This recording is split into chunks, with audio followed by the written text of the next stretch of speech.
What's up, Lizzie? How's it going? Hey, thanks, Rachel. Appreciate that. How's it going, Mina? Good morning. Good morning. Good morning, Rachel. Hey, Maya. How's it going? Thank you so much, Steph. I appreciate that. Very kind of you. Hey, Coffee Beans. What's up, Rosie? How's it going? What's up, Taylor? What's up? How's it going? How's it going? Skinsley, what's up? Hi. Afternoon here. Well, good afternoon to you, Scotty. Good morning, everyone. Good morning. Welcome on in. We're doing the God topic once more. Isn't that exciting? I know.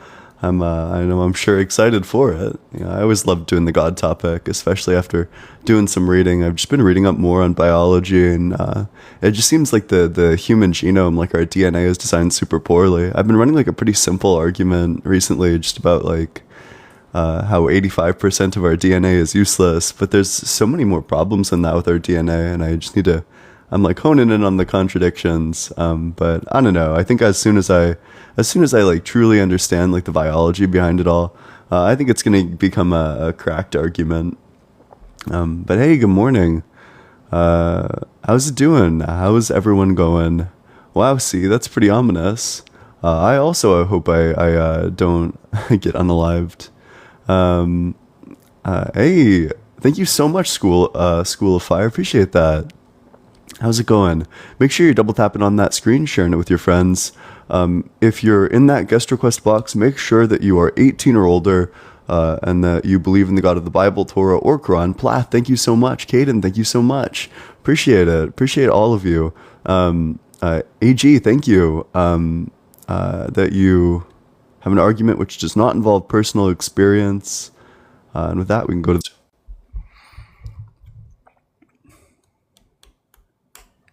Oop, I accept your surrender. Folded like a chair, scrambled like an omelet. Alright, let's try to get someone on in here. Hey, what's up? How's it going? How old are you? Your cap. Oh, you gotta be 18 or older. Sorry. Only request to join if you are 18 or older. If you're not 18 or older, I just can't talk to you. Hey, what's up? How's it going? Hello? Okay. Moving on to the next one. Moving on up in the world. Let's see it. Let's see it. Hey, what's up? How's it going, Matthew? What's up? How old are you? 37. Yeah, and what religion? Christian.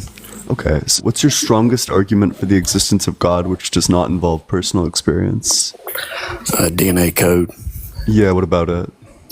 Yeah, it's intelligent design. No, it's actually quite unintelligent. I mean, 85% of our DNA is completely useless, for example. And we just don't understand 85% of it because we're not intelligent enough. It's not that we don't understand it, it's that we know that it doesn't get expressed. We know how all these mechanisms work, and we know that this doesn't get expressed into anything. We think it doesn't get expressed. We know it doesn't get expressed. Whoa, Lando, thank you so much. Appreciate that. W Lando in the comment section, those are awesome. We know for a fact that this DNA doesn't get expressed into anything, insofar as we know the mechanism by which DNA leads to protein formations and actually expressed into like physical traits. We know that this doesn't happen with any of this DNA. So how did DNA evolve? How did it evolve? Yeah, so the evidence seems to indicate that DNA evolved via like self-replicating mechanisms that led themselves to mutations. That's a good fairy tale. I mean, that's like really ironic coming from someone who unironically believes in like a Bronze Age fairy tale. But do you have like an actual critique, or do you want a study, or otherwise it just seems like you have no argument? Yeah, I just wonder if you actually read Genesis like you said you did. Of course, Genesis is a super easy read. Oh, because you keep asking questions and the answers are right there in Genesis. Yeah, let's ask. I have a few questions about Genesis actually. If the flood happened, how did the kangaroos get to Australia? Yeah, so the ocean levels weren't as high because there was so much ice. So they ran over to Australia and the ice melted. Yeah, do you think kangaroos do particularly well traveling across hundreds of miles of ice? No, the ice was at the poles. Gotcha, but it would need to be between the Middle East and Australia. Ethene, thank you so much for the $1.66 on Venmo. See, the Australia was connected because the ocean levels weren't as high back then. But you said it's connected by ice. I just don't think it's very plausible. It was connected by land. The ice at the Yeah. poles made the oceans a lot less deeper. Sure, wait, so you're saying that the ocean just didn't exist? Because They there would just- still be like a substantial body of water no matter how you hack it. Yeah, but you could walk. Yeehaw! Thank you so much, Chase Smooth. Appreciate that. We could walk to Russia if the ocean levels was like 9 feet more shallow. Yeah, but we couldn't walk to Australia unless the ocean levels were like 40 feet less shallow, but at that point we just wouldn't have an ocean anymore. Oh yeah, we would. Sure, we would. Certainly not. No. Yeah. But do you even have any evidence of this theory? Oh yeah, they find farmland under ice all the time now when ice is melting at the poles. But I'm asking about the distance between the Middle East and Australia. Do you have any evidence for that in relation that there was like a time when you could just travel directly from the Middle East to Australia? Yeah, because the kangaroos got there.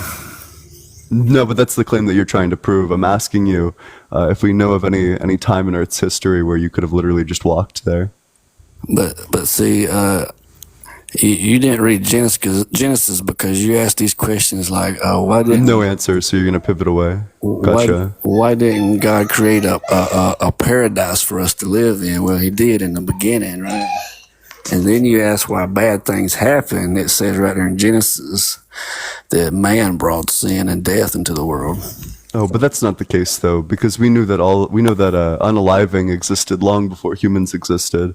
For example, you can look to the way that malaria existed 30 million years ago, whereas humans are about 200,000 years old. So it seems like malaria existed around 30,000 or 30 million years before humans did. So humans didn't bring malaria into the world that existed beforehand.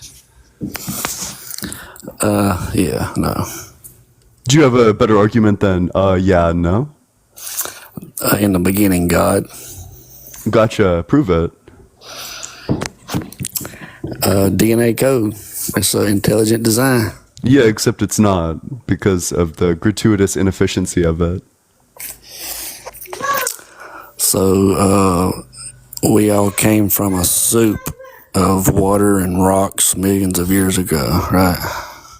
More, not exactly, but we came from amino acids, which are perfectly capable of forming on their own.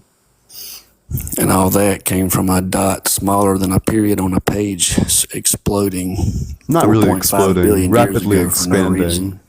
Also, not 4.5 billion years ago. I think it was like 13.8 trillion years ago.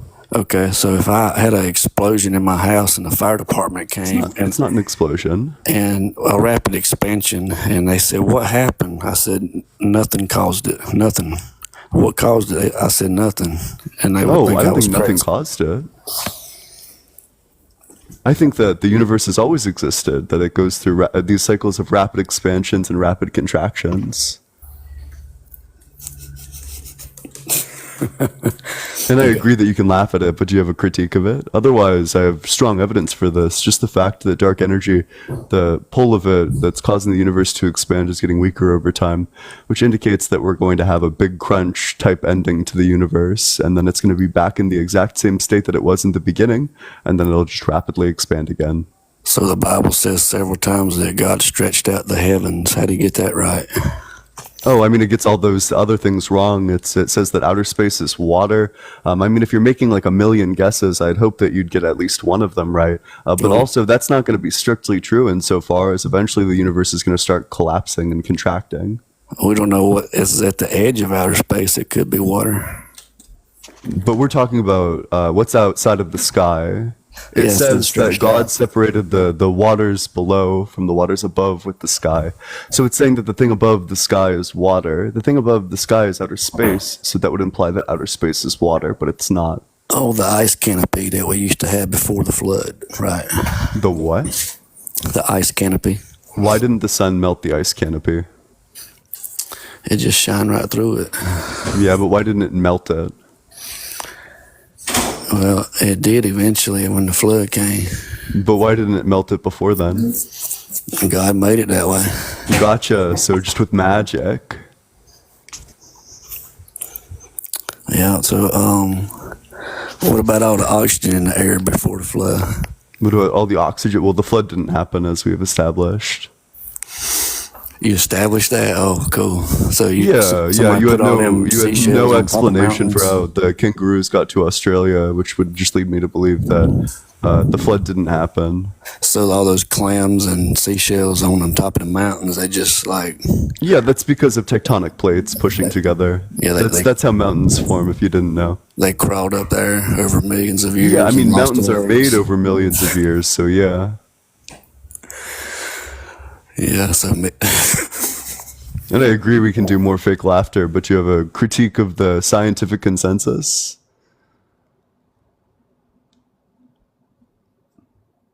Matthew, if you're off the app, I can't hear you. All right, well. Were you checking your note app to see if you have anything else? so, yeah, so DNA just evolved. Damn, you're pivoting all over the damn Can place. they replicate that? Like Oh, make I some mean, just more because we can't DNA? replicate it doesn't mean that it didn't happen. Can you replicate God creating the universe? I'm not God. No, I can't do that. Gotcha, yeah. So science is currently working on it, and we can replicate processes of self-replicating molecules which are susceptible to mutations. So we're capable of replicating like the basic processes. Oh, so scientists did that, really? Yeah, absolutely. So it Are you takes interested in the intelligent study of the life matter? to create life. Okay, you proved my Oh, point. that's Thank not going you. to be the case. Insofar as all they needed to do was put a bunch of amino acids into a jar and like shake it around a bit in order for this to happen. Well, wait a minute. That's not very intelligent. What Amino acids form on their own, and then all it takes is just a little bit of shaking it about. So that's not very intelligent, if you Hold ask on a me. second. You got to start with nothing to prove your point. You can't start with something in a jar. Oh, I think that there was always something. And amino acids, again, just form on their own in nature. So, Also, universe is eternal. yeah, universe is eternal. Oh, yeah. So you're just pivoting all over the place. Okay, so universe. Wait, is how your many God. points? How many points have you folded on so far? You folded on the Genesis point, on the flood, on the cosmology point, on the DNA point, and you just keep on jumping back to all of them. It's not even a Mott and Bailey. It's just like a Bailey. You just keep on jumping from weak point to weak point. But go for it. So, because the oceans dropped 40 foot, there is no oceans, is your argument for the kangaroos. No, because we know that there was always, at this time, there was water present between the Middle East and Australia, and kangaroos are not swimmers, so they're not going to be able to reach there. But you do believe monkeys surf to America. Certainly not. Oh, you don't believe that theory? Okay. So you do say that a lot of science is crazy then, like this pseudoscience they teach now. About I have monkeys no surfing. idea about this monkeys surfing to America theory. And T-Rexes are not chickens, or are they chickens? Or did they die in a meteor storm? I don't know Or if the direct did they line fart goes themselves from... to death? Wait, hold on. I don't know if the line goes directly from T-Rex to the chicken. I know that chickens are the descendants of dinosaurs, but I don't know if it goes like directly from T-Rex to chicken. But I have a question about the dinosaurs. They didn't fart themselves to death? Wait, does God love all of his creatures? Yep, it sure does. Yeah, then why would he do that to the dinosaurs? Because man brought death and sin into the world. So you think that dinosaurs existed at the same time as humans? Yeah, they were on the ark, probably babies. Gotcha. So that's just not in line with our scientific records. We know that the dinosaurs went extinct millions of years ago, whereas humans have only existed for 200,000 years. So this is Oh. just anti-scientific. So that tissue they found of a dinosaur, solid tissue, it was preserved very good. Like Yeah, because we have an underlying mechanism identified for that. I'd be happy to give you the name of it. so, you do believe they found live tissue of a dinosaur? Yeah, there was like soft tissue. It's not live tissue. It's a soft tissue.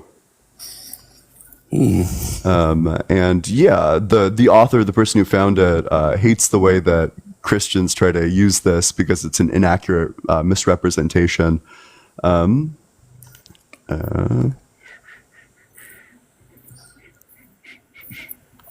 gotta hear the explanation for this one. Yeah.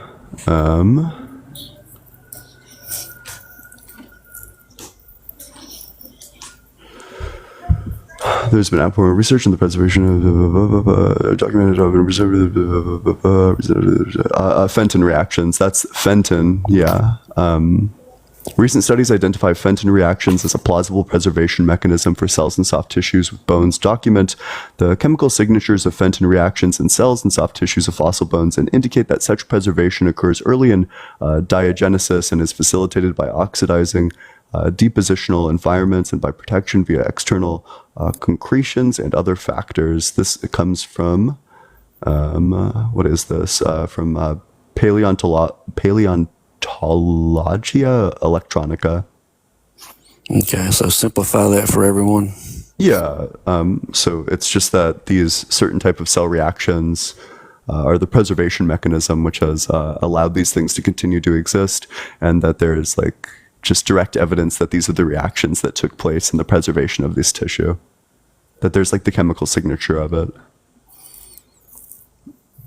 Right.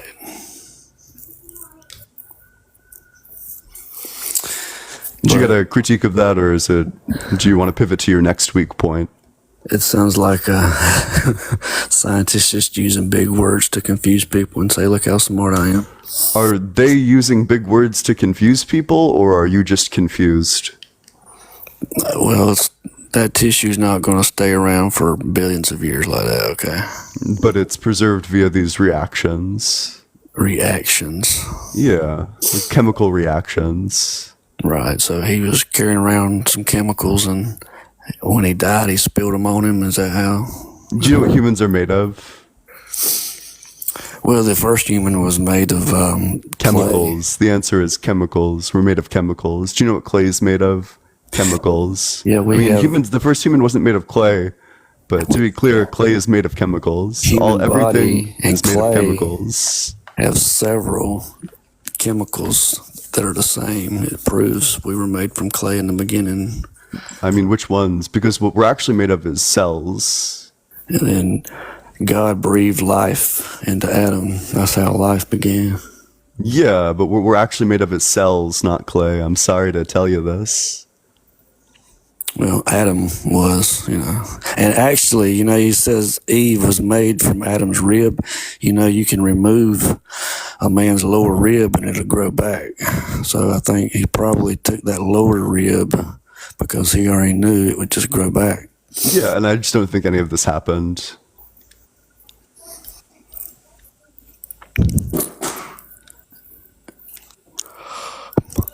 So, yeah, that's my evidence. So, there you go. Well, I mean, your evidence got torn in half at every single point. Your lies covered up my evidence. Then get better evidence. So Do you got anything else for me, or should I move on to the next guest? I mean, go ahead and believe your fairy tales. You literally believe in a Bronze Age fairy tale, but I do appreciate you coming on up here. Make sure you're double tapping on that screen. Let's get all the way up to 30K likes. If everyone left 20 likes, we'd already be there. So just keep on double tapping on that screen, sharing it with your friends. Drop a follow as well. If you're in that guest request box, make sure that you're 18 or older, that you believe in the God of the Bible, Torah, or Quran, and that you have an argument which does not involve personal experience. Other than that, we'll move on to the very next guest. If you want to support the stream, the Venmo is allegedly-Ian, and the Cash App is just allegedly Ian. Both are in my bio. Appreciate it. What's up? How's it going? You can hear me? Yeah. You're misrepresenting science because you're coming in with a bias. Wait, I just gotta ask you a couple of questions. Wait, hold on. Let's just slow down there. You are misrepresenting Wait. science Hold on. Let's slow down there. Slow down. How old are you? I'm so sorry. I just need to know how. Wait. I'm so sorry. Sorry.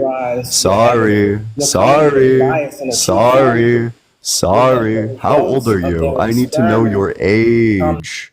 I need to know how old you are before I can talk to you. If I don't know how old you are, I can't talk to you. It's a TOS violation. I just want to make sure that you're of age and are one of the religions that I actually am interested in talking to. And then I'd be happy to talk to you about whatever you want to talk about. You can come off mute anytime you want. I don't have a religion, boss. Yeah, but wait, but do you think God is real? Go, brother. Do you think 58. God is Born in real? Hollis, Queens. Do you think God is real? It's not what I think, brother. You are God. I'm looking at you. If God's not real, you're not real because you are God. That just sounds like nonsense to me. Not nonsense because I'm looking at you. Can I get a definition of God? I'm looking at him. But can I get a looking at definition? God. Because typically when I say I'm God, looking what at I mean God. by that is just I'm looking a at God. bodiless... Wait, hold He on. is doing- Wait, my money, are you interested in a productive conversation? Because we gotta... I'm interested in making a point that you're denying your own existence. That's not the case. So when I say God, what I mean by God is just a bodiless mind, which is all-knowing, time all-good, and you see the all-powerful, and universe, created you everything. might as well put That's the the word God that I God mean. Wait, so do you mean something? Wait, my money. Quantum Can I? physics. I'm so sorry. This Time and is. space. Wait, hold on. I just need you to chill out. I just need a definition of God from you. If you can't give me a definition of God, I just don't think that this can be a productive conversation. So are you going to be able to provide a definition of God? Or you probably didn't hear any of that. Okay. That's fine.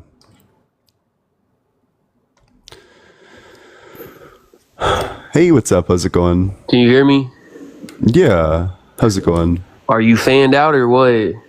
What do you mean by that? Basically, what I mean is you talk an awful lot about a man that you don't even believe in. And you come on social media and Am I try a to fan of hang on. God? No, I'm a God hater. I'm anti-God. You come on social media to build a platform Wait, can we just like based chill off out? of somebody you don't know. Hold on, let's calm down for a second, okay? How old are you? I'm 21. Yeah, and what religion are you? I'm a Christian. Okay, so what's your strongest argument for the existence of God that does not involve personal experience? Are you drawing air right now? Am I drawing it? Are you breathing in air currently? Yeah, I am breathing in air currently. Okay, well, there goes my proof right there. Why does that mean God exists? Because without God, none of us would be here breathing air, buddy. Oh, okay, wait, so Zeus exists because there's lightning, and there wouldn't be lightning without Zeus. And Poseidon give me the exists definition because of a there are man? waves, and there wouldn't be waves without Poseidon. And the sun exists, and Apollo exists because Apollo drives the sun across the sky. There wouldn't be the sun going across the sky every day if not for Apollo. Ian. So do you have like a real argument or real evidence? Yes, Ian, I do. Yeah, The go for point it. is, Ian, I'm not on here to change your mind about God. What I'm on here to do is show all of your followers that you're on an app as a grown man talking about somebody you don't believe in, trying to get famous off somebody you don't believe Well, I'm in. not interested in fame. What I'm interested in what I'm interested in is interesting conversations. I mean, that's a fair point. I mean, I can give you that. I can give you that side of things, but why are you doing it on a live app then? Oh yeah, just because I get to talk to a wide variety of people. So you're saying if without being on this live app, you wouldn't be able to reach the same people?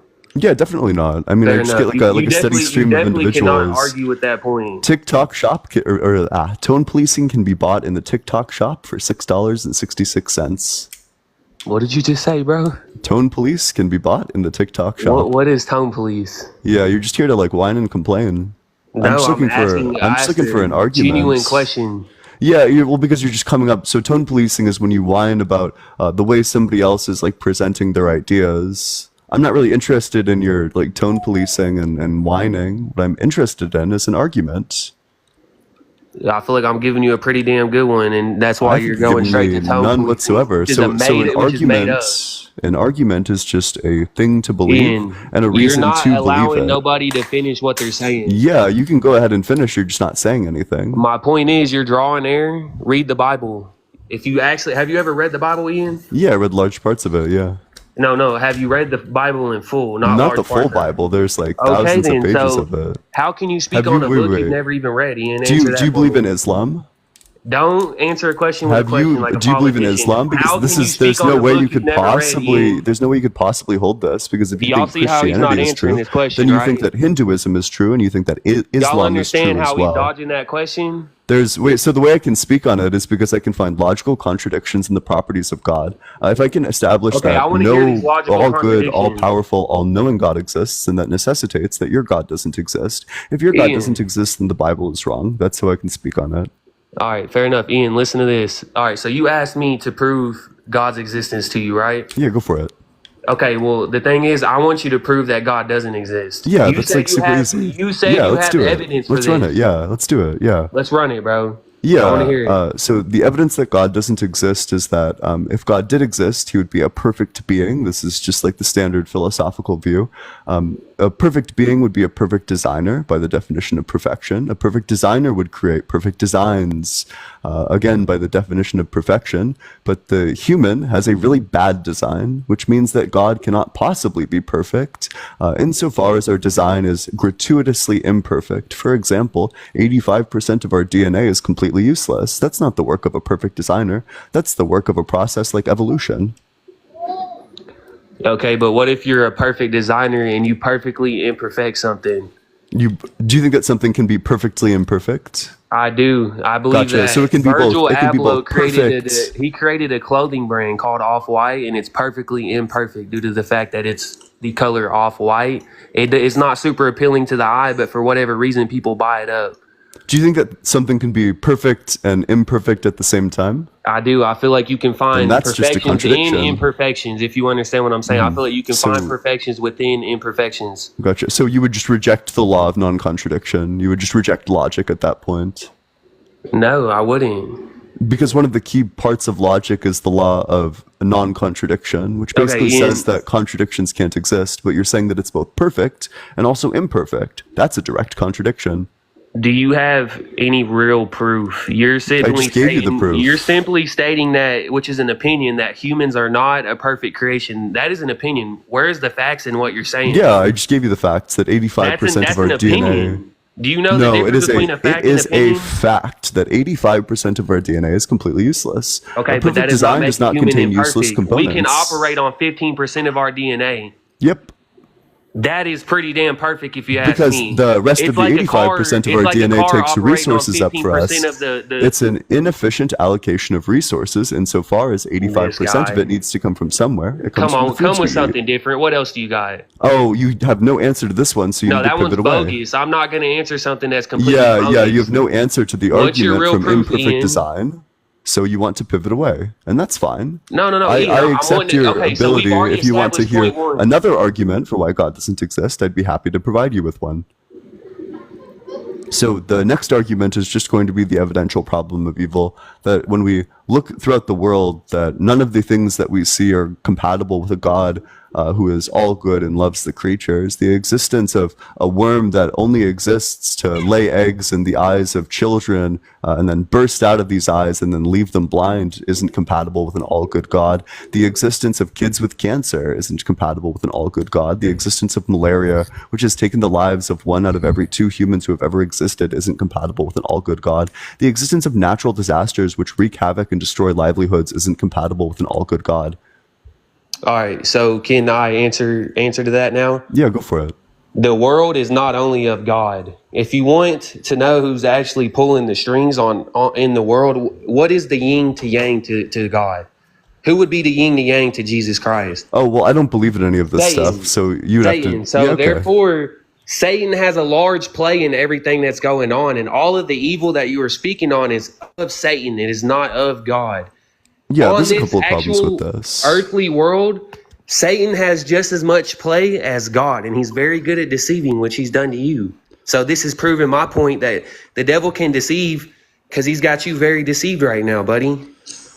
That's not going to be true, though, for 2 pretty key reasons. First, we know that every single part of this existed well before the fall. We know that earthquakes were before the fall. We know that, or like before the entry of sin into the world. We know that malaria was before humans existed. We know that cancer existed before humans existed. Listen, we know that all of these things existed well before humans existed, which means that they can't come from the fall. They must necessarily come from like natural processes, which means that they can't come from sin or Satan. Additionally, we know why all these things happen. It's not because of Satan. It's because of natural processes. Cancer happens because of genetic mutations. Malaria happens because of destruction of cells and bacteria passed along by mosquitoes. Earthquakes happen because of tectonic plates. This isn't Satan doing this. These are natural laws. And in your view, God's the one who made natural laws. Let me explain something, because your comment section is going crazy right now. Wait, right? don't respond to the comments. No, I'm Respond not to the going to respond to arguments. comments. I'm not going to respond to comments. I just said they're going crazy right now. I want to make it very clear, Ian. I do not have a problem with you, buddy. I don't look at you downwards because of your opinion on things. This is simply an educated conversation. That is all. I want to make that clear. Anyway, though, people say, well, God created Satan, right? That's not what I said. I need you to respond to my arguments. All right, so what did you say? Let's hear this one more time. Gotcha. I'm sorry Wait, so you weren't listening, to be clear. I was not listening, to be very clear. I was Gotcha. reading the Okay, comments. so let's run through this one more time. So we know that none of these things come from Satan for two reasons. First, these would all precede the fall of man, i.e. they precede sin entering into the world, which means that they can't possibly be because of Satan. We know that cancer existed before humans existed. We know that earthquakes existed before humans existed. We know that malaria existed before humans existed. Additionally, we know that the processes behind all of these things. It's not Satan, it's natural processes. We know that that earthquakes come from tectonic plates. We know that malaria comes from mosquitoes, and we know that cancer comes from genetic mutations. So, all of these Ian, things are because of natural processes, which would what's have been the designed proof? by God. What's the proof that malaria existed before humans? I want to hear Yeah, what you there's a got. fossilized mosquito with malaria that's 30 million years old. Okay, so you're talking about a fossilized mosquito. And then I want to ask you this, secondly. All this information that you're regurgitating off of Google, where did you get this from? Google? Do you have a degree in anything? Do you even Yeah, I go have to a school? degree in mathematics, and then I have another degree in Where did computer you get your degree science. from? Which university? What would did it you be? get your degree Do you want from? my home address too? No, I just want your university. Yeah, I got my degree from SDSU, San Diego State. Go Aztecs. Okay, fair enough. And so, how old are you, Ian? I'm 23. And you just graduated? Like a year ago. What do we? Is this like a first date? What are you doing? No, do you buddy, have like a it's, response? you asked me my age, but when you ask everybody else their age, is this a first date? No, I asked because of TikTok terms of service reasons. Okay, fair enough. So I'm asking for TikTok terms of service reasons. There's no need. I mean, if Why if not? that were the case, then my stream would just get taken down. I mean, Wait, you but could I'm be not really underage, interested you're in not like all saying this that. like meta stuff. Do you have an answer to all the arguments that I I gave for why just it can't answered be your Satan? argument, bro. There's You no didn't. way You you can pivoted. prove a fucking mosquito had malaria, bro. Yeah, we can. Absolutely, we can. How We do have you a prove it? fossilized Then? What's the mosquito with process to malaria. prove this, bro? Yeah, wait. Let me just I can just send you like an article if you're interested. I'll read it. I mean, I'm always interested in learning, but the point is, how can you should be able to tell me what I'm getting from what you just said is I can send you an article, is you've read articles and you take that information and regurgitate it. And what I'm getting is that you've read nothing. You've read Bronze Age fairy tale, and now you take it as No, truth. I've read the Bible, bro, but listen, Yeah, a I will Bronze be Age honest. fairy I tale want that you now everybody base to your know life I'm on. not super educated. We can tell.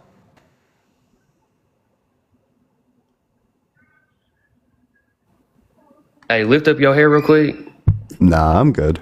No, my It can hairline's prove, it can fucked. prove That's all God is right. real. It can prove God is real. Just Kevin, lift thank up you your so hair much for real the quick. $6.66 on Hey, Cash lift App. up your hair real quick. Nah, I'm okay. I promise it'll prove God is real. W Kevin, W Satan, Hey. hail Kevin, hail up Satan, your front- pick hail up your front hair real 666. quick. Thank you so much. Let's get a big W Kevin in the comment section. Pick up your front hair. Wait, real are quick. you out of arguments already? No. I'm trying Are to we make my argument. I'm are trying we to out tell of you are we that out I of can prove arguments it. already? We're resorting to ad homs. No, I'm not doing an ad hom. I'm telling you I can prove it. You are doing an I'm ad trying to hom. do a scientific investigation. Just Wait, lift your you're hair doing up an real quick. ad hom. Do you have real arguments, Hey, or do you lift just the want to front keep of on your hair ad up real homing? quick. I do. I'm trying to tell you. If you will follow along, Well, I'm not trying really to show interested you. in the like weird ad homs, but you've just ran out of arguments. So do you have an No. argument I'm trying to for why prove it. Satan is the cause of these things? Do you have a Yo, response I'm to trying. any No, of my Ian. responses, or Ian, do I I'm need to trying move on to the next guest? Gosh damn, Ian. Can you not just help me prove this for me, buddy? Nah, I'm all right, but thanks. AG, thank you so much for the $10. WAG in the comment section, and William, thank you so much for the $6.66 on Cash App. W. William. Hail, William. Hail, 666. Hail, Satan. Thank you so much, William. If anybody else wants to support the stream, the Venmo's allegedly dash Ian, and the Cash App is just allegedly Ian. Both are in my bio. Appreciate any and all support. Thank you all so much. And with that, we'll go to the next guest. Make sure you're double tapping on that screen, though. Let's get to 50K likes, and make sure you're dropping a follow as well if you never want to miss a debate in the future. And with that, we can go to the very next guest. Make sure if you're 18 or older, you want to join the community. There's a link to the Discord in my bio. I would absolutely love to see you there. What's up? How old are you? Okay, I accept your surrender. Share it with your friends. Do all that good stuff. Hey, what's up? How's it going? Let's talk about it. Hey, man. Yeah, So, how old are you? I guess I'm 26. Yep. And what religion? Christian. Okay. So what's your strongest argument for the existence of God that does not involve personal experience? Yeah, so I don't know if it's going to be the best argument, but I'm more or less got a question for you. What's your thought on the history of Jesus? I think that there's evidence that he actually existed. It seems like there are some historians that mention him. The problem is that none of these historians mention him being like the son of God or like magical, supernatural in any way, which means that I can think that Jesus was a real person who actually existed, that he had like a cult following around him, but I have no reason to think that he's actually the son of God. Okay. So, but that's why I was just kind of curious if you believe in the historical figure of him. Why don't you believe the Gospels? Because there's a couple of reasons. They are directly contradictory with each other. Additionally, they're all written completely anonymously, and doubly additionally, they're all written like 40 to 60 years after the fact. So it just seems like these are all like wildly unlikely to have been written by the people that they're attributed to. I would kind of disagree with the part where you say like they're 40 or 60 years apart. That, I mean, a lot of history wasn't written right at the exact time that it was happening. Yeah, but it just seems unlikely that like these people lived to be, I don't know, like 80 years at that time, and then in their old age they wrote these manuscripts about this. It just seems like very unlikely. I get what you're saying, but I think if you read kind of through past the Gospels, you can see a lot of them were doing work for the Christian religion at that point in time, and I chalk that up to them being busy and thinking, oh, we actually probably should put this in writing kind of at the end of the day. Maybe, although I just don't think, like, what's your evidence that they were actually written by the people who they're attributed to? Like, what's your evidence that Mark was written by Mark, for example? Yeah, so there's not. I would have to look into that. I know there's not a ton of evidence to that. That's where the faith comes in for me. I know that's not going to satisfy your argument for you. Yeah, not quite. But what's your kind of contradictions to them? Sure. There's a contradiction in the date that Jesus was crucified. So John claims that it was the day before Passover, on the preparation day for Passover, whereas Mark, Matthew, and Luke claim that it was on Passover. So was it on the day before Passover, or was it on Passover? I need to do some more research on that and come back to you on that, because there is, from what I could tell, it's an issue in the calendar dates and what they are saying actually is Passover. It's worth a read, though. At least. Yeah, I don't think it's like a difference in like the. It just seems like it seems like John was written by somebody very far away who practiced Passover like extremely differently, and thus represents the event in like a completely different way. I got you, but then and I get what you're saying, like, because obviously there's that contradiction, and like that I need to do more research on it.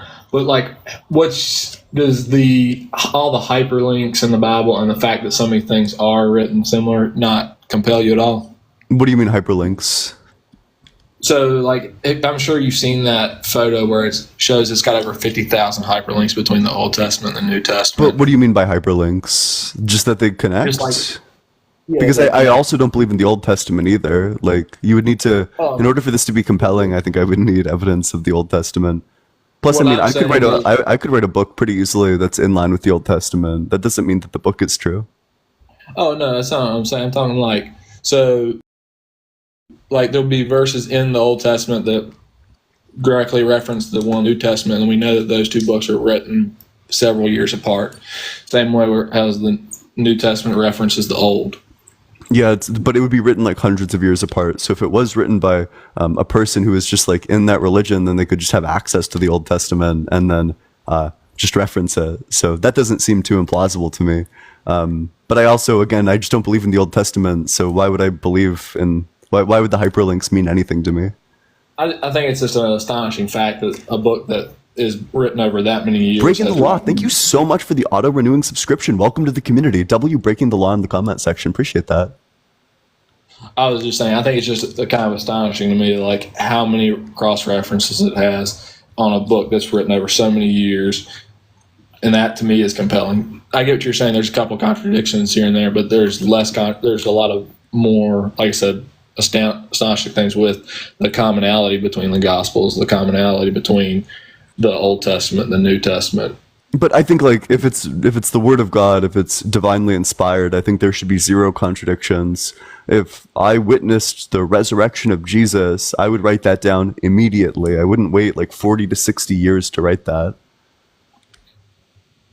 But see, it wasn't a commonality. More back then, there's more of word of mouth was more important than the written word. Then why did they write it down at all?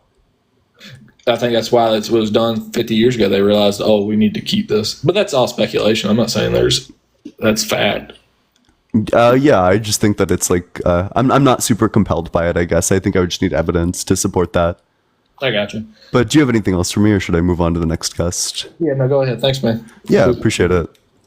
Make sure you're double tapping on that screen. Let's get all the way up to 50K likes. We can do this. I believe in us. We got this. Make sure you're dropping a follow as well if you never want to miss a debate in the future. Yeehaw! Thank you so much, Skinsley. If you're in that guest request box, make sure that you're 18 or older, you believe in the God of the Bible, Torah, or Quran, and that you have an argument which does not involve personal experience. And with that, we can go to the very next guest. If you want to support the stream, the Venmo's allegedly -Ian, and the Cash App is just allegedly Ian. Both are in my bio. Appreciate any and all support. What's up? How's it going?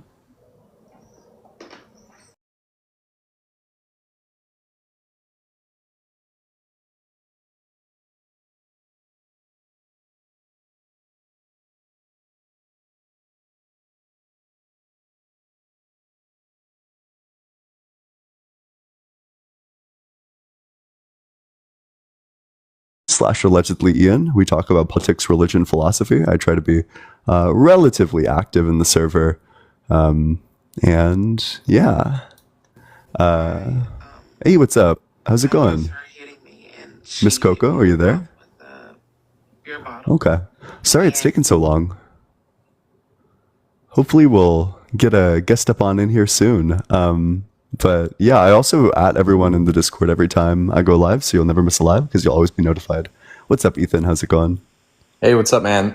So I have a question for you. Are you atheist, or like, do you believe in evolution, or what's kind of your belief system? I'm a naturalist, so I think that the only stuff that exists are like the natural stuff. I don't believe in like anything supernatural.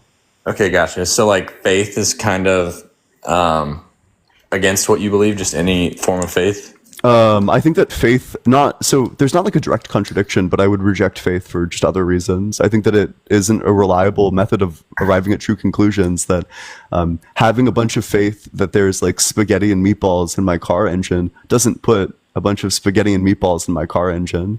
Right. Faith isn't a way of arriving at truth, it's a way of coping. Okay, gotcha. So I'm going to offer a couple arguments. First being the argument of faith, right? So a lot of people who are atheistic believe that, like, if you were to believe in something, that's the direct contradiction. So the way I see it is, statistically, if you were to believe in a Big Bang, that would take more faith than believing in a creator, because the chances of that happening are equivalent to winning the Mega Millions lottery 10 times in a row. So it's just unlikely. And to believe in something like that is to have faith, and that automatically contradicts atheism. So No, as I said before, there isn't like a direct contradiction between atheism and faith, although I would reject faith just for other reasons. But also believing the Big Bang isn't faith, because faith is a belief in the absence of evidence, and my belief in the Big Bang is because of evidence. We know that the Big Bang happened, or at least there's like extraordinarily compelling evidence that it happened on the basis of one, the universe used to be extremely small. That's true because of the cosmic microwave background radiation. Two, the universe got a lot bigger.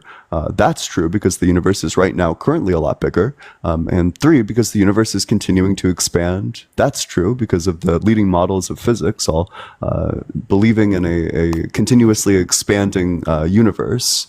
That's the models that make sense and are applicable today. So that's Right. not I just faith, mean that's as far evidence. I just mean as far as the belief in something out of nothing. That takes Oh, I don't think that it came from nothing. right. Okay, so that we can agree on. And then the next argument I'd like to move to is historical. Right. So there is a lot of historical evidence that Jesus Christ was at least a person that walked among the earth. Right. Yeah, There's sure. evidence as far as testimonial evidence that people have seen him do miracles. There's geological evidence where Jesus was pointing out certain land masses and stuff, and he had accuracy in different Bible verses that weren't really found to be true until a lot later. The Bible also says things like the earth hangs by no strings, saying that it just floats around in space. That wasn't found out until thousands of years later.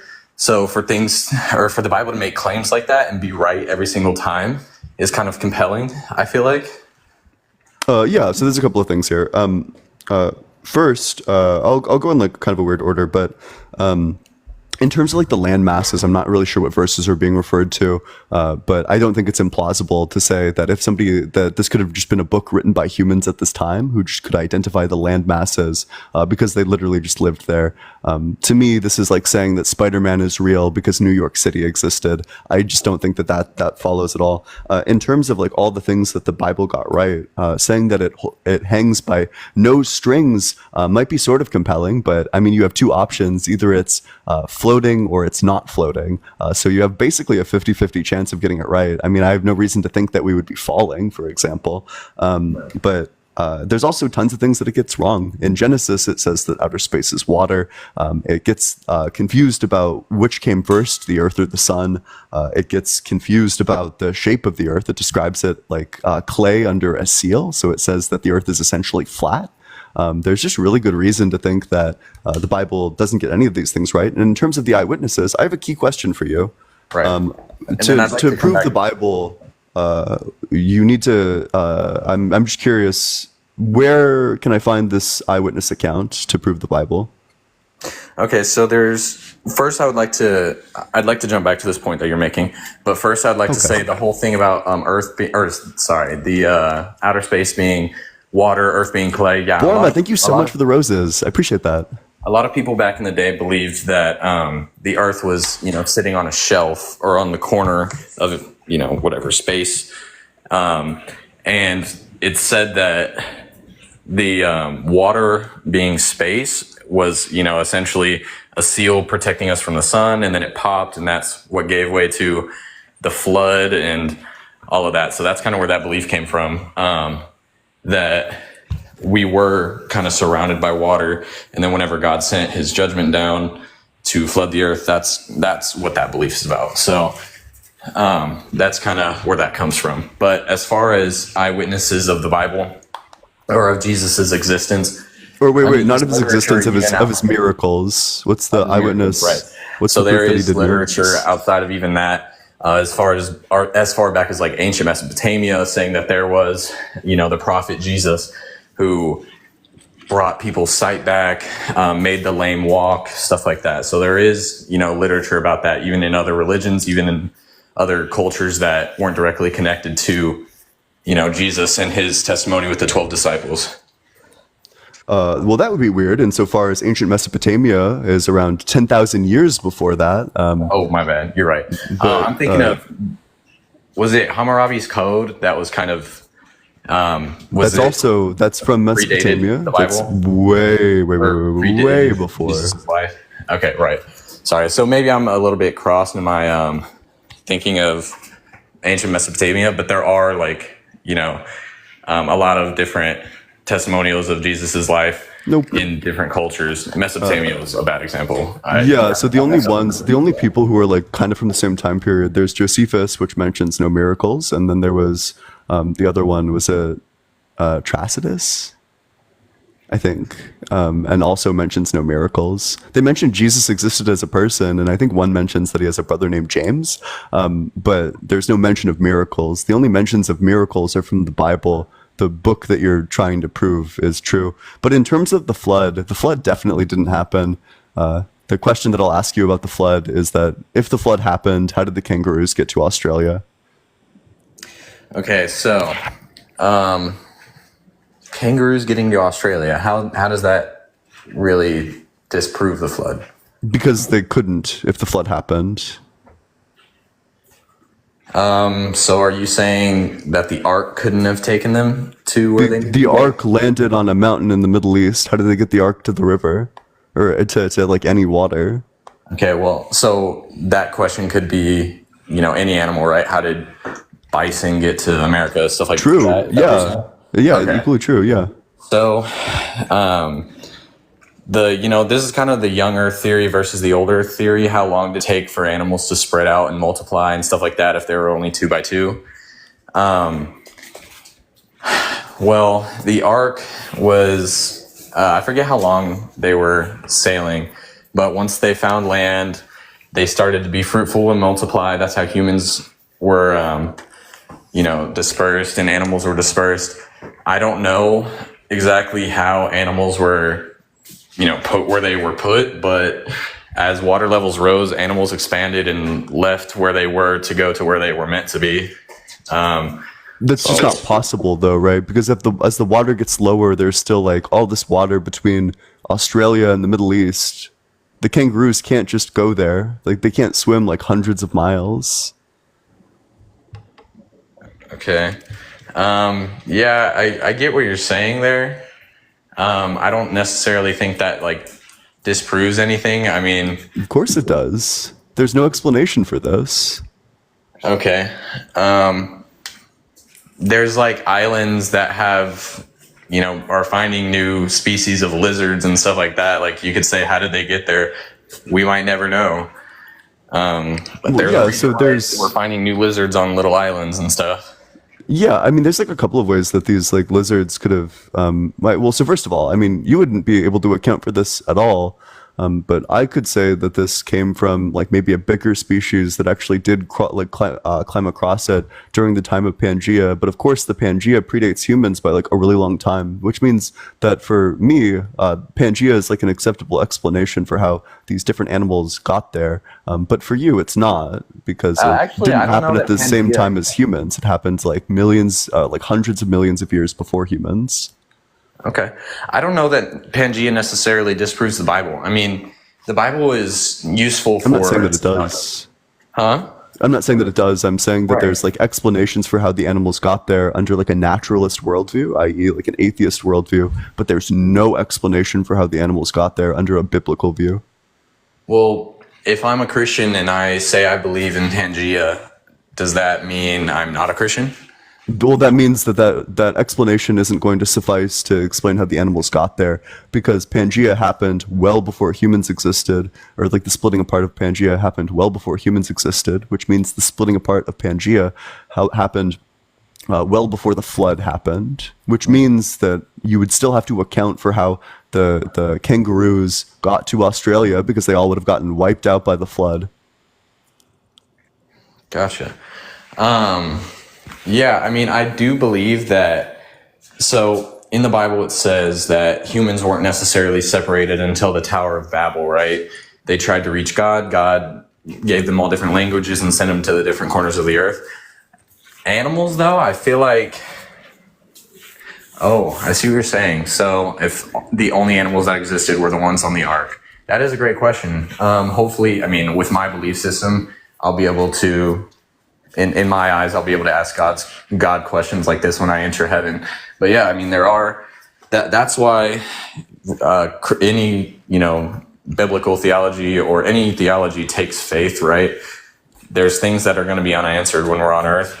I know it's not going to change your views and stuff like that, but I don't have an answer for you. If I did, I would be God.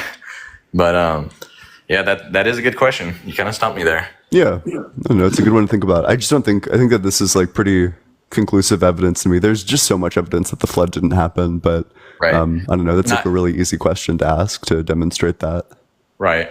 I will say, however, or I do have a question for you. So, chariots at the bottom of the Red Sea Didn't happen. The finding of the Ark of the Covenant, Didn't happen. woods that predate, or woods that are in the length of however many football fields that kind of resemble the shape of the Ark. What are your explanations for stuff like that? Yeah, so I mean, if we go through this evidence, I'm not familiar with the Ark of the Covenant stuff, but if we want to focus on that, I'd have no problem Googling it and checking to see if it's a real thing. In terms of chariots at the bottom of the Red Sea, if you Google the words chariots at the bottom of the Red Sea, the first thing that pops up is an Associated Press article titled Fact Check, false articles claiming that chariots found at the Red Seas, basically saying that that this didn't happen, not real.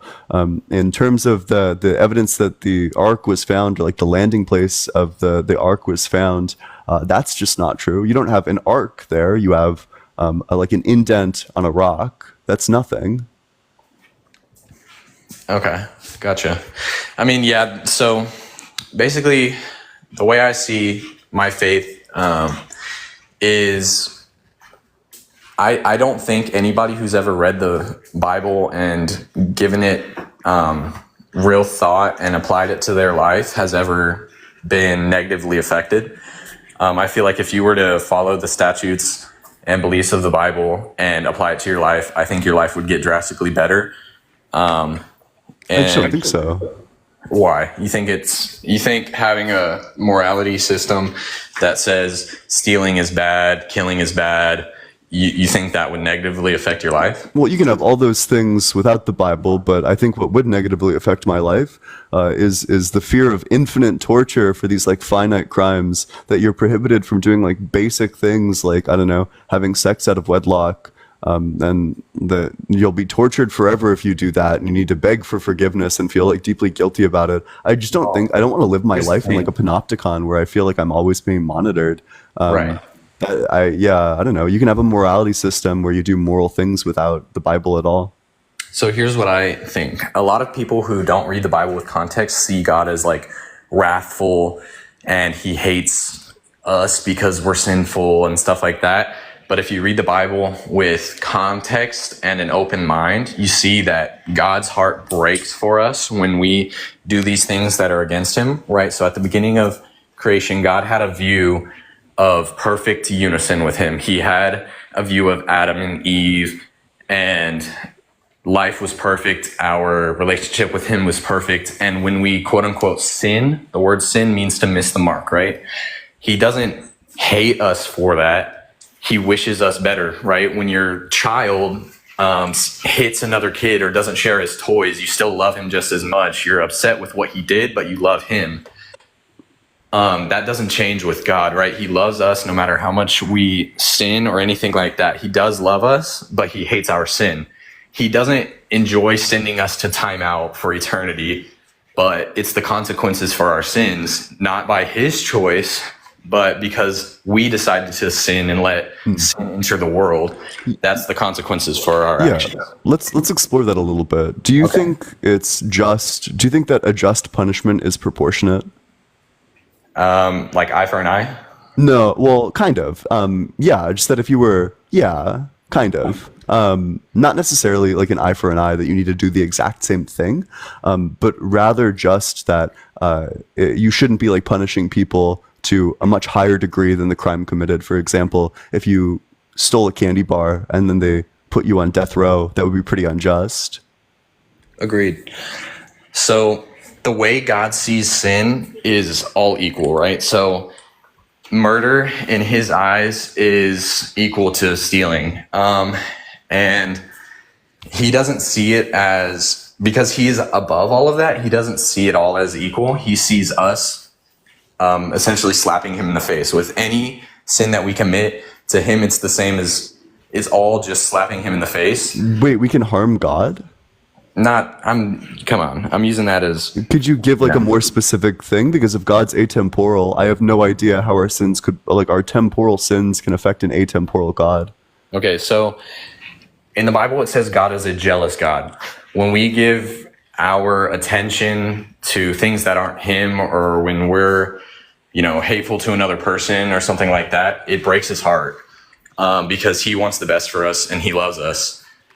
So, but this still doesn't get around the problem that this is like wholly incompatible with an all good or like an atemporal God. That if God exists outside of time, how can he be jealous? How can he experience like feelings if he's outside of time? I don't think him being outside of time necessarily means he doesn't have feelings. Okay, so you would just need to affirm contradictions then, because if you exist outside of time, that means that every moment is exactly the same to you, which means that God feels jealousy constantly, that he feels both jealousy and also not jealousy, that when you worship him, he doesn't feel jealous, but when you do something else, he does feel jealous. So you just have to assert that God eternally feels both jealous and also unjealous. I don't necessarily think so. I think for us to believe we can see time from from infinite to infinite as a human, I think that is thinking we have the complexity in our brains of God. Like we don't. I don't think I can see time from end to end. So I don't think I can understand the infinite time. That's just not what I'm saying. I'm not saying that we need to. This just like follows from if you say that God exists outside of time. All time is the experience that there's a difference between moment to moment. We experience that this moment is different from this moment is different from this moment. If God existed outside of time, he would experience all moments not as different but as the same. Right. So then that leads to a contradiction, because if he's feeling jealous at one time, but not jealous at a different time, then he would always be feeling jealous and not jealous, which is just a direct contradiction. Right. So in the Bible, it says God sees you and created you before, or he knew you before he created you, right? So he knew everything you were going to do. He knew all the sins you were going to commit, all the good you were going to commit. He saw who you married, when you died. He saw everything, right? So he knew all of this. So I guess, yes, he does, he is in a constant state of jealousy. And do you think that's perfect? I'm sorry? Do you think that's perfect? His is, yeah. I think if your child, right, decides to not share his toys and be rude to another child, I think it's going to hurt you, right? And that's kind of how he is. I mean, there's billions of people that are always, there's a sin in all of us all the time, right? 7 billion people. So for the individual, he might not always be jealous for that person, but as a whole, yes, throughout our days, I think he is jealous for the entire world. Is perfect love jealous? His is, yes. Gotcha. Wait, so you think that it would be like a perfect relationship is one where the partner is always jealous of their partner? No, I don't think that in a human relationship, but in phileo, the love that we have for God and the love that God has for us, I think that God's love supersedes any other love, right? So when I'm in a relationship with somebody, they come after God. And that's just how it is with Christians, right? And his love, my love for him is supposed to be directly towards him, right? It's not supposed to be a feeling or anything like that. It's supposed to be two connected hearts, right? I'm supposed to love him every day, ask him to come into my life and make me a better person. So for me to turn away from him in my life and, watch things I shouldn't be watching, talk to people how I shouldn't talk to them, that is me saying I don't love God in that moment. And he is jealous in that moment because I put something above him. But I just don't think that this is very loving. I think that perfect love is going to be unjealous because you're always going to be loving of your partner, no matter what they do. Insofar as the love is maintained, it's never severed. I think that you're going to love them ideally, undichotomously, that this love is not contingent on anything, that you're always loving them and you're never feeling like like a deep like jealousy or resentment towards them. I think that jealousy is just going to be indicative of like insecurity. So is God insecure? No, I don't believe so. So How can you be jealous without insecurity? Right. So if you have a significant other and you love them, you don't think that they could ever truly do anything to hurt you, but they, are texting another dude or something like that, right? That's going to make you jealous. It doesn't matter if you're married to this person and you've never felt like this way before or anything like that. If they're texting another person, and they're using language that they shouldn't be using with that person, it's going to hurt you, right? It doesn't mean you don't love them. Doesn't mean they don't love you. It's going to hurt you. Does that make you a child? Does that make you a super insecure person? No, but well, it depends on what the insecurity is. So if it truly is like your partner's cheating on you, then that's like a justified like thing to be jealous and upset about. The problem is that lots of these things, lots of the rules that God gives are like super arbitrary. So in your religion, it seems like there's like I'm just not sure why working on a Saturday or on a Sunday means that you can't love God. Where we could draw like a direct contradiction between like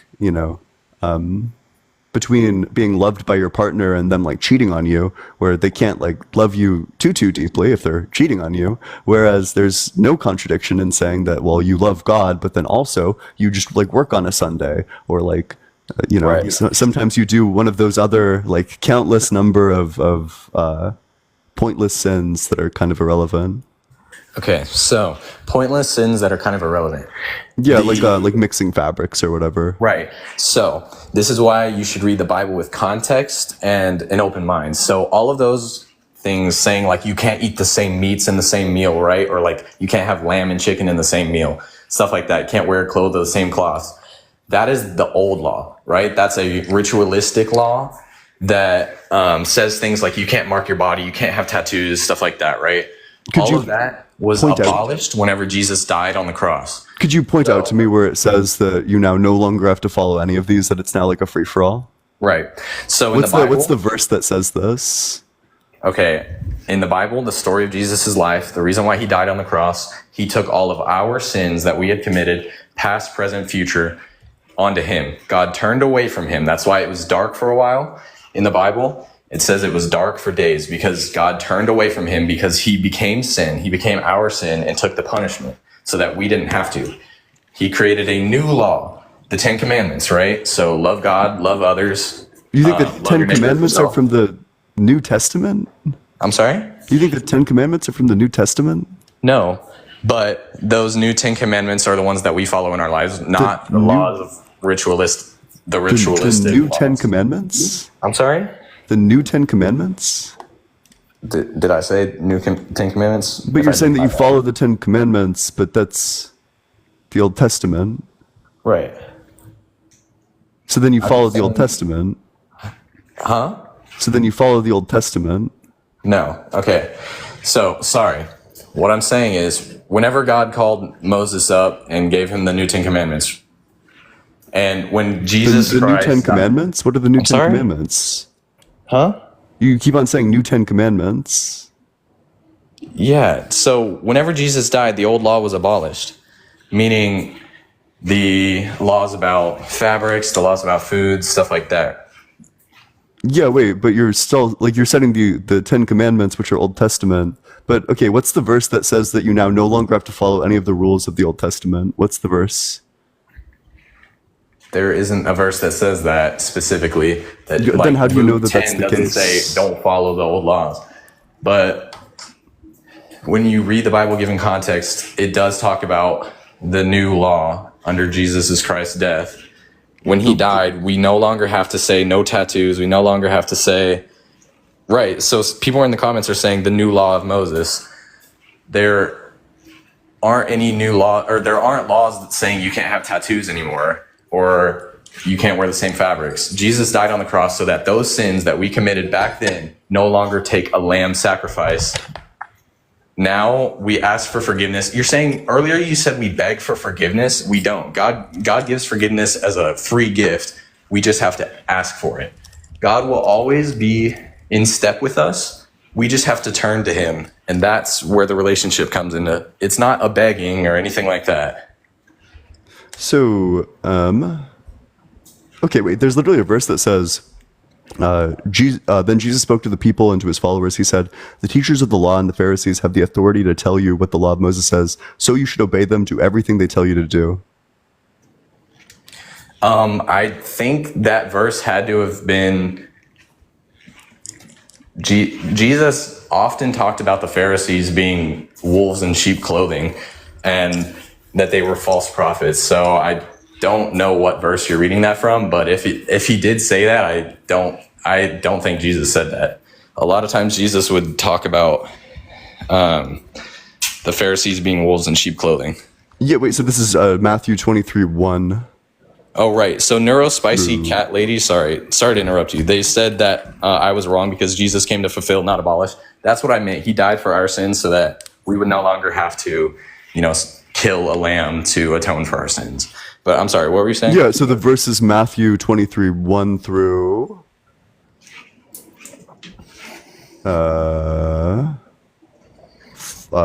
3? Yeah, Matthew 23:1 through 3. It just says very directly that you should follow the laws of Moses, but it says nowhere that you should abolish them, that you should get rid of them, which means that it still seems like you're on on the ones you need to follow. The laws that are ritualistic, the laws of not eating the same meats in the same meal, of not wearing cloths, those are the ones that were abolished. But where does it say that those ones are abolished? Because this to me says that you still need to follow the Old Testament, like the Levitical laws and such.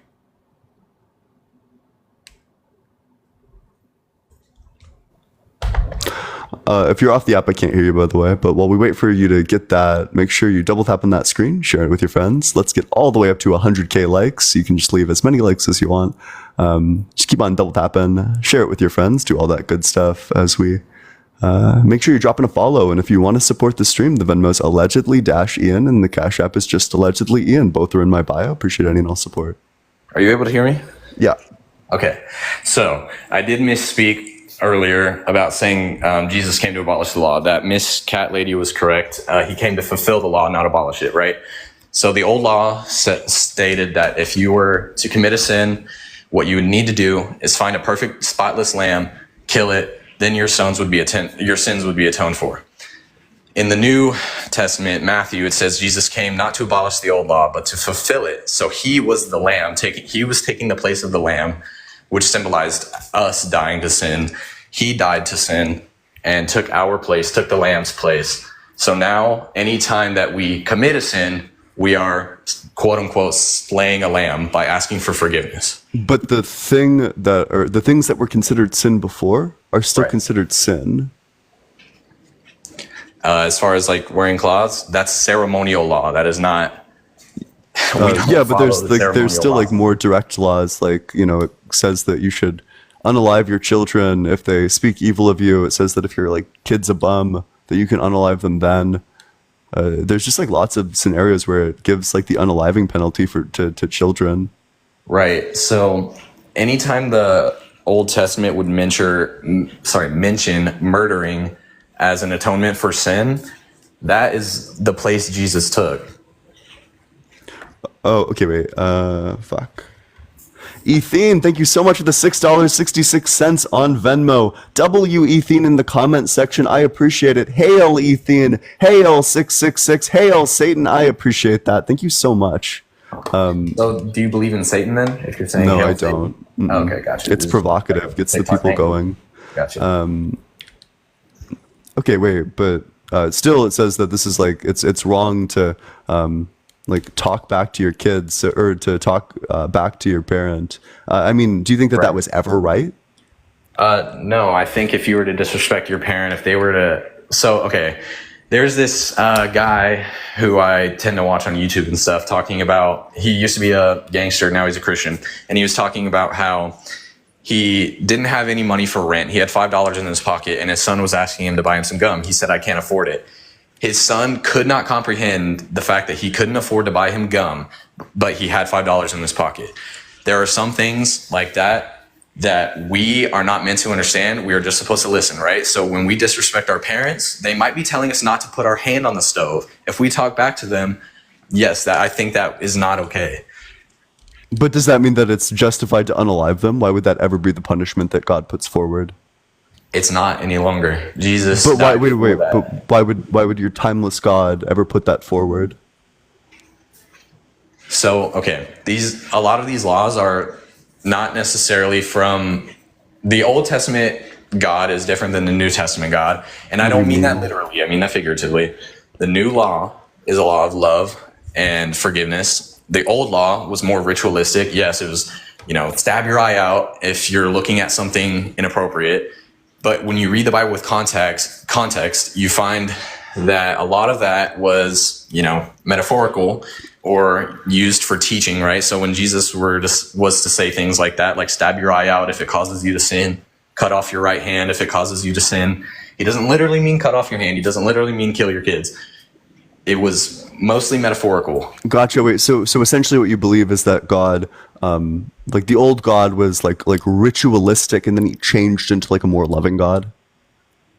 Right. So after So then God changes. Your unchanging God changes.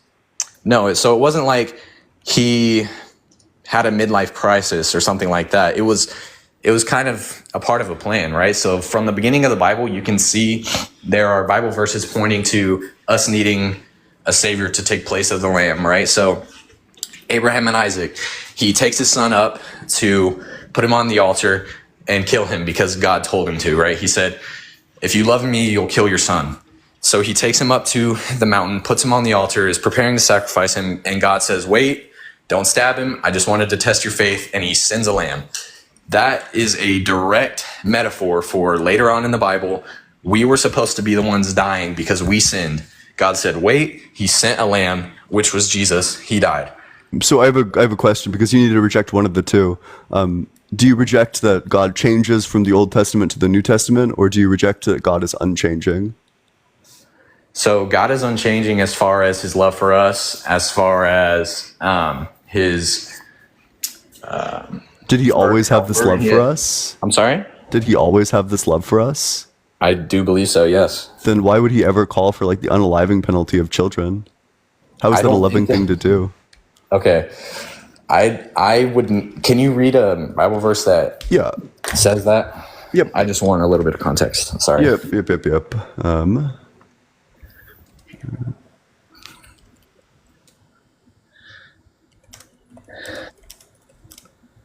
Thank you, Marabu. I like you, bro.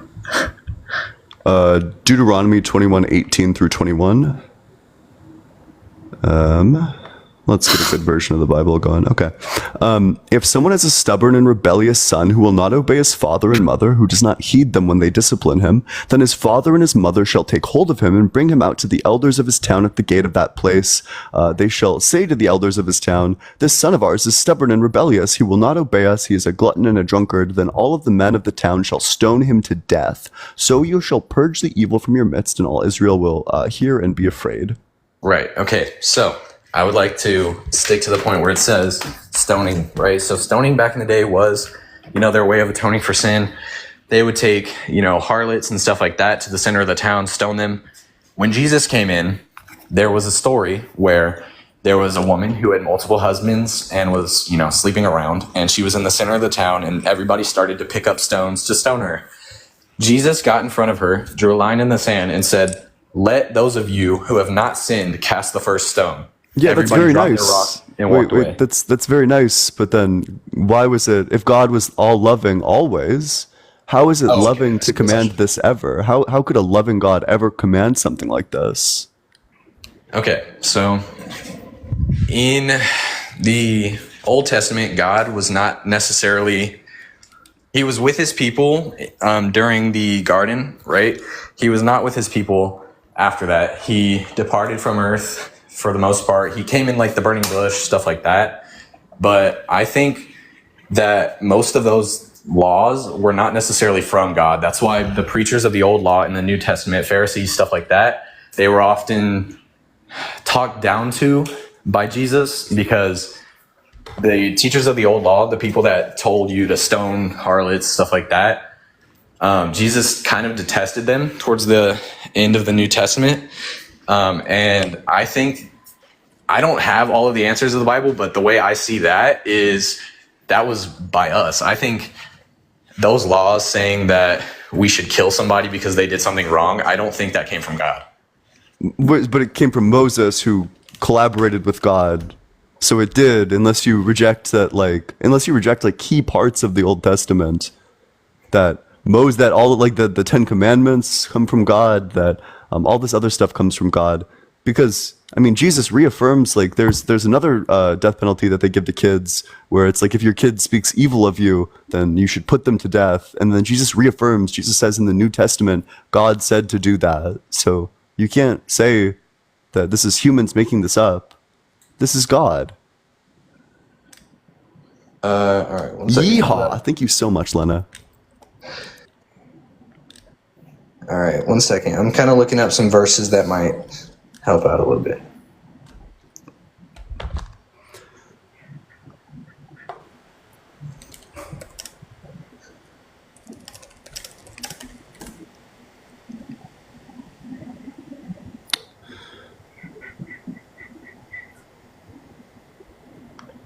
What specifically are you looking for? I'm looking for some verses like Romans 6:23 that says, "For the wages of sin is death, but the gift of God is eternal life through Jesus Christ." Yeah, wait, but that doesn't answer this. How can a loving God ever command for the unaliving of children? Right. So a lot of kind of a parallel to what you're saying. A lot of atheists nowadays and stuff say like, oh, if God is all powerful, he can't be all good because a lot of kids like die. And No, get cancer. that's not the argument. It's not like a problem of evil. Well, it is a problem of evil, but it's not that type of problem of evil argument. It's using specifically stuff in the Bible to say, wow, look at this immoral thing that God did. Why would God do this immoral thing? We're not talking about the external world. We're not talking about kids with cancer. We're talking about, why would God command for the unaliving penalty of children? Okay. Let me find some. I'm just not sure what you're looking for. Yeah, I'll be 100% honest. Some people in the chat are saying like, to say I don't know isn't a bad statement.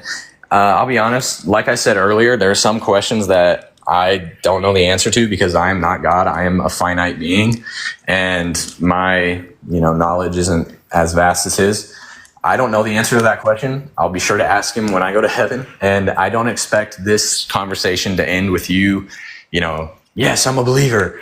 I don't expect that, but I would ask that you would approach, conversations in the future like you did today, and, maybe take a look at the Bible, see, try to get context on some of these answers from the Bible, not just from, a standpoint of your own beliefs, thinking that he isn't real. Maybe read a couple verses with the idea that he could be, stuff like that. Yeah, I mean, I would love evidence that he is real. Right. It just seems like there's lots of evidence that he isn't real. I just can't. I think that it's like grotesque to suggest that, well, I just need to approach all the verses about like unaliving children from the perspective that he is real, and that maybe he did have a good reason for this. I feel pretty confident in saying that no, he didn't. There's no good reason to like unalive kids. Okay. So I would say for things like that, I would read the New Testament and try to find verses that talk about the old law and transforming into the new law, stuff like that. I don't have answers for you on questions like that. What I believe is Jesus Christ paid the penalty that used to be on us. And so things like that, if your child lies, kill him. I think that Jesus was taking the place of those children in the New But Testament. it was never justified, which means that there was a time where God did something unjust, which means he can't be all good, which means he doesn't exist. Look, I'm going to be honest with you. I believe what I believe. And I think it's kind of like we're both kind of beating a dead horse here. I'm not going to change my beliefs, and I don't think or expect you to. But, I believe what I believe. And you've definitely done your homework. I will say that you're clearly an intelligent guy. Appreciate it. But the only way to really believe in God is, it's not going to ever be like some intellectual conversation that flips a switch. Like Darwin, he went his entire life believing that, evolution was a thing. At the end of his life, and looking over all his findings, No.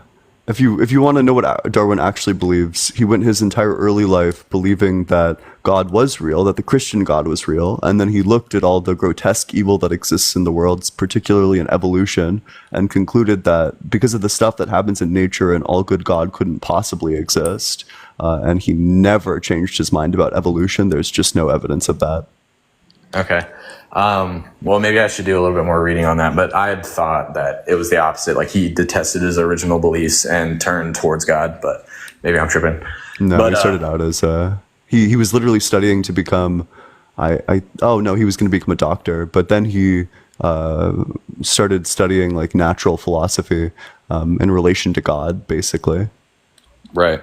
Okay, gotcha. But yeah, at the end of the day, the thing I want to kind of leave here with, a lot of people are like, "Oh, thank you." Some people are saying I'm getting mixed reviews in the chat, but anyway, the thing I want to leave here saying is God, in my eyes, in my belief system, knows things that we will never be able to comprehend, and a lot of it is kind of just giving it up to Him, trying not to understand something we can't understand. And I know that's not an argument for an atheist or somebody, or like you said, a naturalist, right? That sounds completely dumb to you, I'm sure, saying that I don't know, so I'm not going to try to find out. But ultimately, these questions are only going to be answered when I, hopefully, at the end of my life, see Him face to face.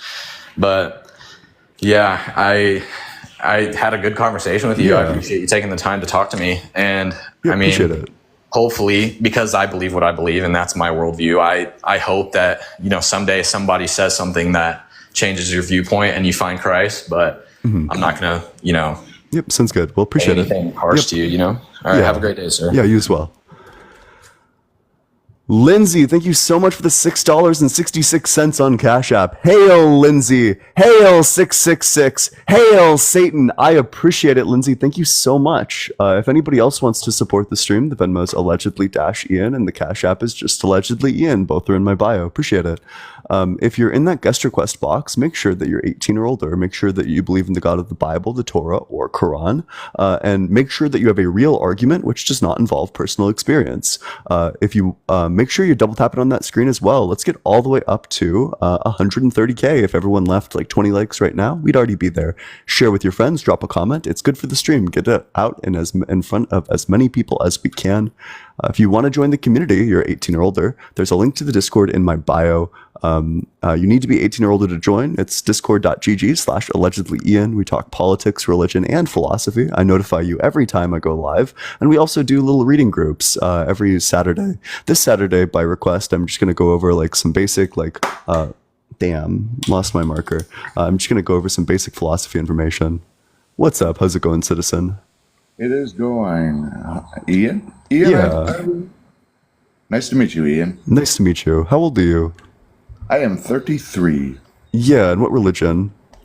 No religion, just a true belief in God. Are you like a Christian, but you just say no religion? No.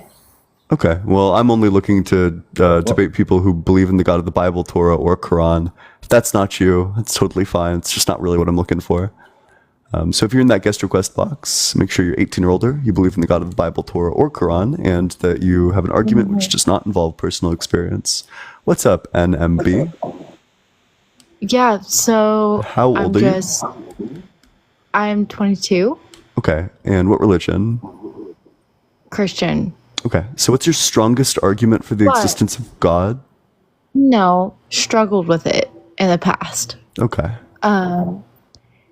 It has taken me some more time. Like I went through a moment where Wait, I I'm didn't with no believe. personal experience. I don't want personal experience. So It's do you have not- something that... we know we don't want that, but But you're going to I'm- violate my boundaries and keep on going anyway. No, I feel like the way that you talk to people is like not very, like, I don't know. It feels like you gaslight. I just don't know what that means. In what way? I don't know. It's like you can't let anyone talk. You can talk if you have an argument. I love arguments. No, it's almost like whenever someone comes on this live, you shut them down so fast. Yeah, it's a skill. Grr. Let's fucking go. It's a GER Grr. skill. You Let's got go. that in you. That's crazy glazing. But Thank you. I'm like, I don't get it. I don't get it. Yeah, well, I mean, if you have an argument, I mean, I've just heard all these arguments and they're just all really bad. So if you have an argument, I'll listen to it and I'll just tell you the reasons why it's wrong. Unless it's a really good argument, in which case I'll convert to religion. If it's like a convincing argument, of course.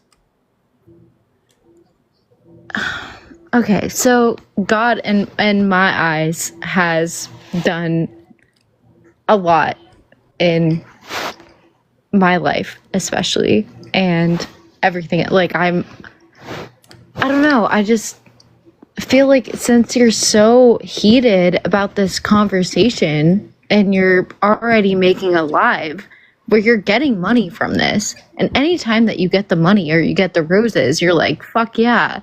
It's like, okay, we can all see that. True. Well, yeah, Like, if people want to very support the stream, evident. they're welcome to. I don't know. I just, But do you have a reason why God exists, or do I need to move on to the next guest? God exists because he's done like incredible things in so many people's lives. And if there's this many people coming on here to tell you that, and like, again, I'm gonna not trying to convince you any other way because I respect your views. I care, but it's just wild what I've been seeing. So in 1 Samuel 15, well, Cyber, thank you so much for the $6.66 in Exactly. Venmo. Here we go. $6. W Cyber, hail Cyber, hail 666, hail Satan, big W Cyber in the comment Then, section. yeah, when you see this and you say that shit, But it's wait, like, I'm so okay, sorry. I just have a really quick question. So you said that God's done a lot of good in a lot of people's lives. Yeehaw! Thank you so much, Ulan. I was just wondering. So in 1 Samuel 15, he commands the slaughtering of Amalekite infants and children. Could you tell me what good he's done in the lives of the Amalekite infants and children who got genocided? Yeehaw! Thank you so much, Barnabas. do I know her? Probably not. Do you know her? It's a group of people. It's like an ethnic group that God commanded the genocide of in 1 Samuel 15. Yeehaw! Thank you so much, Saint Barnabas.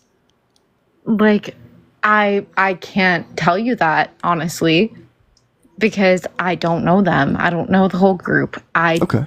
Well, no one knows them now because they're genocided. What about the Canaanites?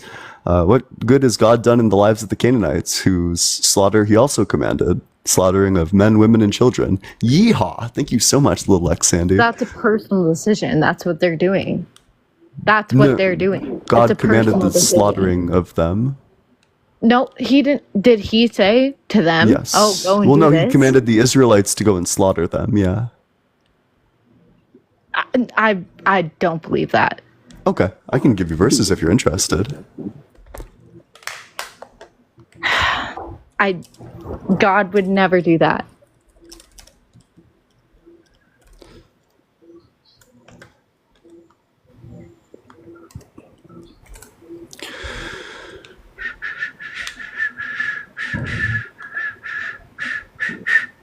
Deuteronomy 7:16.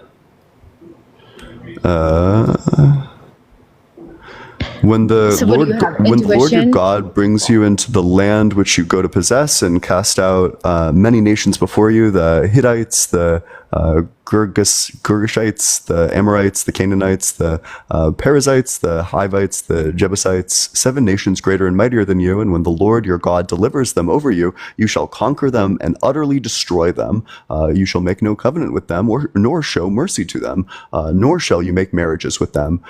You shall not give your daughter to their son, nor take their daughter for your son, for they will turn your sons away from following me to serve other gods, so the anger of the Lord will be aroused against you and destroy you suddenly.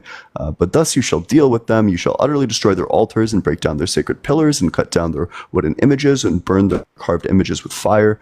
For you are a holy people to the Lord your God. The Lord your God has chosen you to be a people for himself, a special treasure above all the peoples on the face of the earth. So yeah, he did say that you should go and take the lives of like all of their children and just like go and genocide them.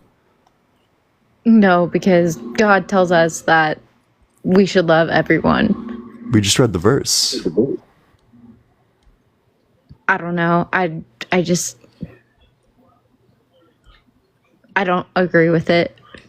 Okay, so you think you know better than God? No, not at all. I would never put myself higher than God. But you say you disagree with it. This was God's decision. Spoofnix, thanks for the $1 on Venmo. Bent like a pretzel. Look, I think that the only thing I had to say was that since you're so heated, it's gotta be like, I don't know. No one's Like heated. you're heated. I'm heated. Nuh-uh. It's I don't know. Well, you got anything else? Or should I move on to the next guest? Well, for you, the viewers would want that. Yeehaw. So. Thank you so much. But if you want that, because I don't know. Yeehaw. Thank you so much, Gino. Appreciate that. Because I'm interested in exploring more verses with you. If you want to hear about the other stuff your God's done. You're not going to convince me to, like, be on a, I don't know, like my religion is like in my religion. I love God. Yeah, and that's where we differ because, well, I can't convince you. You could definitely convince me if you had evidence or a good argument. It's just that all the evidence is really bad. So your belief system is completely dogmatic. There's no way to get you out of it. You would have no idea if it's true or not because any evidence you just dismiss. Whereas I'm always open to new evidence. If you have a good argument to convince me otherwise, I'd be happy to abandon my beliefs and join a religion. It's just that there's no evidence. I don't need evidence because I love him and he loves me. He would love you as well. And I mean, it's just that, you know, I almost feel bad on the fact that you can't like have that hope. So if God wants me to love him, I would love to be in a relationship with God.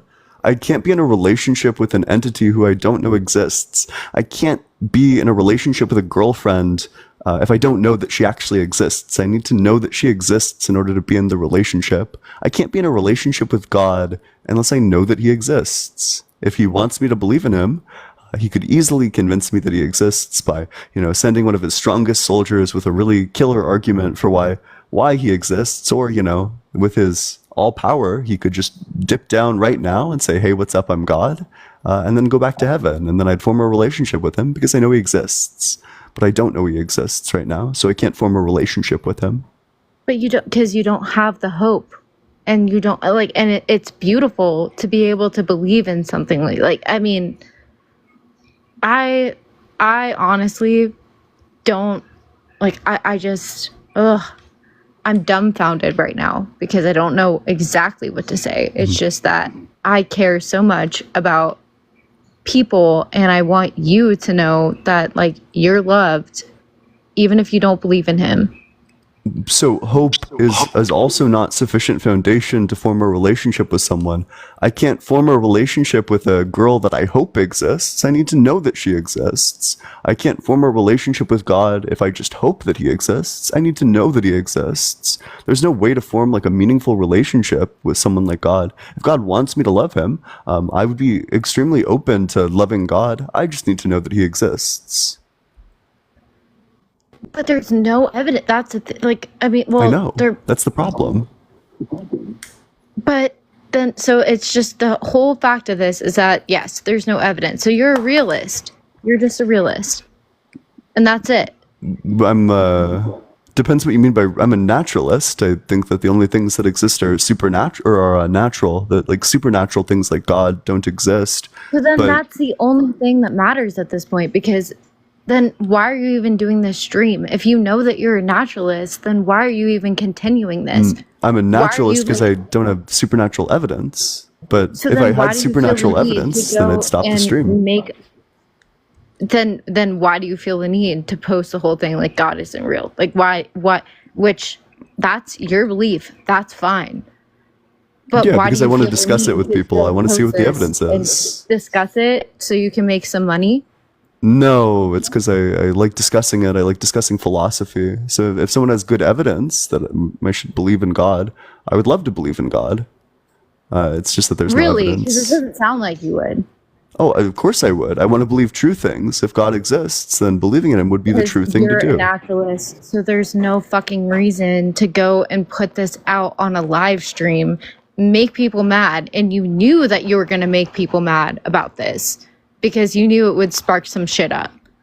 Cyber, thank you so much for the $6.66 on Venmo. Yep, this is W exactly what I'm Cyber, talking about. hail Cyber, hail 666, hail Satan. I appreciate it, Cyber. If anybody else wants to support the stream, Venmo's allegedly -Ian. Cash App is just allegedly Ian. It's exactly why you did this, because you knew it was going to spread, and it makes a profit on your end. Well, I mean, I spend lots of time doing this. I mean, why shouldn't I be able to monetize it? If people want to donate, nobody's forced to donate. Nobody's forced to gift. It's their choice. If somebody wants to support the stream, they're more than welcome to do so. If, I mean, I shit, could do the yeah. exact same thing as like a Christian. I could be a Christian and be like, hey, God is real. And then if somebody wanted to support the stream, because I spend lots of time doing this, yeehaw, thank you so much, Duchess, because they appreciate the effort and they want to support it. Because it's easier for me to do streams, and especially do longer streams, when I have this kind of financial support. So I mean, yeah. I mean, you're not wrong on that. Laura, It's thank you so much for the $6.66 because it pisses her off, LMAO. W Laura, hail Laura, hail 666, hail Satan. Kevin, thank you so much for the $1 on Venmo. Lawson, thank you so much for the $6.66 on Venmo. Hail Lawson, hail 666, hail Satan. Cyber Boba Fett, thank you so much for the 20 cent subscriptions. W Cyber in the comment section, just add, thank you so much. Twetsky, thank you so much for the $6.66 on Venmo, on Cash App. Hail Twetsky, hail 666, hail Satan. Scott, thank you so much for the $6.66 on Venmo. Hail Scott, hail 666, hail Satan. You're doing a great job. Yeah, I know. It's pathetic. I don't know. I don't see what's pathetic about it. I love don't know. philosophy and I love talking about philosophy, but do you have like reasons why God exists, or is it just this tone policing? It's just someone who cares a lot about people, and when I see someone who's definitely like needing like God, I don't need an imaginary friend. I'm perfectly capable of surviving on my own without Bronze Age fairy tales. I just don't know why I would ever want to add a god to my life when my life is like perfectly fine without it, and I also just have no evidence of it.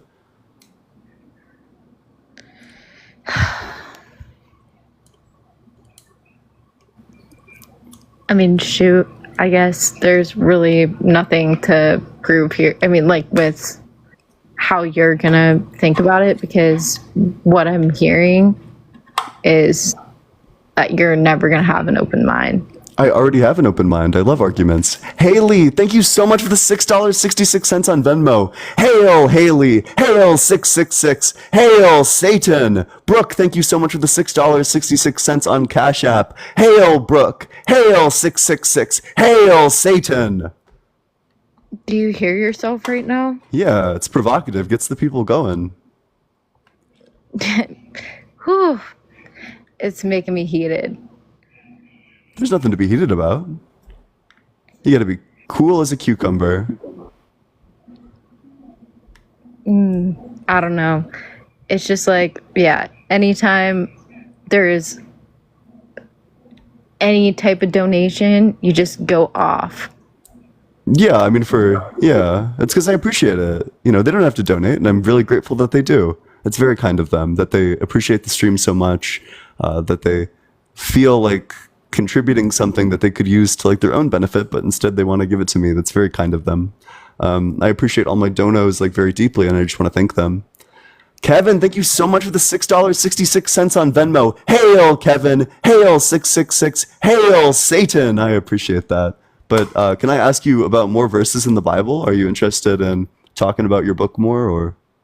Gonna be honest, I don't know many like verses, but I do know the love that he's given me. Okay. So maybe you should look into the verses. I mean, why would a loving God say that it's okay to own slaves? That's not very loving. I mean,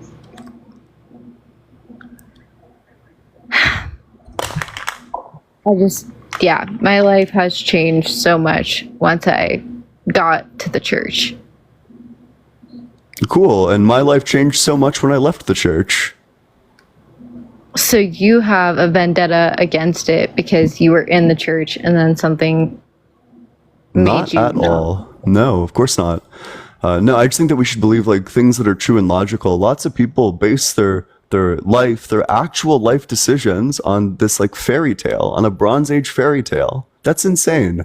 We need a society which is built on critical thinking. I think that the stream gives people the tools to actually critically think and evaluate these beliefs and expose them for what they are. Nonsense. Infexus, thank you so much for the $6.66 on Cash App. Hail, Infexus. Hail, 666. Hail, Satan. Appreciate that. Yeah, I mean, at this point, I know I don't have all the right facts to be able to go and argue with you because I don't want to do that, but at the same time, it's like, I know why you're doing this. And why am I know wait, I Ryan, thank you so much for the $6.66 on Venmo. Hail, Ryan. Hail, 666. Hail, Satan. Appreciate it, Ryan. Well, I do this, again, because I just like philosophy. I think philosophy is super, super interesting. I think that it's like a vast and unexplored expanse. And I think more people need to... I turned it on. More people need to be brought philosophy. I think that the conversations are really interesting when they're good. And I don't know, it's fun. I like it. Joshua, thank you so much for the $6.66 on Cash App. Hail, Joshua. Hail, 666. Hail, Satan. And Bubblemint, thanks for the extended subscription. Glad you're here. Oh, okay. I accept your surrender. Folded like an omelet, or folded like a chair, scrambled like a chair, reformatted like a chair, crushed like a chair, baked like a chair, shattered like a chair, folded like a chair.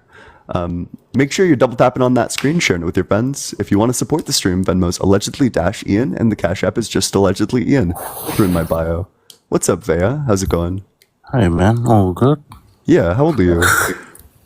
Sorry? How old are you? I'm 29. Yeah. What religion? I'm Christian. Okay. Target Zero, thank you so much. Appreciate it. What's your strongest argument for the existence of God that does not involve personal experience? Gino, thank you. I don't know, man. There's a lot. I just wanted to jump on and just listen to what you had to say. Yeah. But I'm just asking you, why do you believe in God? What's the argument that doesn't involve personal experience that might convince a non-believer? Well, I'm not the person to ask about that. I just wanted to jump on and see what you believe in, really. Yeah, well, I'm an atheist, so do you have an argument, or should I move on to, do you want me to make an argument, or? Yeah. So let's keep it like super simple. We can just do like an evidential problem of evil. If God's all good, then why would he make malaria, a disease which has taken the lives of one out of every 2 humans? Why would God make malaria? I don't think God made the world perfect at the start. I think it's more so when, we inherited the earth and we did that ourselves. That's not true, though. Because we know that malaria existed before humans existed, which means that humans can't be the cause of malaria. We literally have a fossilized mosquito that has malaria in it. So why would God make malaria? I couldn't answer that. CJ, thank you so much for the $6.66 on Venmo. Hail CJ, hail 666, hail Satan. Appreciate that. Ooh.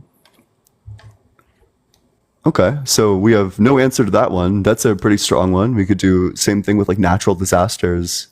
Why would God make natural disasters which take the lives of hundreds of thousands of people every year? Couldn't tell you, man. Okay. If God wants me to love him and wants a relationship with me, why would he remain hidden? I can't form a relationship with someone who I don't know exists. But if God existed, I would love to know about it, and I'd love to form a relationship with him. All I need is evidence that he exists. So why would God stay hidden from us? Good point. Do you have anything else for me, or should I just move on to the next guest?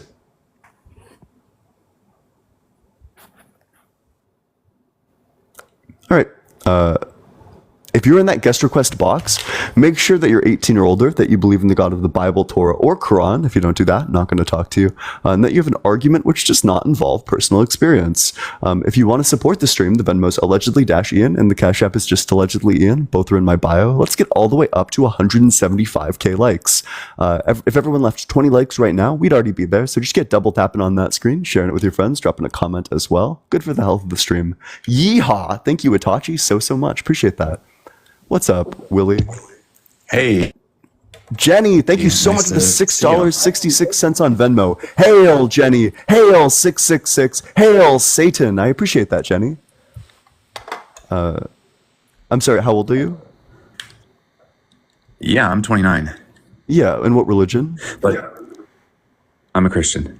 Okay. What's your strongest argument? Yeah, go for it. Yeah, I didn't mean to talk over you. I just wanted to say thanks for bringing me on. I've been watching this a few days, and I've been seeing what you're doing, and the stream's very entertaining, and I'm happy that I'm finally on here. This is really great. Yeah. So what's your strongest argument for the existence of God that does not involve personal experience? So, I like the arguments that you were using previously with the previous guest. But if I'm to make an affirmative argument, I think that Aquinas's 5 proofs are all very strong. Okay. But to make the argument for the guests, essentially everything in existence has a contingent existence, meaning if my parents weren't alive, I wouldn't be alive. So my existence is contingent on them. My shadow is contingent on my existence. So everything that exists is contingent on other things that exist, which means there must be one thing that is not contingent on other things. Okay, so the problem with this argument is that it falls into modal collapse. So this argument works by like trying to draw a distinction between necessary and contingent, but you're saying that there's this like at the very start of the chain, there's this necessary thing. But of course, if this thing is necessary, then the thing that it does is necessary, and then the outcome of that thing is also necessary, and then the outcome of the stuff that cause does is also necessary. It turns all these contingent truths into necessary truths. That everything in the universe would then be a necessary truth. Okay. So I've never actually heard anybody respond intelligently to the proof. So this is really good. So modal collapse. So you're saying that the creation of this non-contingent being would also all be eternal and necessary? Yeah, essentially, right? So if, let's say that it's a necessary fact that I drop the ball, that means it's also going to be a necessary fact that the ball drops. And then according to like the laws of physics, it's then further necessary, like everything that the ball does. So you just apply that on like a universal scale that every event now becomes necessary. Okay. It's no, like there are no contingent facts at that point. So I see the argument that you're making, but I don't see how you can make the leap, like the logical leap between there being one non-contingent being that all other contingent beings are dependent on, saying that therefore that means that everything must be eternal and necessary. So it's not that everything must be eternal, but rather that every event, every state of the world then becomes necessary, which leads to like really bad places with the problem of evil. That you then need to affirm that God like necessitated the Holocaust, necessitated like Jeffrey Epstein, necessitated like all of this like crazy evil stuff. Let's talk about the problem of evil then. Okay. I like natural problem of evil, all else equal. So do you, I can just ask you like the basic question.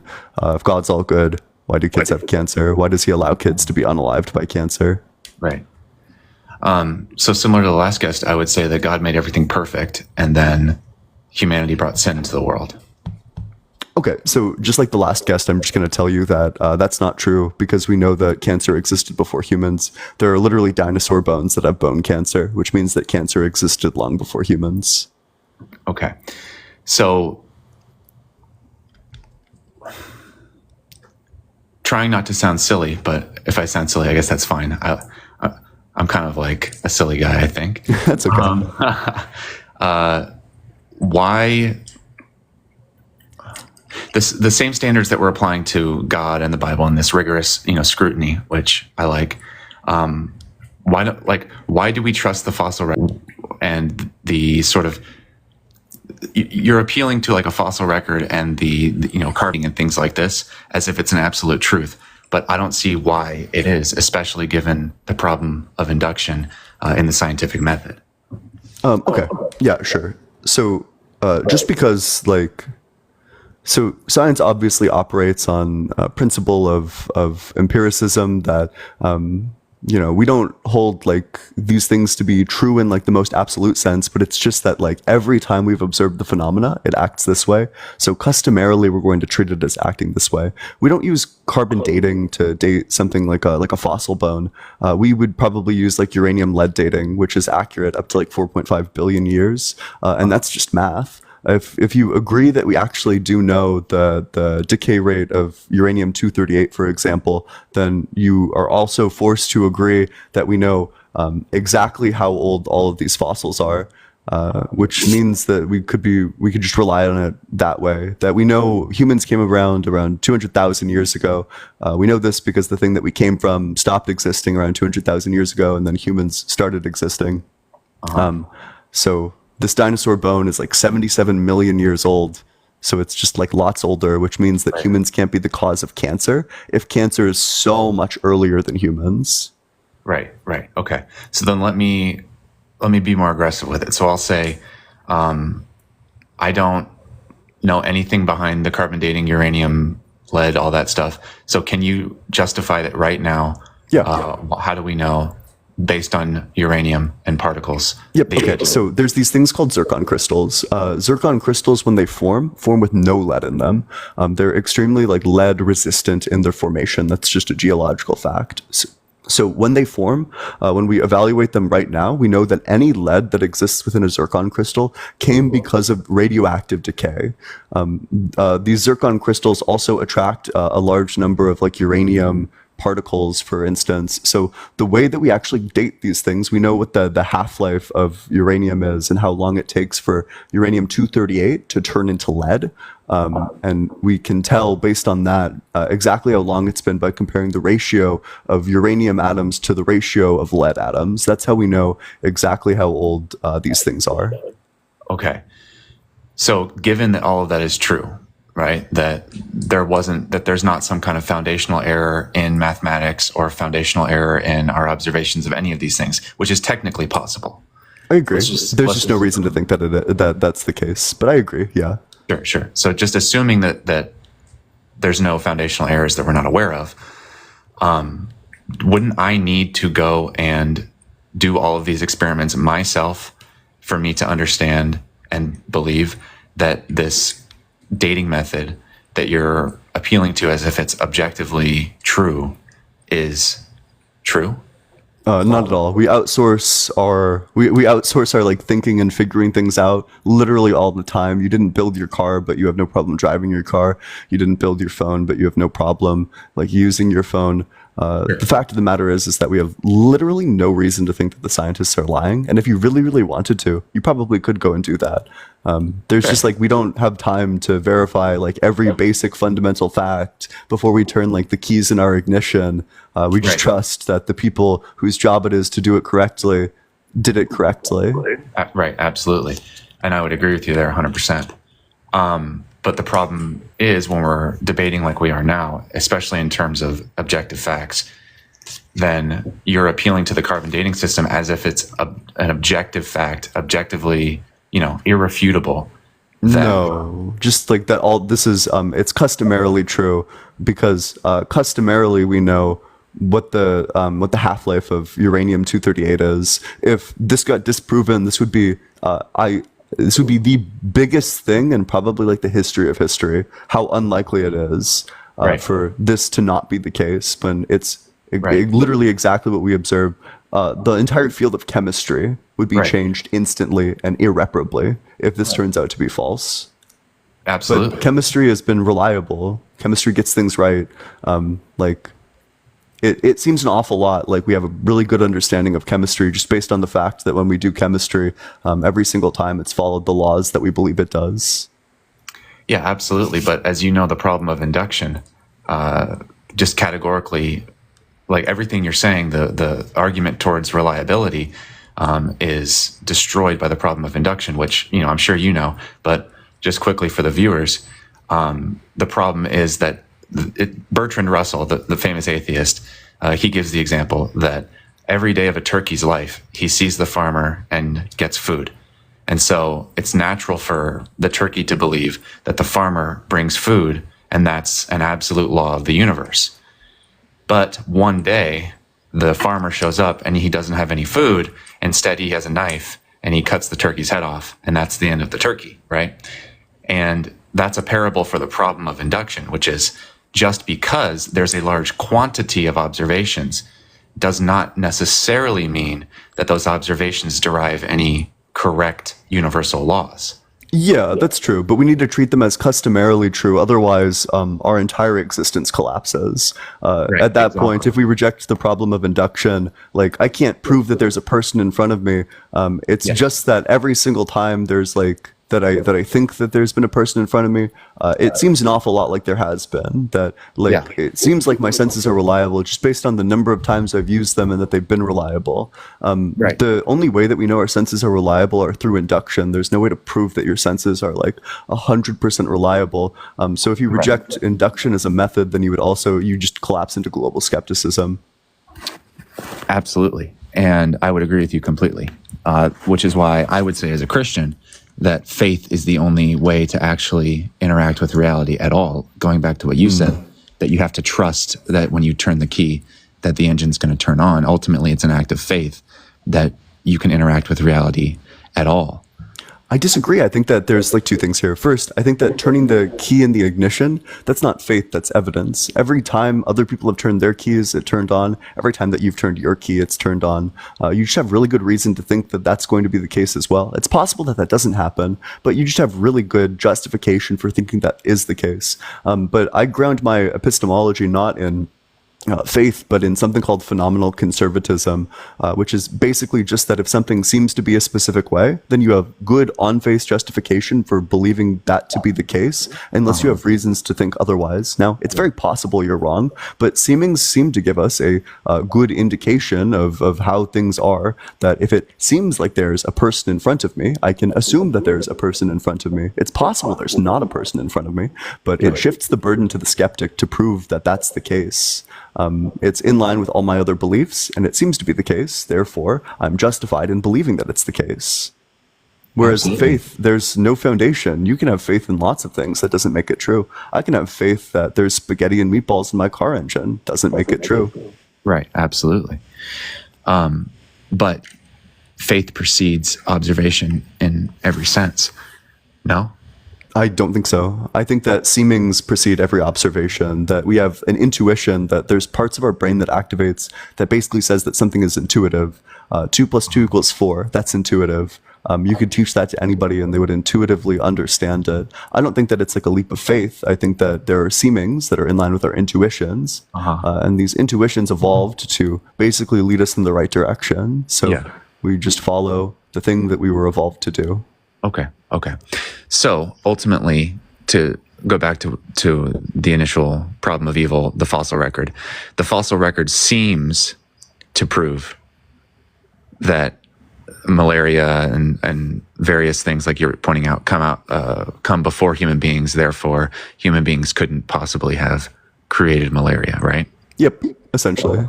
Right, but it only seems to be the case. There's no way. Yeah, but that gives us strong on-face judgment. So it's we assume the truth of our senses just based on the seemings that they're reliable. If our senses aren't reliable, then like we're kind of fucked regardless. But Absolutely. Yes. we just need to we're justified in thinking that our senses are reliable because every time we use them, it seems like they're working reliably. It's possible they're not, but like that's a completely separate conversation. So based on our senses, we gather evidence and data, and it's based on this evidence that we know how old something like a fossilized mosquito or a dinosaur bone with cancer is. And it's based on that we also know around when the first humans came, and we can just compare the dates and say, wow, this dinosaur bone with cancer is way older. Wow, this like mosquito with malaria is way older. Right. And just to, I guess, express where I'm coming from, like how you said, if, like you're pointing out that there are a lot of philosophical dead ends, right? Like collapsing into absurdity, right? I would lean into that, right? I would say that those collapses into absurdity are more absolute than instead of just looking at them as if they're a mathematical, nonsense, right? Like you're doing math and you get this outcome that's obviously not true, so you just disregard it. But these collapses into nonsense, like Zeno's paradox, right? Like motion being impossible, knowledge being impossible. I think all of these are actually the true ends of philosophy, and these are actually the reasons why we need God, because God is our salvation from those the absurd collapse into like a black hole of nonsense. I think I just disagree. I don't want an absurd worldview, but the way I'm capable of getting out of an absurd worldview without God is just the process that I've already laid out, phenomenal conservatism, that our seemings give us prima facie justification for a belief in a proposition, just that we have, we're justified in holding like X, Y, or Z belief, just based on seemings, insofar as these seemings are in line with everything else that we know about ourselves. But I think that presupposing God actually causes a huge problem, that you can literally only get out of this by like hoping, but you can only get out of radical skepticism by hoping that you're out of radical skepticism, because you have no reason to think that God isn't just lying to you about everything and that you actually aren't just like a brain in a jar. So it's, under the atheist worldview, we have good reason to believe in reality, whereas under the like God worldview, you need to take the agnostic stance as to whether reality actually exists, because you need to take the agnostic stance as to whether God would make reality exist or instead just make it all an illusion. Right, exactly. The Descartes brain in the vat classic matrix, which is of course why we emphasize faith and why we believe that God is good, and we understand that there is no logical system of proofs that we can use to escape that. It's strictly faith. But I hear what you're saying, and I just want to reiterate, I think that you don't. So in other words, you don't believe in an absolute truth. Is that right? It depends what you mean by that. Well, it just seems like the only truth that you can arrive at is something that seems like truth, and that's what's good enough for you? Is that... You can arrive at true conclusions, but whether or not you know absolutely that they are true conclusions is a different matter. So if we take, let's just like ignore Gettier cases and let's take knowledge to be like justified true belief. Now, I think seemings give you justification, and if the belief is true, then you have knowledge in that instance, that if you if you believe that there's a person in front of you because it seems like there's a person in front of you, and in reality it is the case that there's a person in front of you, then you actually did know that entire time that there's a person in front of you, even if you don't know that you know that. I still think that you're capable of obtaining like some objective truths about the fact of the matter. Okay. And so going back to the original example, when we're appealing to the fossil record, you're not claiming that that's absolutely true. You're just claiming I'm saying that that's like, if that's not true, then all of science, like all of chemistry, we just knew nothing about chemistry this entire time, and we just have a mountain of evidence to suggest that actually we do know things about chemistry. So we just have, I don't know, like millions of data points to suggest that this is the case. I'm not saying that it's like infallible. It's always subject to critique. Science is always subject to critique and revision. And if new evidence comes out that would disprove it, I just have no reason to throw out like millions, if not billions of points of data for the reliability of chemistry on the possibility that there could come out a new point of data that shows that it's actually unreliable. Sure, absolutely.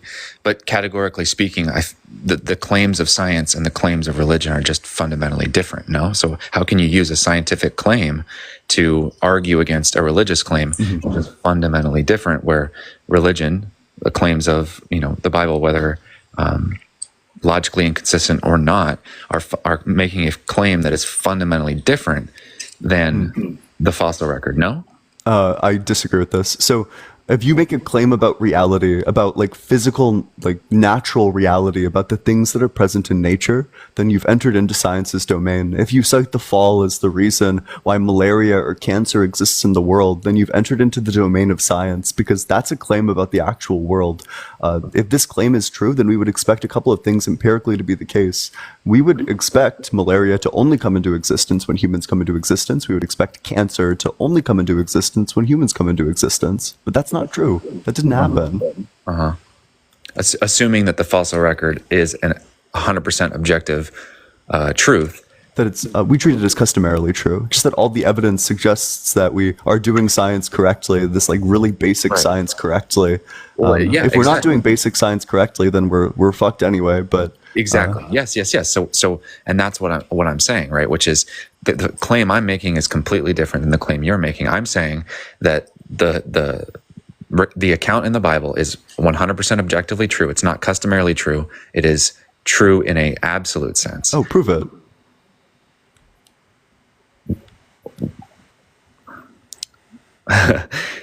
Now we're getting into whether or not you can prove that there's an objective truth, and your entire worldview is set up around skirting the need for an absolute truth. But at that point, it would just be an internal critique, because I would just be waiting for you to provide the evidence that the Bible story is true. Right. So the way that you phrased it is, let me provide an internal critique of the way that you've phrased the question, which is, provide me evidence of an absolute truth. That itself is contradictory. There is no evidence of absolute truths because they are transcendent. But I'm asking for the proof. Prove the absolute truth. Yeah, exactly. So you're asking for a scientific proof. Or not necessarily. Right?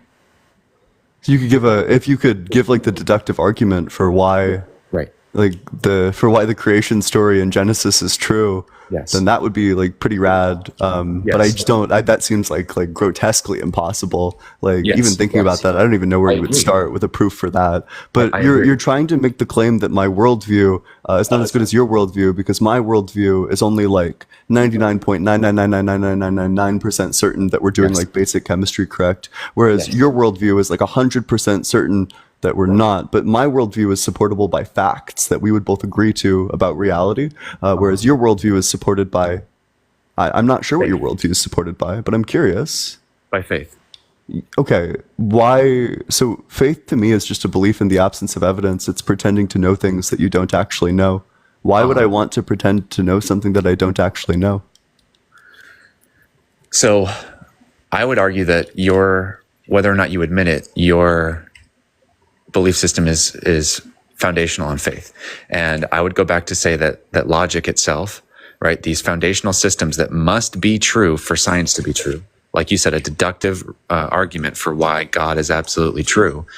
you're appealing to deductive reasoning and to logic. And what I'm saying is that logic itself cannot justify itself, right? That's a logical fallacy. So in order for logic to be true, you have to ignore the logical fallacy, in the same way that in order for God to exist, you have to arrive at a point that is a logical fallacy, which is, why does God exist? The answer is because God exists. Oh, so just begging the question. God is So a God exists because God exists? Absolutely, yes. So circular reasoning? Yes, 100%. Yes. But the foundation of logic is also circular reasoning. Would you mind telling me why my power strip doesn't work? Because it's not God. But I'm asking you, could you tell me why the power strip doesn't work? Because it's a categorically different being than God is. But like in the context of the power strip, why does the power strip not work? In the context of the power strip, it's not God. It is a unique property of God that God exists because God exists. That's what makes him God. Yeah, I mean, so if you accept logic, then how do you have a God that violates logic? Because he's transcendent above logic. Logic is not greater than God. God is not bound by logic. You don't want to do that one. I think that's like the first serious blunder in the conversation, to say that God exists outside of logic, because then you just have to affirm all the nonsense questions. Like you have to, does God have the power to make a rock that he doesn't have the power to lift? Well, I just want to say, as kind of a side note, that that you said that's the first blunder in the conversation, and you flattered me. So thank you. Yeah, I don't know, because I think no, I don't know. I think you've been doing like really well. You've done way better than any other guest I've talked to so far. But well, I just want to say I'm really enjoying this, and yeah, but if anybody in the chat and everything, if this is killing your life, feel free. No, not at all. Not at all. You're doing great. Thanks. I'd have this conversation even if it dropped the viewers down to 3, but luckily it's not doing that either. So, okay. So let's talk about the can God make a stone too heavy for him to lift? Yep. Right. So if God's transcendent above logic, then he would have to be able to do that. And do you think that he has the power to lift the stone that he can't lift? Right. So he can lift the stone that he can't lift? Uh-huh. Oh, okay, wait. I'll launch like a better one, because it seems like you're like intelligent enough to track this argument. I think that this leads to just an outright, like a universal rejection of the law of non-contradiction. Does God have the power to make the sun both exist and not exist at the same time?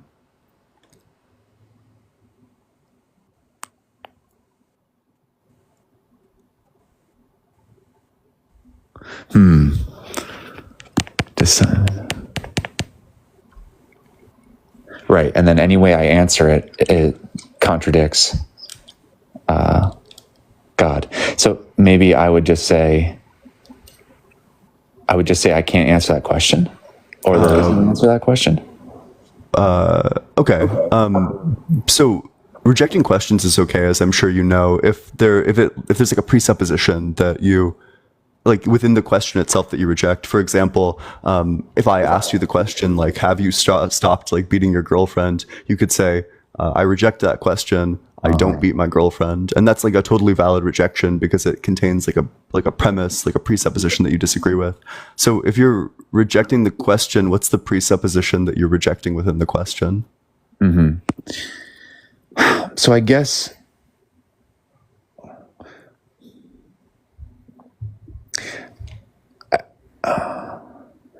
I would respond with a Bible story, which the story of Jonah, which I find endlessly fascinating, because it's a story in which God tells Jonah, prophesies through Jonah, events that will happen in the future, and those events end up not happening, right?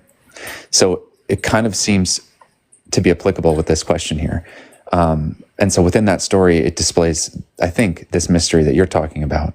But I do think that there are ideas and things that are just too big for us here and now. So I guess the honest question is, I can't answer that. But it's a really good point. Okay. Damn, this conversation is like fascinating. Do you have anything else, or should I move on to the next guest? Because and let me be clear, I'm going to drop you a follow if you ever want to come back up again in the future, because this conversation was like just fantastic. Yeah, it was good. I'll definitely let you get to the next guy, Ian. Thank you very, very much. If anybody's interested, I do Christian apologetics masculinity on TikTok, but it was amazing, and thank you, Ian. Yeah, appreciate it. Yeah, big W guest in the comment section. I appreciate that guest. It's always so kind. I love it when the conversation can be like good faith and philosophical instead of like whining about whatever.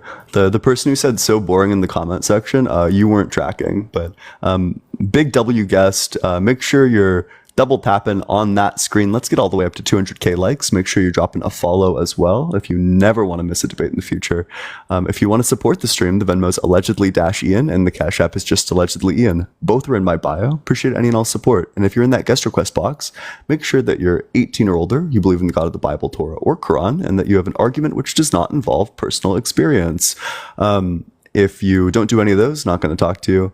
With that, we'll go to the next guest. But keep on double tapping, sharing with your friends. If you're 18 or older, you want to join the community, there's a link to the Discord in my bio. It's also discord.gg/allegedly-Ian. Only join if you're 18 or older. What's up, Pastor?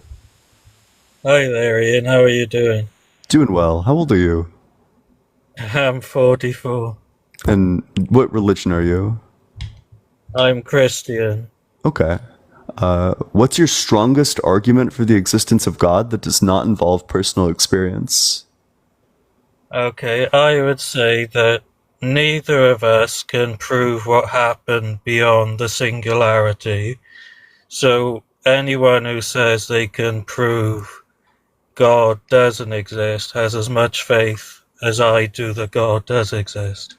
Oh, that's not true, because we have evidence for what happened before the singularity. So we know that dark energy is getting weaker right now, that the effect of it is getting weaker right now, which indicates that the way that the universe is going to end is in the same state as what it began in, that the universe is going to crunch back in on itself as it stops expanding, which will put it right back into the same state as the singularity. Which means that we can infer based on that the universe goes through cycles of big bounces and big crunches. And we can also infer, based on just some arguments about time, as well as like the quantum eternity theorem, that the universe has always existed. So we can infer things about what happened before the Big Bang.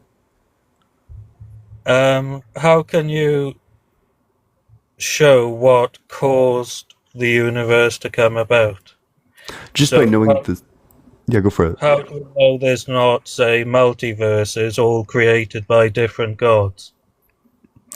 That would be an awfully weird thing for you to believe, if you think that God is sovereign over the reality. I have no reason to think that there's multiverses created by multiple gods. But I can have arguments for why creation of the universe is impossible, which means that if the universe exists right now and it doesn't have a beginning, then the universe always existed. But why does it need to have always have existed? What evidence do you have that it always existed? Yep, I'll give you the argument. Everything has to have a start point.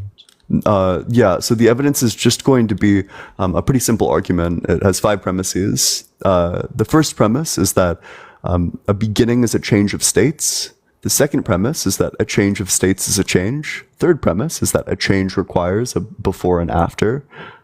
Fourth premise, a before and after requires a past, present, and future. And the fifth premise, that past, present, and future requires time. If you agree with all 5 of those premises, then we would have it that a beginning requires time, which means that time itself cannot have a beginning, because in order to have beginnings, time must exist, but if time hasn't begun yet, then it doesn't exist. So time would both need to exist and not exist if time has a beginning, which is a contradiction. So we don't have contradiction, so instead we infer that time has always existed. Okay, both you and I are computer scientists. I'm doing a PhD in game technologies at the moment. I've just been given a resubmit at my Viva. So, who wrote the computer program? Who wrote the computer program?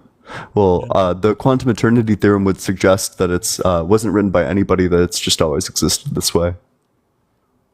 But you say that there has to be a change there has to be a change. So somebody had to type run. The opposite, that there couldn't have been a change, because if there was a change, then time would have already existed. That there couldn't have been a beginning. But that doesn't make logical sense because everything has to have a beginning. Your life had a beginning. Does God have a beginning? I would argue that God has the power to create themselves. Oh, so God was created by who? God. Oh, and before God was created, did God exist? They had the potential to exist. But before God existed, did God exist? That would be a contradiction, and as you know, Thomas, what's his name? Aquinas. Aquinas said you can't have contradictions in theology. Mm-hmm. Else defeating the point. Yeah, so a question can't be contradictory because it's a question. It's not like a statement about truth or falsity. Contradictions are things that happen between two statements, but a question is a question. So did God exist before he was created? To answer that question, my personal view would be that God always had the potential to exist, but had the power to create themselves. That seems like just obvious nonsense, that a potential thing can't affect the actual world. That when your guest, you said I'm not a pastor. I'm a workplace chaplain. I'm not ordained by any church because I don't believe in many of the things the Orthodox religions believe in. That's fine, but it's just going to be a universal truth that that a potential thing can't affect like the actual world. So if I have a future child, my future child can't affect like the right now because they don't exist yet. That's an interesting point, but it depends whether you look at the universe in terms of an expanding state that is predetermined. So your future child is predetermined because as the universe, as time is going, your child will eventually appear along that timeline. So, That's fine, but that doesn't really help you out here insofar as like that would be the child being actualized. But what I'm asking is if potential things can affect like the actual reality before they're actualized. The implications of this, the obvious answer to me at least, is no, they can't. Potential things can't affect actuality because they are potential. Similarly, God cannot create himself because God would be potential, and potential things can't affect actuality. Means that it makes no sense to say that God created himself. Yeehaw! Thank you so much, Sarah. Appreciate it. well, that's what I believe, that God created themselves, because I can see no logical way for life to come about other than through a divine being. Why couldn't the universe have just created itself? Well, it follows your same argument then. The argument you just made about God would follow for the universe. No, not at all. Because I think that the universe has just always existed. I think time has always existed. Whereas you think that God has at one point not existed, but then he created himself. In order to create, you need to exist. But God didn't exist, and yet he created himself. You can't create yourself. That's just nonsense. Well, just as it's nonsense that the universe can come about by itself. I don't think it did. I think it's always existed. I know you probably hate the term for it, but that's called the nature fallacy. No, the natural fallacy is saying that because something is the way in nature, that it ought be this way. What I'm making is an argument that the universe has always existed by appealing to the fact that time has always existed. And I would say, based on what I understand about God, they didn't need a concept of time in order to create the universe. Akono, thank you so much for the $2 on Cash App. That's a really funny message. Yeah, then it just seems like God's illogical, because what I mean when I say time is a sequence of events. Now, you would have to be forced to say that that it's actually like something just completely different to God, that time isn't time to God. And that's just a contradiction, because time can't both be time and also not time. Well, if God created themselves and came into existence I don't grant that. outside of time, then they would kind of have to create the universe in absence of time, and it would look like the universe had always been there. Okay, wait, so are you saying that at one moment in time God didn't exist and then God created himself at the next moment? Yeah.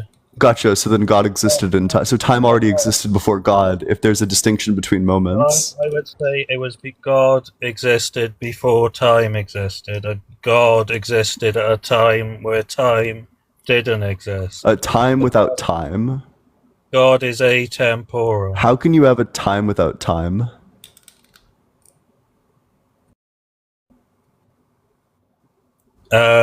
Because that's the only point at which there could be, if you like, nothing. So do you know, do you use C# at all? Do I what? Do you use C# at all? I don't know what word you're saying. C#, the programming language? Oh, I don't know C#. I'm more of a Java and Python person. Well, they've probably got the same in there. In C# and like VB.NET, you've got a variable called nothing, which is completely empty without anything in it at all. But of course, there's still references to this variable, otherwise it would be unusable. So in order to have the nothing, you need to have all the scaffolding around it. And you've also got null, which is a cell that is empty. Yeah, but of course you would need pointers to this empty cell, otherwise it would be unusable. Yeah, and what I'm saying is that God existed at a time where there was emptiness, nothingness, a total void state. Gotcha. So I have a quick question about that. So it's a time without time. So you would say that at this time without time, there was time and also there was not time? No, I would say that when God created the universe, that's when time started. But at this time without time, was there time or was there not time? There was not time. Gotcha. So then you couldn't call it time. It wouldn't be a time without time. Yeah, It would be nothing. That's just a quirk of the English language. At this point without time. So how do you go from nothing and then God creates himself without time? Because creation, we can demonstrate this pretty easily actually. So do you agree that, let's go through premise by premise. Do you agree that creation requires a change of states?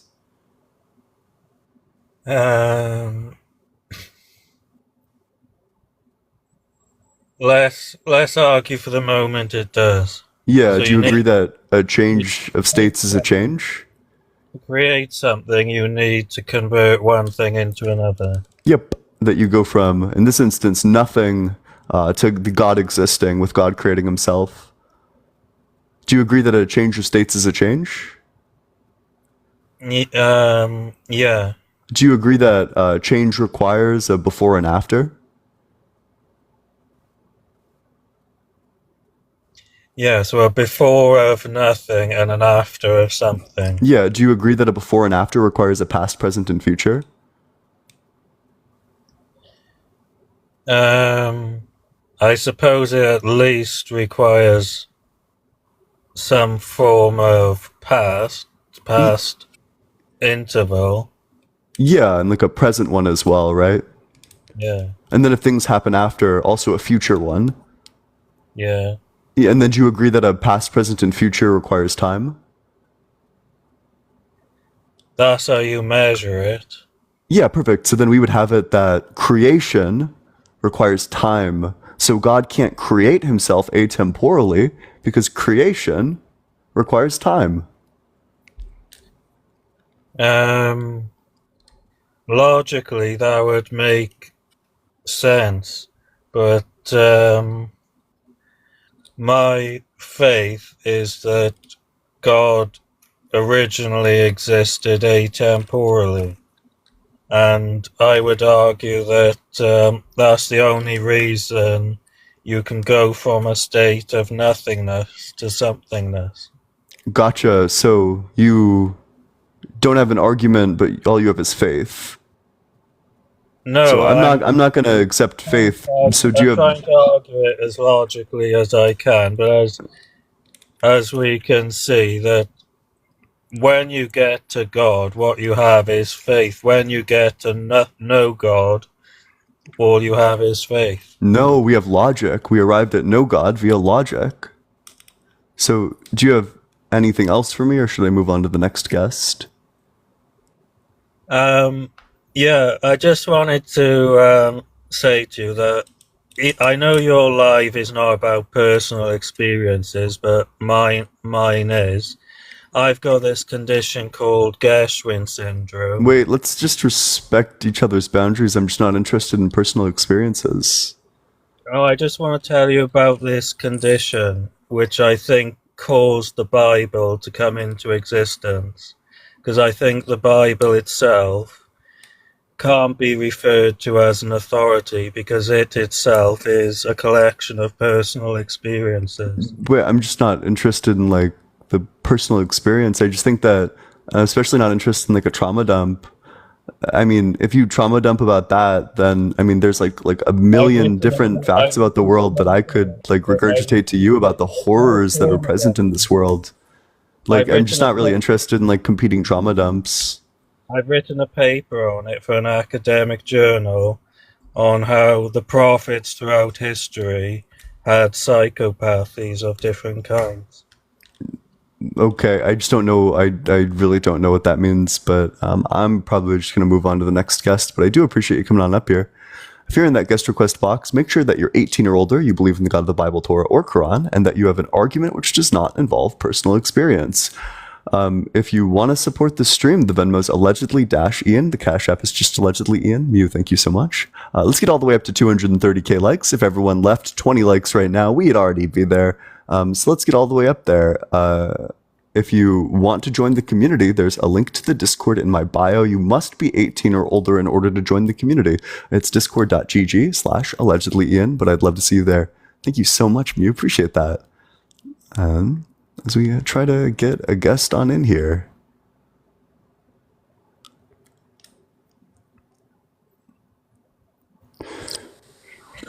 What's up? How's it going? Hello, how are you doing this afternoon? Doing well. How old are you? I'm 58, Yeah, and what religion? Christian. Okay. What's your strongest argument for the existence of God that does not involve personal experience? My strongest belief is, to be true, honest, I believe that man created God. And that's why people believe in this being, because man created it. Based On, to put fear in people. No, just like that's awesome. Yeah, I totally agree. Man did create God. He's a fictional character. And the thing is, I'm a Christian because I grew up in the Christian church. So I still put myself on that level. But I know that man created God because, like you said in the beginning of your thing about Adam and Eve being created, and then I know that Moses wrote the first 5 books of the Bible. So who told him those stories? Oh, I don't think Moses wrote the first 5 books of the Bible. No, that's what it says. That's what I'm saying. But my argument is he was not there. Oh, that Moses isn't real? No, that all these are fictional stories. Like Based. I agree, but I'm only looking for opposition. So only request to join if you believe in the God of the Bible, Torah, or Quran. If you don't believe in the God of the Bible, Torah, or Quran, I am not going to talk to you. But Big W guest in the Hello? comment section. What's up? How's it going? All right, so the God that I think I know why you don't believe God is real. Wait, It's can I 'cause- ask? Wait. Can I ask 2 questions really quick? First, how old All are right, you? ask me. I'm 19. And what religion? I'm Muslim. Okay, sure, go for it. All right, so I'm gonna assume that you grew up Christian. Am I correct? Yeah, basically. Okay, so when you're a Christian, like it's not really like a practice religion in the house. You know, it's more like a fake Christian, not fake Christian, but like lazy Christian. You know, that's usually what's taught, like in that growing up. Some are, but some take it quite seriously. Critical thinking, Big W, critical thinking in the comment section. Appreciate the hand hearts. The reason why I don't believe in your God, though, is just going to come down to the like grotesqueness that your holy book describes hell to be. That there's no way that your conception of hell is compatible with an all good God. Okay, so what do you know? What do you know about the hellfire in Muslim Muslim Yeah, just religion? that your book holds that it's going to be like eternal torture forever. That they're placed into like a pit of like disgusting fluids and forced to drink boiling water. So you don't think evil people need to be punished? I think that a just punishment is proportionate to the crime committed. An infinite punishment is No, never listen. proportionate to finite actions. Basically, in Islam, the number one like bad thing you could do is associate partners with Allah, right? And so the people who worship idols or worship multiple gods and don't worship only one God, those people, they're not Muslim, right? So even some Muslims will go to hell. They'll serve their punishment as proportionate, and then they'll go to Jannah, inshallah. Hopefully, Jannah is heaven. If you didn't know. Yeah, I know. Okay. Yeah, so why does anyone deserve to be tortured forever for the crime of not believing in God? No. See, if let me tell you this, okay? In Islam, if you never received the message, right? Like those are called people like between times. Like they didn't receive the message. So that's when you're judged on like your character, how good of a person you were, what you did in your life, if you're just a menace to society or if you're a great person, you know? But if you received the message and you denied it, like it was clear proof in your face and you still denied it out of arrogance and pride, that's when you'll be punished. Because you're denying what's true out of your own arrogance. So I want to be clear. So you're saying that the punishment for being prideful or arrogant is being tortured forever, being cast into disgusting fluids and forced to drink boiling water? You think that that's a just punishment for You're the taking crime what of I'm saying being and you're arrogant? twisting it around. This is exactly what you're saying. You're saying that these people go to hell forever, and I'm just pointing out that that's extremely unjust. That infinite punishment isn't justified for finite crimes. I mean, in Islam, you are literally told, okay, listen, this is what you gotta do. It's either you choose this world right here, or you invest in the afterworld. And this world is so fleeting. Like it's only you only live like 70, 60 years, and you're gonna choose to be like the most worst person, or you can be a great person and go to heaven for eternity. And it's the opposite. So if you're a bad person here, you're living it up, you're enjoying your life here, and then you have to meet your creator and you have to answer for the stuff that you've done. So I just want to be clear, the dilemma that your all good God has put in front of us is believe in an imaginary friend or get tortured forever, and you think that that's an all good God? Okay, so you think the world just happened? You think nothing? You think there's no creator behind it at all? I don't think there's a creator behind it. I think that the world follows the laws of cause and effect and the laws of physics. What laws? Who made these laws? I think that these laws have always existed. That's indicated by the quantum eternity theorem. Quantum eternity. Okay, listen, that's a theory. No, but it's based on quantum mechanics. It's the most verifiable equation, or it's not a theory. It's a theorem. These are not the same thing. You guys have no hard proofs of where everything came from. You guys don't know where everything started. Yeah, we do. All you guys have is not even educated guesses, wild guesses. Okay. No, we don't. Let's go through the evidence. Do you want to talk about the evidence for the Big Bang? Okay, you can talk about it, but yeah. So it's not proof that God doesn't exist. Oh, that's fine. But you said that we only have wild guesses. So Not wild guesses, but it's yeah, just arrogancy. we have guesses that are extremely evidential. So and Evidential. I wouldn't even say that they're guesses. I'd say that we have theories that are always subject to revision if new data comes out. Of course, if these theories are incorrect, then science wants to update itself. But that's not a weakness of science. That's a strength of science.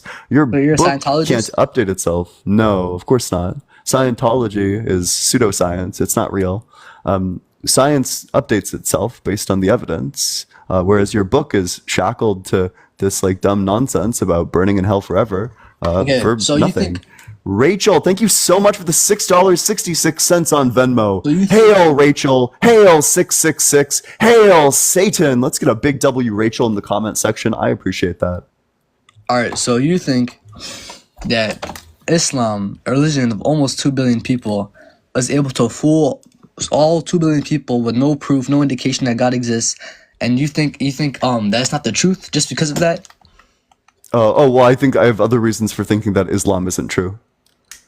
Okay, so I Islam's don't been care around how many for people about believe in a 1400 thing. years, and no one is able to disprove it since then.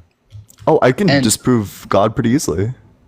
No, you can't. Okay, you can disprove it like towards the Christian Bible or the Talmud or all the Towards other religions. yours. You can't disprove Islam. It's Towards physically yours. impossible. Yeah, it's like super easy. Yeah, it's just gonna be the problem of hell. Yeah. So The problem of hell. yeah, the problem of hell, that God can't possibly be all just. Okay, listen. I'm not a scholar. I'm not even a sheikh. I'm just a regular Muslim. I'm trying to just stop you from spreading misinformation and just convincing people not to believe in God.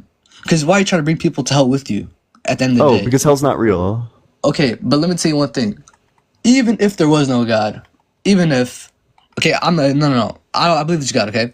But I'm trying to put this in your point of view. Why would you risk eternal hell just to be arrogant and believe in no God?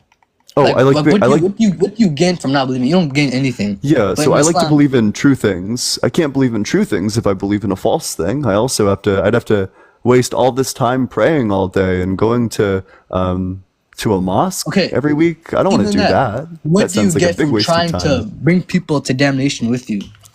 You know, Will, thank you so much for the $6.66 on Cash App. W Will, hail 666, hail Satan. I appreciate it, Will. Thank you so much. Very kind. I mean, hell's not a real place, so I'm not too worried about that. But what I get is I get to teach people about various philosophical concepts, and I get to encourage people to think more critically about their beliefs. okay, you're trying to explain things in a smart way to make yourself seem smart. But that's not the case, okay? I can explain them in a simple way if you're not understanding it. No, I understand it. But it's just the way you're putting your words, like you're trying to make yourself seem like you're very educated on the facts of religion and whether Yeah, I God mean- exists or not. I do tons of reading about this topic, yeah. Reading. Okay, have you Yeah. ever went to a mosque? No, I haven't. Okay. If you're really curious and you're not just like not trying to be arrogant, if you actually want to know the truth about behind the world, I would tell you visit your nearest mosque. There's plenty of them. You're in America, right? Yeah. I am. Wait, but there there's should be- like there should be- this there should be a argument's good like amount. so the reading that I do is related to philosophy of religion. Philosophy is my indicator as to whether something is like true or compelling or not compelling. I don't need to actually like go to the mosque and experience it myself No, yeah, to you're know looking that at- there's you're like a looking at direct philosophies. logical Looking at contradiction between what's described as hell in your religion and like what an all good, all just God would do. Lance, Are you thank you looking so at much for the philosophies? $6.66 on Cash App. Hail Lance, hail 666, hail Satan. I appreciate that, Lance. Big W, Lance. I would suggest you to go to your nearest mosque, sit down with someone of knowledge, a person of knowledge. I'm not a person of knowledge myself. I aspire to be one, inshallah, one day, okay? I'm not a person of knowledge myself. I can't convince you. I don't know if I can convince anyone, okay?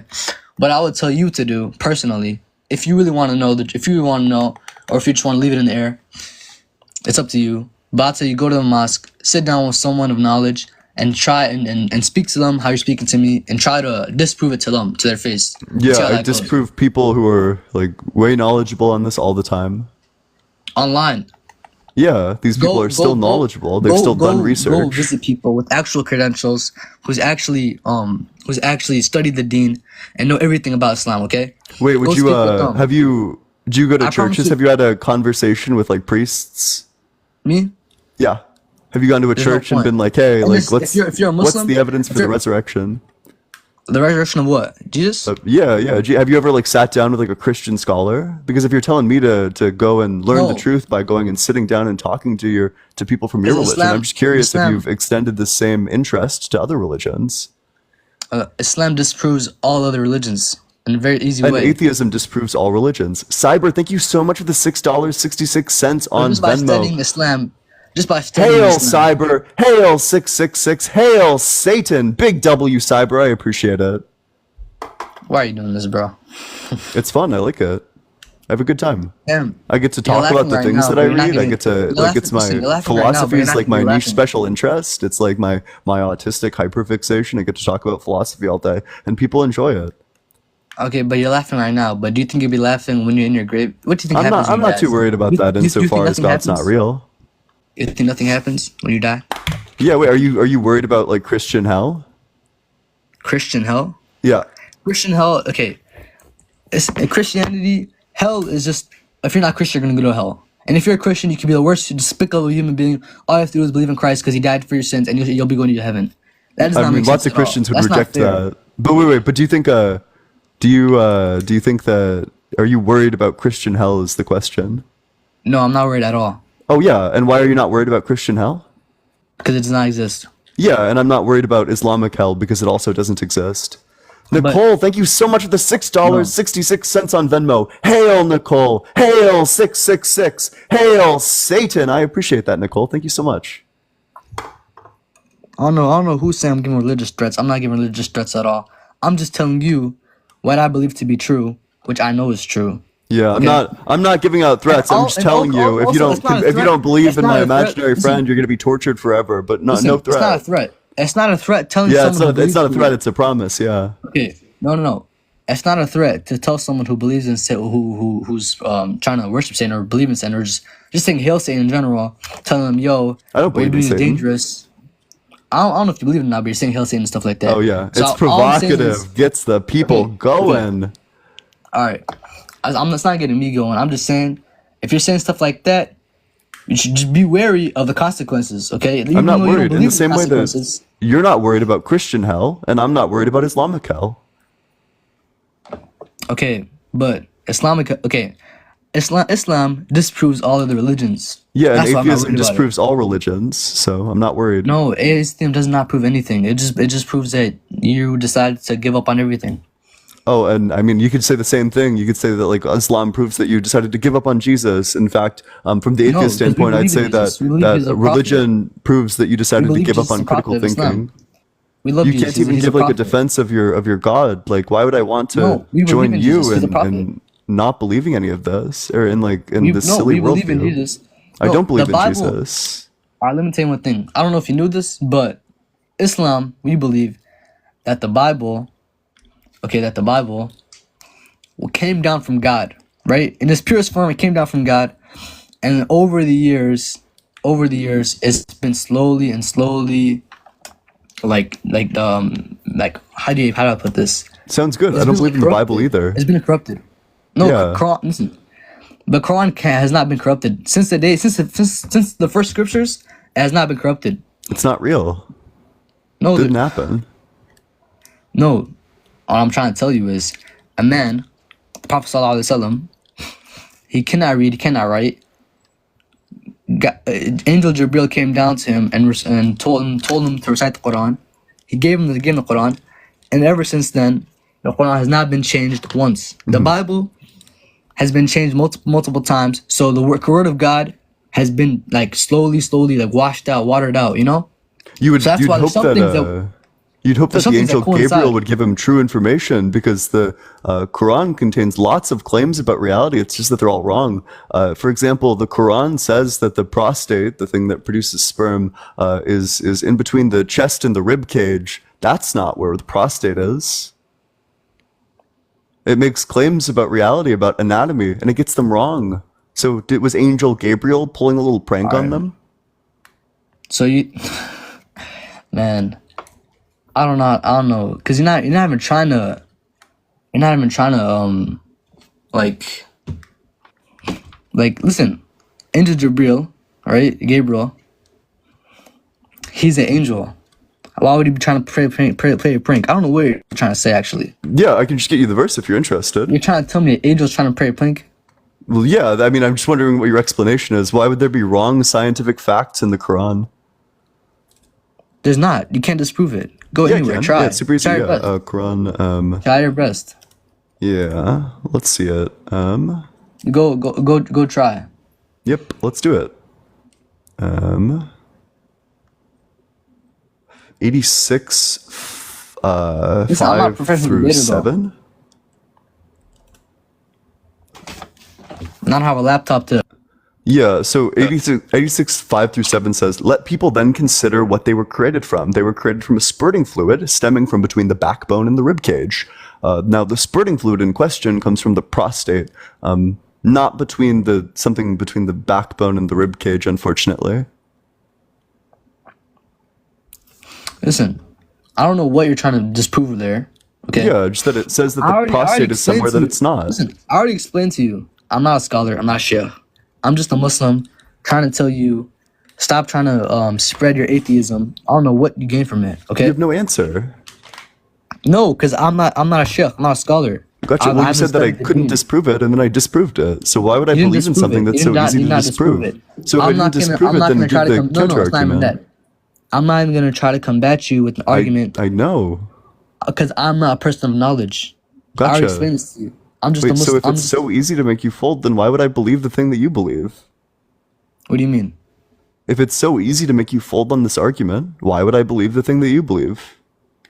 You're not making me fold. You can't give an answer. It's a basic verse. It says that the prostate is between the spine and the rib cage. That's not where the prostate is. I don't listen. The Quran is all about context. Okay, I have not studied the Quran to know all the context behind it. There's Well, no once you have- context that would make it true. There is. There's always Then context. give it. If there's context that makes it true, then give it. Did I not? Okay, you didn't let me finish talking. I said I have not researched the Quran, but I've not memorized it to a point and learned to a point where I know all the context of every verse and everything that's happening. Okay, I'm trying to tell you, go to your nearest masjid, find a man of knowledge, or you can stay on social media if you want to talk to any of the guys like Sheikh Uthman or anyone who's very knowledgeable and they can and tell you what's going on. I've talked to people who are very knowledgeable about this before, and they had nothing. Who's very knowledgeable? There's one person who was from like a Cliff video. Did you see like the video where Cliff got challenged by that one like Muslim guy, like the 20-something Muslim guy, and then Cliff had to like run from the debate? I debated that guy on my stream like a couple of weeks ago. He didn't have an answer for this one either. What do you say? Just listen. I don't tune into your streams. Okay. I don't tune into your streams. Do you have anything else for me, or what you should got I move going on to on. the next guest? Huh? Do you have anything else for me, or should I move on to the next guest?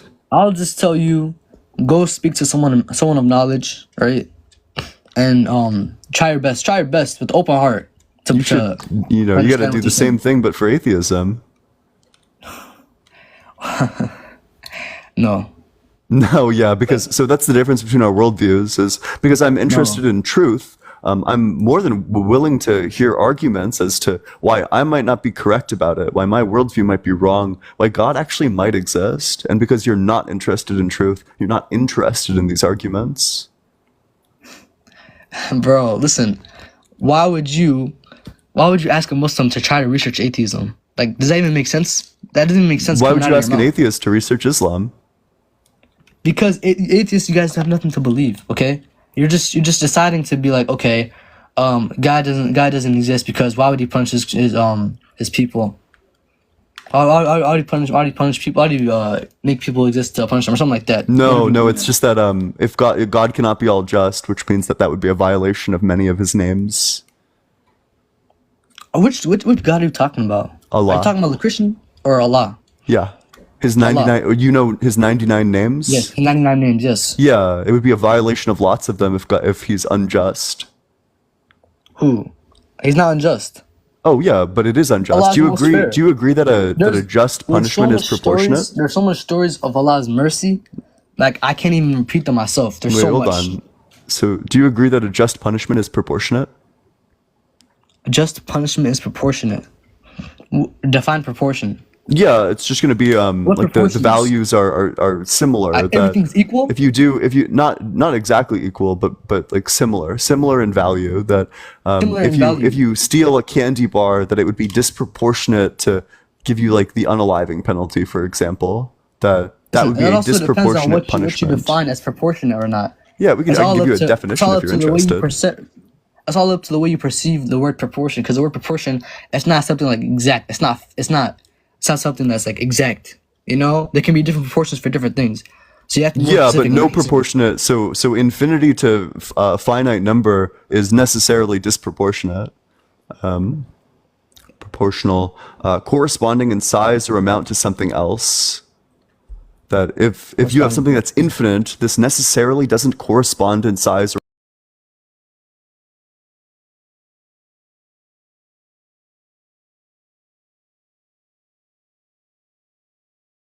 in God's punishment, he punishes finite crimes with infinite punishment. So the question is, do you think it's just, or do you think a just punishment is proportional?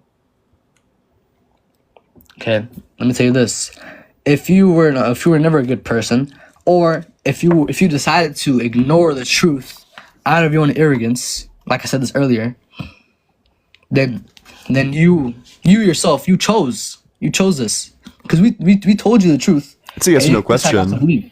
Can I get the yes or no? I'm just I looking told for you already, the. I'm not a scholar. I'm just asking you for the yes or no. It's not. This doesn't require knowledge of Islam, just knowledge of or intuitions about justice. Do you agree that a just punishment is proportionate? I listen. Whatever you want me to not agree with is what I'm gonna. Whatever you want to say that's gonna disprove Islam is not the one I'm gonna choose. Okay? Because I don't Gotcha. know. So the you're just question gonna do the you're asking me, opposite. you're Okay, trying to gotcha. trap me So into saying something dumb. I already told you I'm not a scholar. Gotcha. You're just trying to. Oh, already because that's the thing that you just said is incredibly dumb, and I What I can prove say? this with What like a was dumb? variety What of was dumb? Please reductios. So if explain. you reject that, Explain it slowly. let's say Explain that it we slowly. catch like an 8-year-old stealing a candy bar from a store, and then we gave them like the unaliving penalty. Would that be wrong? Say that one more time. Let's say we catch an 8-year-old stealing a candy bar from the store, and then we give them the unaliving penalty. Would that be wrong? That's not just. Yeah. Why would that not be just? Fam, listen. Why are you trying to beat me with common sense? Yeah, well, yeah, it's a reductio. Why would that not be just? I'm That's common sense. I'm trying to lead you to the principle that a just punishment is proportionate. So would that be a just punishment? Or you said that it's not just. So why would that be unjust? Bro, you know why it's unjust. Yeah, because it's proportionate. So you agree that a just punishment is proportionate. I don't know why people say I'm angry. I'm not angry. It's just the thing is, I already explained it multiple times. I'm not a sheikh. I'm not a scholar. I'm just a Muslim. I'm not okay? asking you to I'm be. just a I'm just Muslim asking out you to here use your trying to critical say, yo, thinking. Okay. Let me tell you my point. The reason why I came on this live. The reason why I posted it. Wait. You're pivoting away. I just need the answers to this question. So do I you already told agree you it's or not do you just. disagree? You want that me? I told you not. I told you that's not just, and Islam would never do that. and why is it not Islam would never just? do that. Islam Why would is- never do that.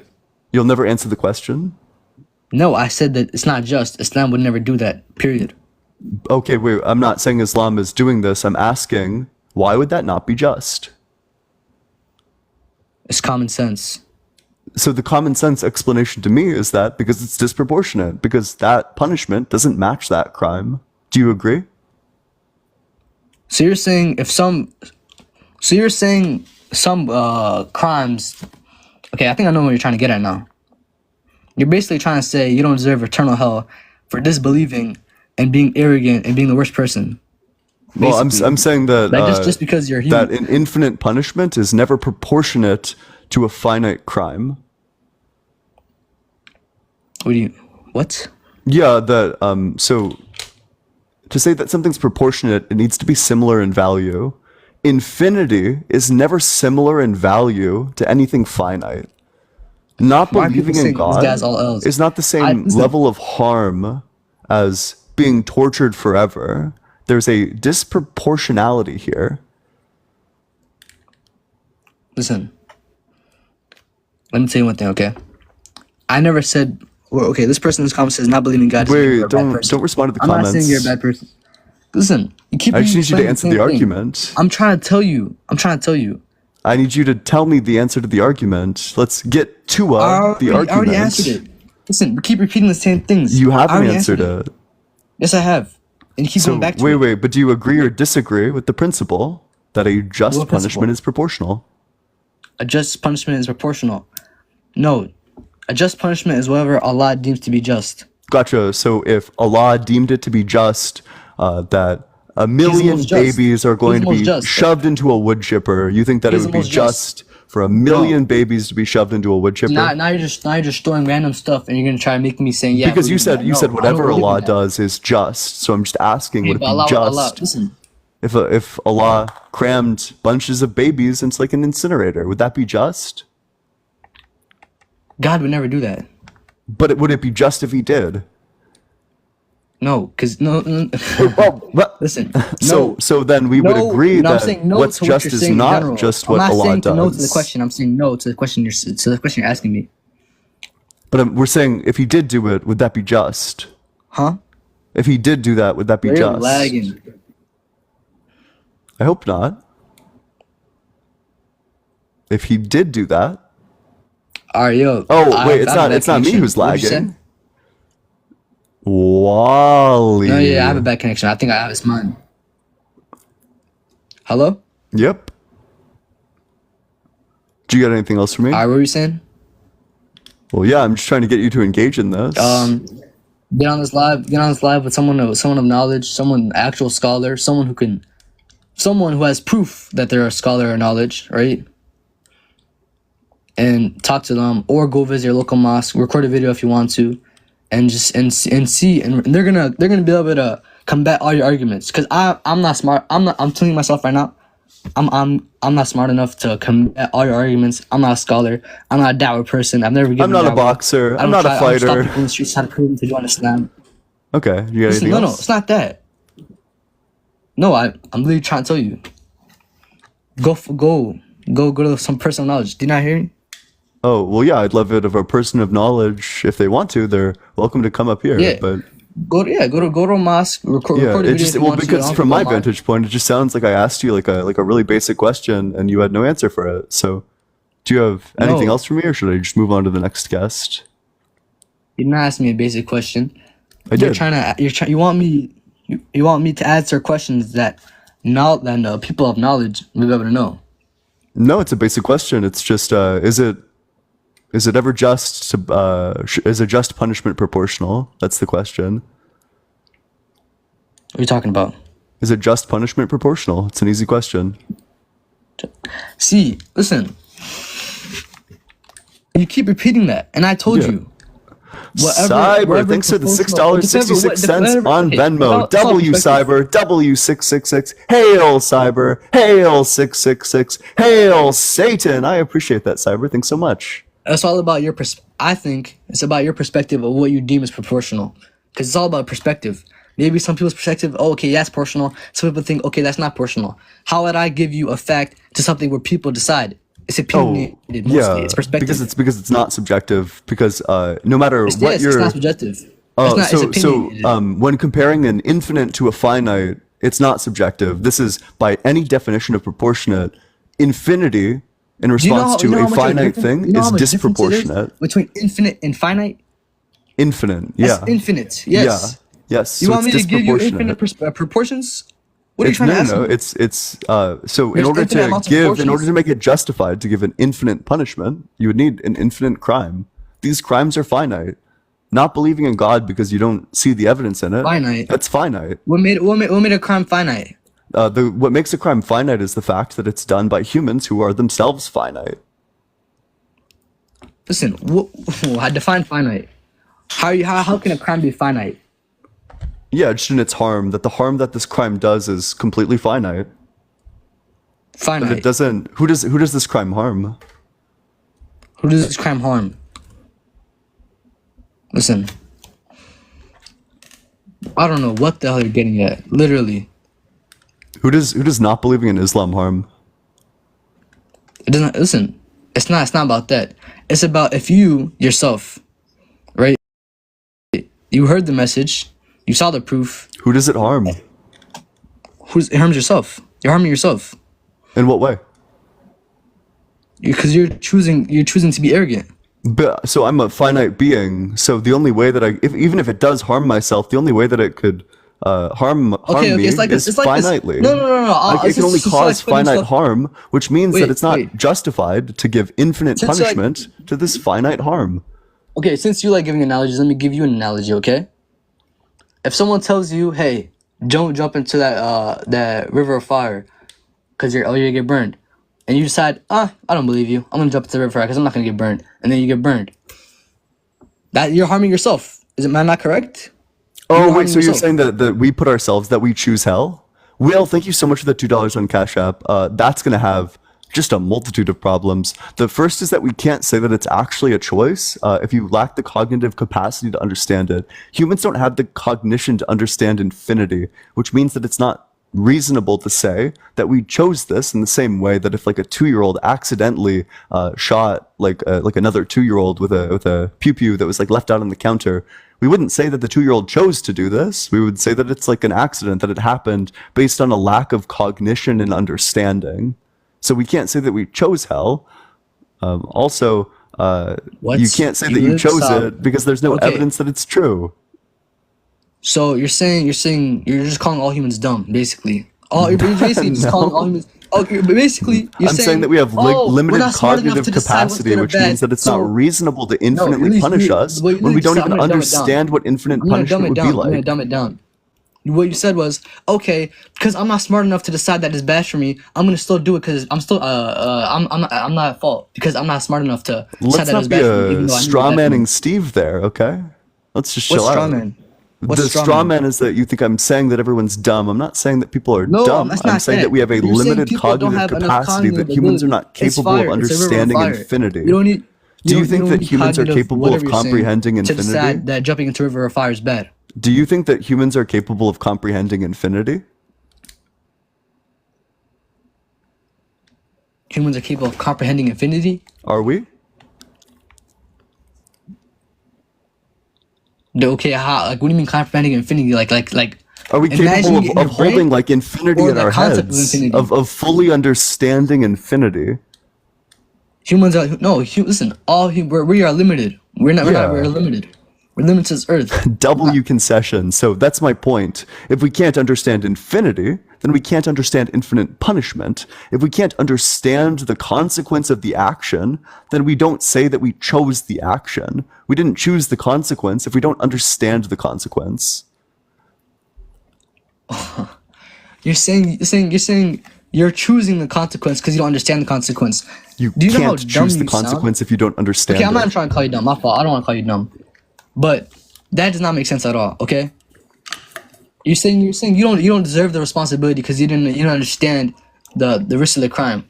Okay, that's like asking like a super. Let me put another analogy. It's like asking like a 20-year-old, right? Like fresh out of high school, he doesn't know much about life. He's thinking he robs a store, he robs a bank. Okay, they give him like 15 years of jail, right? But at that time, he's not able to comprehend how much 15 years of jail would actually be in jail, right? Like, he not just comprehend how that he'd actually be doing 15 years in jail. No, because you can comprehend 15 years. I can comprehend what, like, I've lived for 23 years. I'm perfectly capable of comprehending. Have you not seen probably like 100 years? Like 100 years is perfectly comprehensible to me. But what isn't comprehensible to me is infinity. Have you not seen these prisoners tell the stories? Be like, man, I've been locked up since I was 16, bro. I didn't think my whole life would be like this. I never went to this. I never did that. I didn't understand what I was. Yeah, I think that locking up a 16-year-old for their entire life is probably pretty wrong. That this 16-year-old's life isn't over, and that you should rehabilitate them. What if they deserved it? What if they deserved that crime? What if they deserved that time? Actually, no. I don't believe in American punishments. Actually, so it doesn't even matter. I'm not gonna try to defend them. Okay. Do you got anything else for me, or should I move on to the next guest? Speak to someone of knowledge. Okay. And with actual credentials. Appreciate it. Make sure you're double tapping on that screen. Let's get all the way up to, say, 250K. So just leave those likes. If you want to support the stream, the Venmo's allegedly -Ian. The Cash App is just allegedly Ian. Both are in my bio. If you're in that guest request box, make sure that you're 18 or older, you believe in the God of the Bible, Torah, or Quran, and that you have an argument which does not involve personal experience. With that, we'll go to the next guest, but make sure you keep on double tapping on that screen. If you're 18 or older, you want to join the community, there's a link to the Discord in my bio. It's discord.gg/allegedly Ian. What's up, Blind? How's it going? How you going? How old are you? So is this a debate or is it a knowledgeable live? I don't see why it can't be both. So a debate is basically a back and forth argument where, like, an educational live would be you're willing to actually learn. Oh, I mean, I love learning facts. So if you have facts for me, I'd love to learn them. And if you have the proof for God, I'd love to learn the proof for God.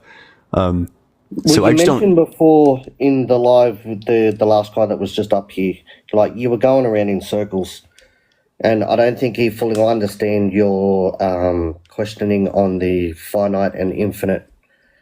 But my question would be is that you brought up the fact of you studied what the philosophy of religion, is that correct? Yeah, I love philosophy of religion.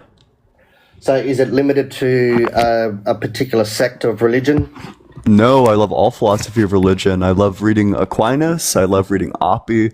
I love lots of philosophers of religion, of all varying. I mean, there's like some that I haven't read up on. For example, I'm not very knowledgeable about Hinduism, but no, I love reading up about the philosophy of the existence of a god. But what religion are you?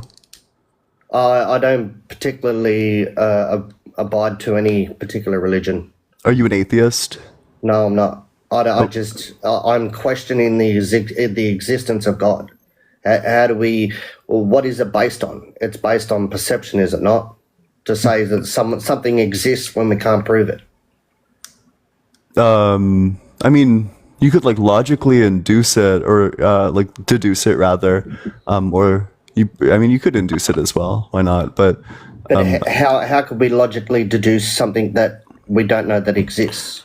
For example, so I have this argument about time, and I can like logically prove that time has always existed, despite the fact that nobody has been there for all of time. It's just going to be based on like simple rules, like in order to have a beginning, you need to have time, which means that time can't have a beginning. But time is just a construct. Yeah, but I'm just giving the example. If we exist within time, we can't define something that we exist in to say that it doesn't exist. No, but I'm giving the example about how we could just deduce something, even though we haven't like directly experienced it. But do you have an argument for why God is real, or should I move on to a guest who does have an argument for why God's real? Well, I'm just trying to understand your aspect. Like, do you believe that God is real? Of course not. Do you believe that God exists? No. No, you don't believe that God exists. So, what arguments or what proof or facts that you have for that? Yeah, so I reject I reject deductively the idea that an all good, all loving, all powerful, all knowing God exists just based on the existence of gratuitous evils in our world, especially the ones coming from nature. Things like malaria, cancer, natural disasters, all these like horrific events that. So is that based on a monotheistic God? Yeah, I only debate monotheistic gods. That's why I say I'm only going to debate you if you believe in the God of the Bible, Torah, or Quran. If your conception of God is like wildly different than that, then I'm just not really interested. Well, let me question the God of the monotheistic. Isn't it all based around the Judaistic God? Not necessarily. How so? You could have just like a conception of a God who's all good, all powerful, all knowing, but just simply isn't like connected to any religion, that nobody's like prophesized this God or whatever. But that falls out of monotheism. No, because you'd believe in a God who's like good and powerful and knowing. You just wouldn't say that it's like the God of the Bible, Torah, Quran.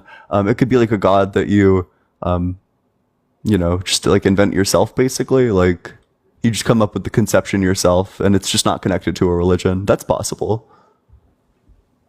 But that's an almighty power. That wouldn't necessarily be a god. that's typically what most people mean when they say God.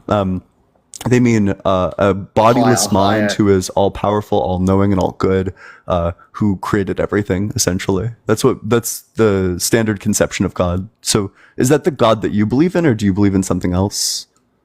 I don't believe in the monotheistic God because it. I'm so sorry. I'm only looking to debate people who do believe in the God of the Bible, Torah, or Quran. If that's not you, I'm just not interested. As I say multiple times. So only request to join if you believe in the God of the Bible, Torah, or Quran. What's up? How's it going? Shut the fuck up, bitch. God is real, stupid ass. That's not very demure. It's not very cutesy. Not very mindful. But double tap on that screen. Let's get all the way up to 270K. Hello? Maria.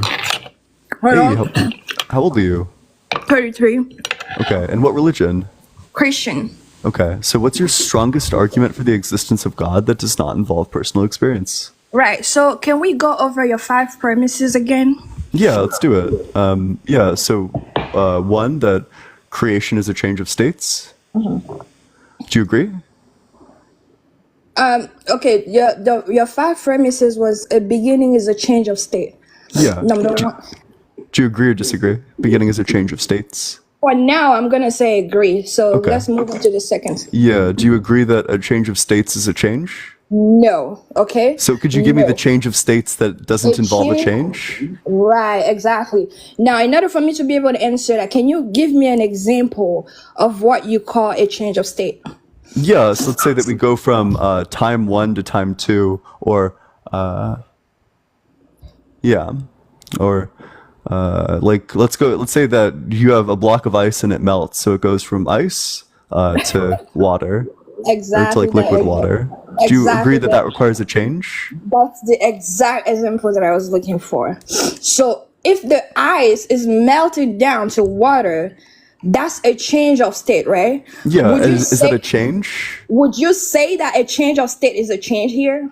Absolutely, yeah, because the water Honey. because the block of ice is not the same thing as the puddle. That it changed Honey. from the block of ice to the puddle, even if it maintains some level of identity. Annie, that's why you're mistaken. Because okay, that's ice. Is ice H2O or not? Yeah, wait, it is, but ice is not liquid The water. ice is still H2O. Is the ice water. liquid water? It's the water in its condensed form. Is ice liquid water? Yes or no? It's the water in its condensed form. Let's just calm down there. Okay, sorry, I Is feel like is I'm, ice liquid water? the ice is water in its condensed form, honey. That's not the Okay? question I'm asking you. That's not an answer to the question. Ice is not liquid ice- water, but it's still water. Perfect. So then we would say that there's some change involved when going from ice to liquid water, because these things are So different. what do you really call a change? Because if the A element change is just itself, becoming different. no, it's not different because it's still the same element. It's still H2O. Okay, wait. So Okay. is a block of ice the same as liquid water? But it's still water in another form. Is it okay? the same? Is a block of ice the same as liquid water? It's a different form of water. Yes, exactly. So it's different. water If on its all different changes form. is becoming different, then I agree it can maintain some level of identity. We can say that it is water. In both cases, it's water, but it's different. It's a different type of water, a different it sounds form like, of water. sorry, give me 1 second. It sounds like I'm screaming because I have a problem with my audio. Grimlock, thank you That's so much why. for the $6.66 on Cash App. W Grimlock. Hail Grimlock. Hail 666. Hail Satan. Big W Grimlock in the comments. Okay, so I had to go live because my audio. Excuse me. So my perception of what a change is for example, if we go from water, for example, to sand, okay? If we go from water to sand, then we can say there was a change. That's The a change, sand- as is the- going from ice to liquid water. When the No, ice but melts, that's a it's- change. It's still water. Yeah, Okay, but the- you agree the that there's element- a change involved. Is when ice melts, does it change? You can say something has really has changed When when ice melts, when the does it chemical change? element has changed. If You can say it it changed in has all, not all these other changed, scenarios too. When it took ice another melts, form. It took does another it change? form. The Yeah, that's a water, change. the When water ice took. melts, It has does not it changed. change? It has not changed. It just took Wait, so another you think form. then if it hasn't changed, then it's the same. So you would say that ice is exactly the same as liquid water. But it's water on its another form. But you would say that ice is exactly the same as liquid water. And I agree. Both of these things are water, but there's a Okay, change going let me from ask ice to you. liquid water. Let me ask you: is water still H2O? Water is H2O. Is ice still H2O? Of course, I agree that both ice and Okay. liquid water So is as H2O, but I as long disagree that as ice is liquid water. Ice is so not liquid water. They're two different forms. so as long as Difference the requires a element, becoming different. you can the I only agree that time. the element doesn't change, but there is a change. There's a change in forms. Right. There's a change in Right, form, but not right. in So there's the a change. element. The Wait, so element is the most hallelujah, important. there's a change. So then we There's a agree there's change a in the change. form, but the Yes, element. perfect. Okay, let So me a get to change my of point. forms is a change. Let me get to Awesome. my point, honey. So No, no, no, so no, no, then no, I no, no. asked You you said to a provide change of me state. A an change of example of state a is change not of a states. change. But it Listen, is a hold on. change as we just discovered. In this Hold on, example, it was hold a on. change of You're forms. not letting me I'm just talk. saying that there is a change. No, you're not letting me talk, okay? Wait, you've literally interrupted me multiple times. Okay. You can't get mad Yeah. at that. Please go ahead. Then Yeah, as we just discovered in the example that we just ran through together, a change of states is a change. In the ice going to liquid water example, it's a change of forms. A change of forms is a change. It's right there in the name, change of forms. You can circle it. Okay. So the only time you can say something has changed is when the substance, the element itself has changed. That's not true. Really. Yeah, if I change my mind, my substance hasn't changed, but I've changed. Something has changed. Your substance haven't changed, okay? So it's the substance here that we're looking at, honey. No, we're just looking at change in general. That No, a we're change of states is a looking, change because we're all looking, changes, it's any change. Cyber, thank you so much for the $6.66 on Venmo. Hail Cyber, we're hail looking 666, hail at the Satan. substance. Thank you so much for the subscription. I appreciate that. We're looking at the substance, okay? For example, if you put now let's even take the I'm example not of looking at the substance. let's even take the That's example. not what I'm looking at. Everyone should be looking at the substance That's not because what I'm looking at. a That doesn't matter change, to the argument. if the water is going from water to ice, the water just took another form. That's not really a change. So my claim is that The all only time, changes require time. okay? That means that we're looking at more than just a change of substance. We're looking at any change. A change of forms requires time too. Mm. All of it requires time. It doesn't matter. Grimlock, thanks so much for the $2 on Cash App. W Grimlock.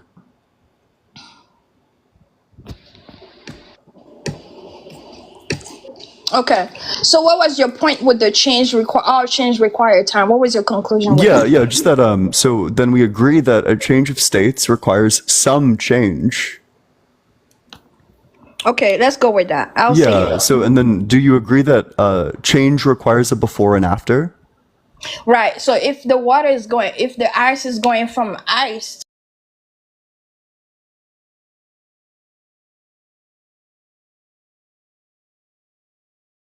to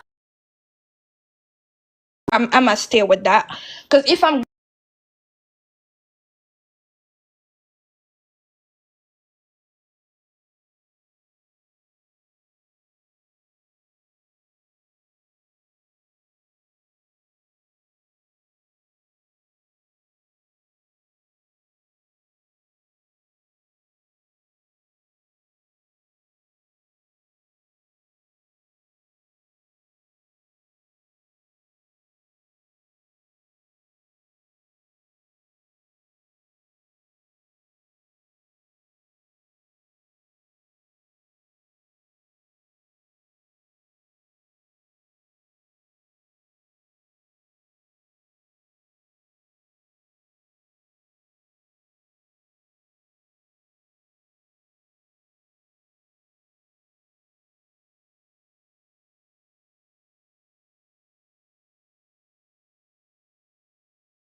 Ini kakak Drex ya.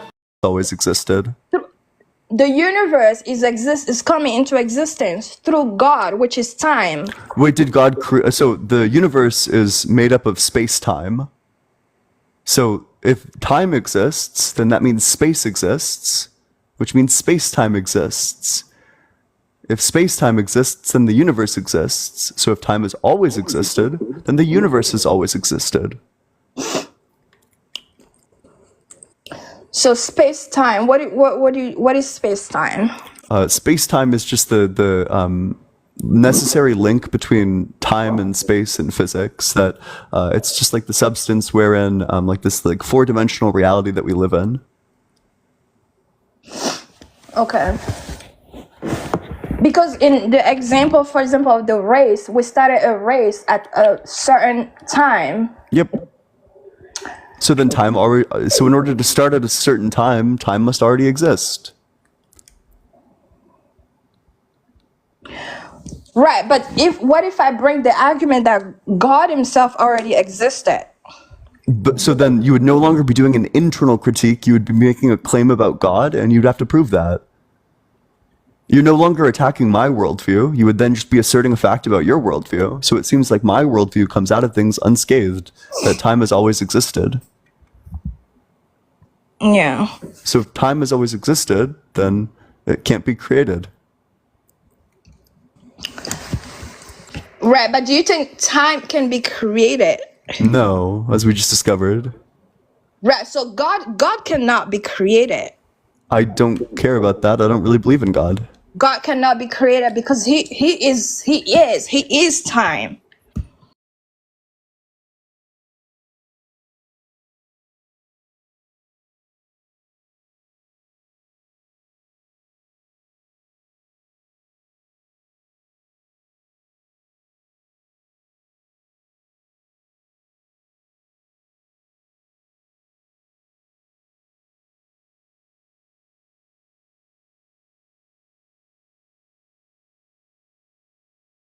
If he already is, because I believe in the Bible, and in the beginning, the Bible said he spoke everything into existence, you know? And I don't believe in the Bible. Just like, So what's the evidence that the Bible's true?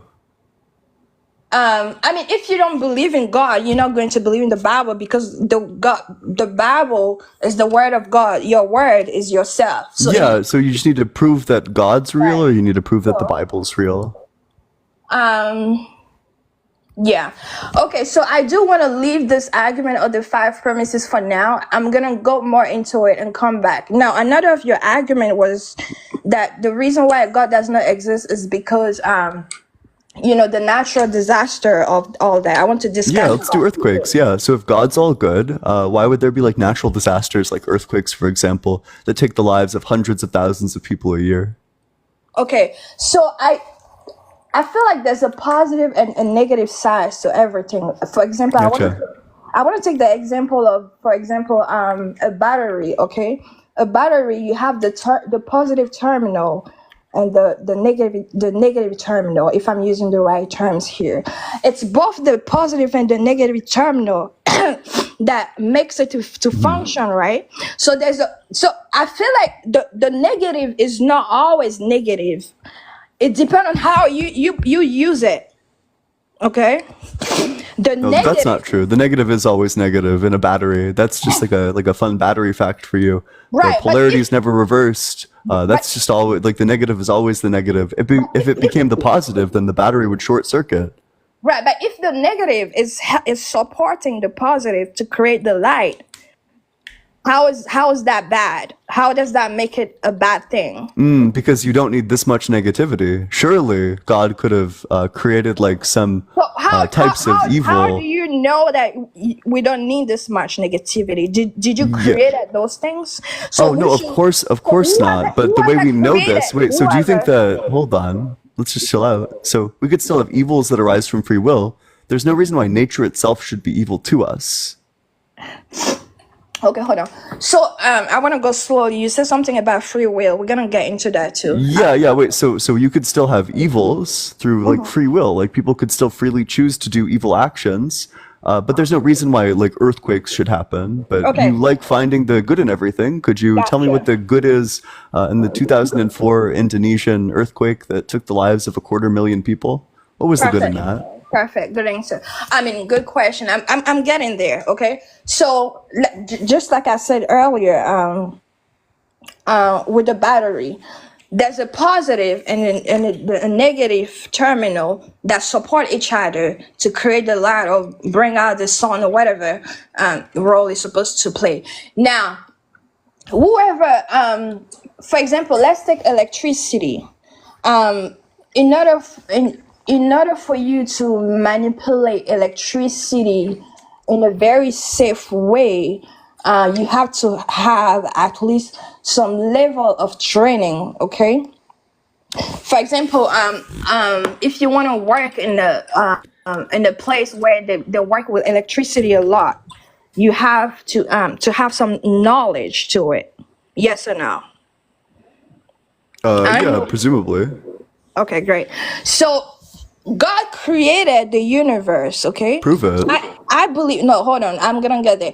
I do believe that if God created the universe, he knows how he created his thing. I want to give an example. Prove that If- God created the universe. Lil, wanna thank you give- so much for the DJ glasses. Appreciate that. That's cool as I heck. wanna give W an Lil in the comment example. section. Wait, I don't want an example. I want proof. No, you've been taking example to talk to me. So Well, it's yeah, like, wait, I wanna because take these example. examples don't go anywhere. You Wait, talked okay, about the battery, I wanna but then take that didn't go example. They're anywhere. going I'm just somewhere. looking for. I'm not looking for examples. I don't need to be talked to you like a fifth grader. I don't need examples. I need I proof. want to take Give me the proof. example. I want I to don't- take example. I don't to want prove an my example. point. I want I want to proof. take example to prove Examples my point. don't prove general principles. Examples are examples. Example can prove points. Yes or no? No, not this point. No.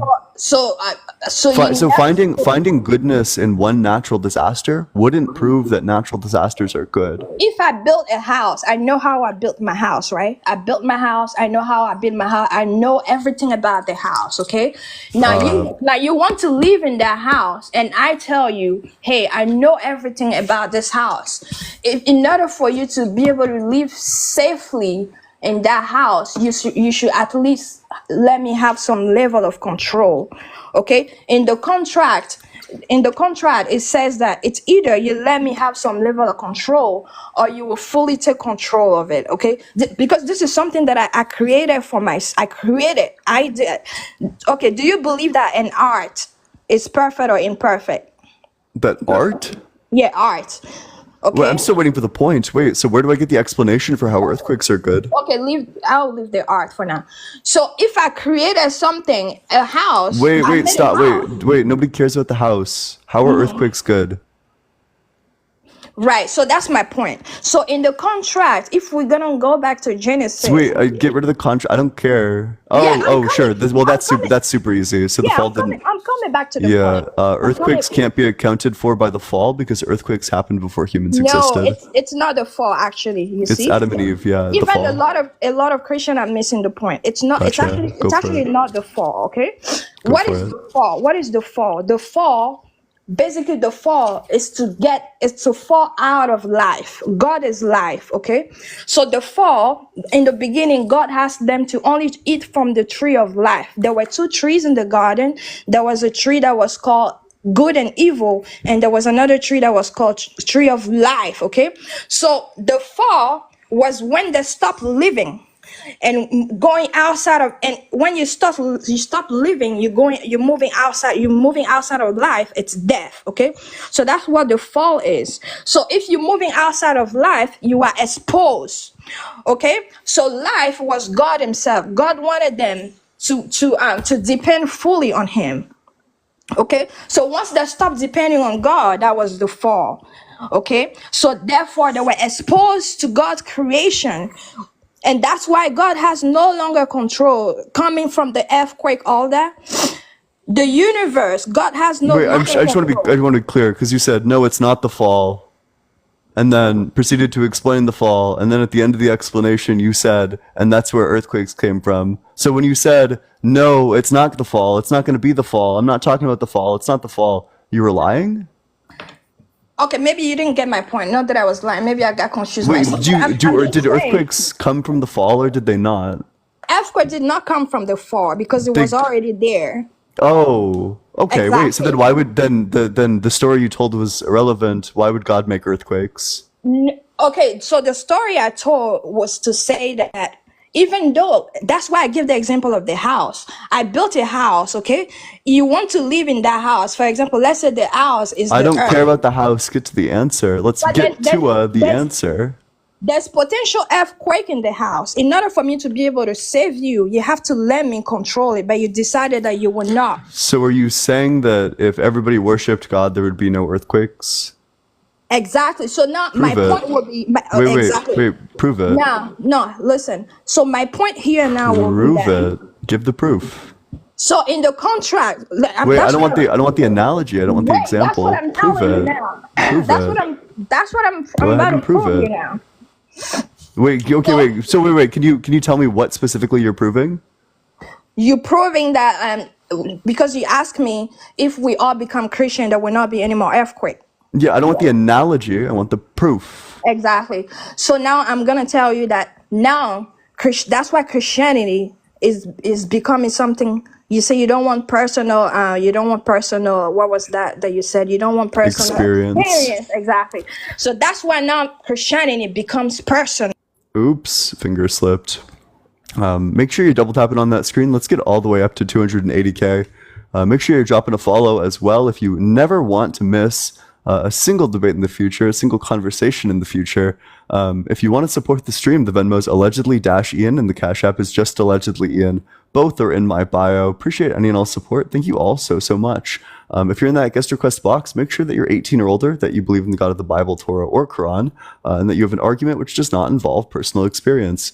Appreciate any and all support. Love and appreciate each and every one of you. And with that, we'll go to the very next guest. If you are 18 or older, you want to join the community, there's a link to the Discord in my bio. I'd love to see you there. How's it going? What's up, 5 stars? I accept your surrender, 5 stars. Folded like a chair, scrambled like an omelet, reformatted like a hard drive, baked like a potato, shattered like glass. Yeah, whatever. What's up, Lucky? How's it going? Bro, I have a question. Who made the world? If God is You are extremely far away and also sound very young. So we'll go to the next guest, but keep on double tapping that screen on up. Let's get it. Sorry it's taking so long. What's up? How's it going, Dexy? Yo. How old are you? 5. Yeah, it seems like it. If you're in that guest request, make sure you are 18 or older. What's up? How's it going? Jesus is God. You're. Hello. How old are you? I'm 18. Oh, come on. If you do a fake voice, everyone can just tell. That's cap. That's cap. Not real. If you're in that guest request box, make sure that you're 18 or older, that you believe in the God of the Bible, Torah, or Quran, and that you have an argument which does not involve personal experience.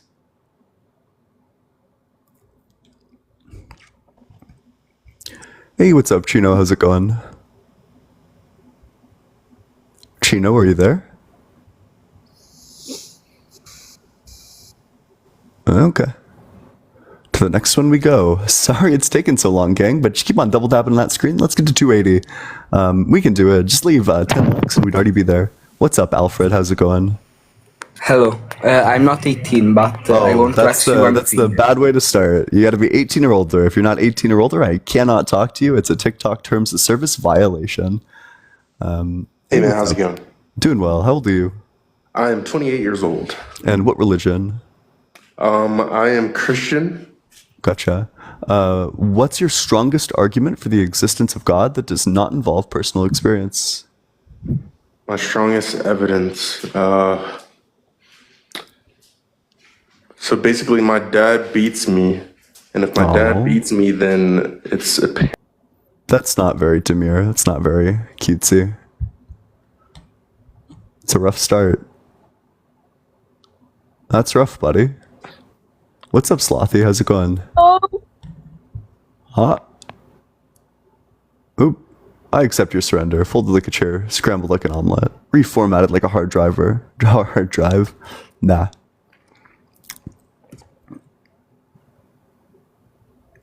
Damn, let's see. Will we get someone? Who knows? Hey, what's up? How's it going? How old are you? Yo, I'm 18. What year were you born? 2006. Okay. What religion are you? I'm Christian. Okay. What's your strongest argument for the existence of God that does not involve personal experience? I'm really nervous right now, but I can start with something. So, you got so basically, bro, I'm so nervous. I don't know why. I'm tired, but I'm sorry. You're doing fine. Don't worry about it. So, you got the, no, I'm forgetting everything. I'm so sorry. Let me think real quick if that's okay. Yeah. Don't worry about it. You're doing fine. Alright, so even if the universe was always there, that cannot be because the earth had to start somewhere. It will always die. If it did start from something, it will always die eventually in a few million years or something like that. And even though you may believe it was always here, it couldn't be because nothing cannot create something.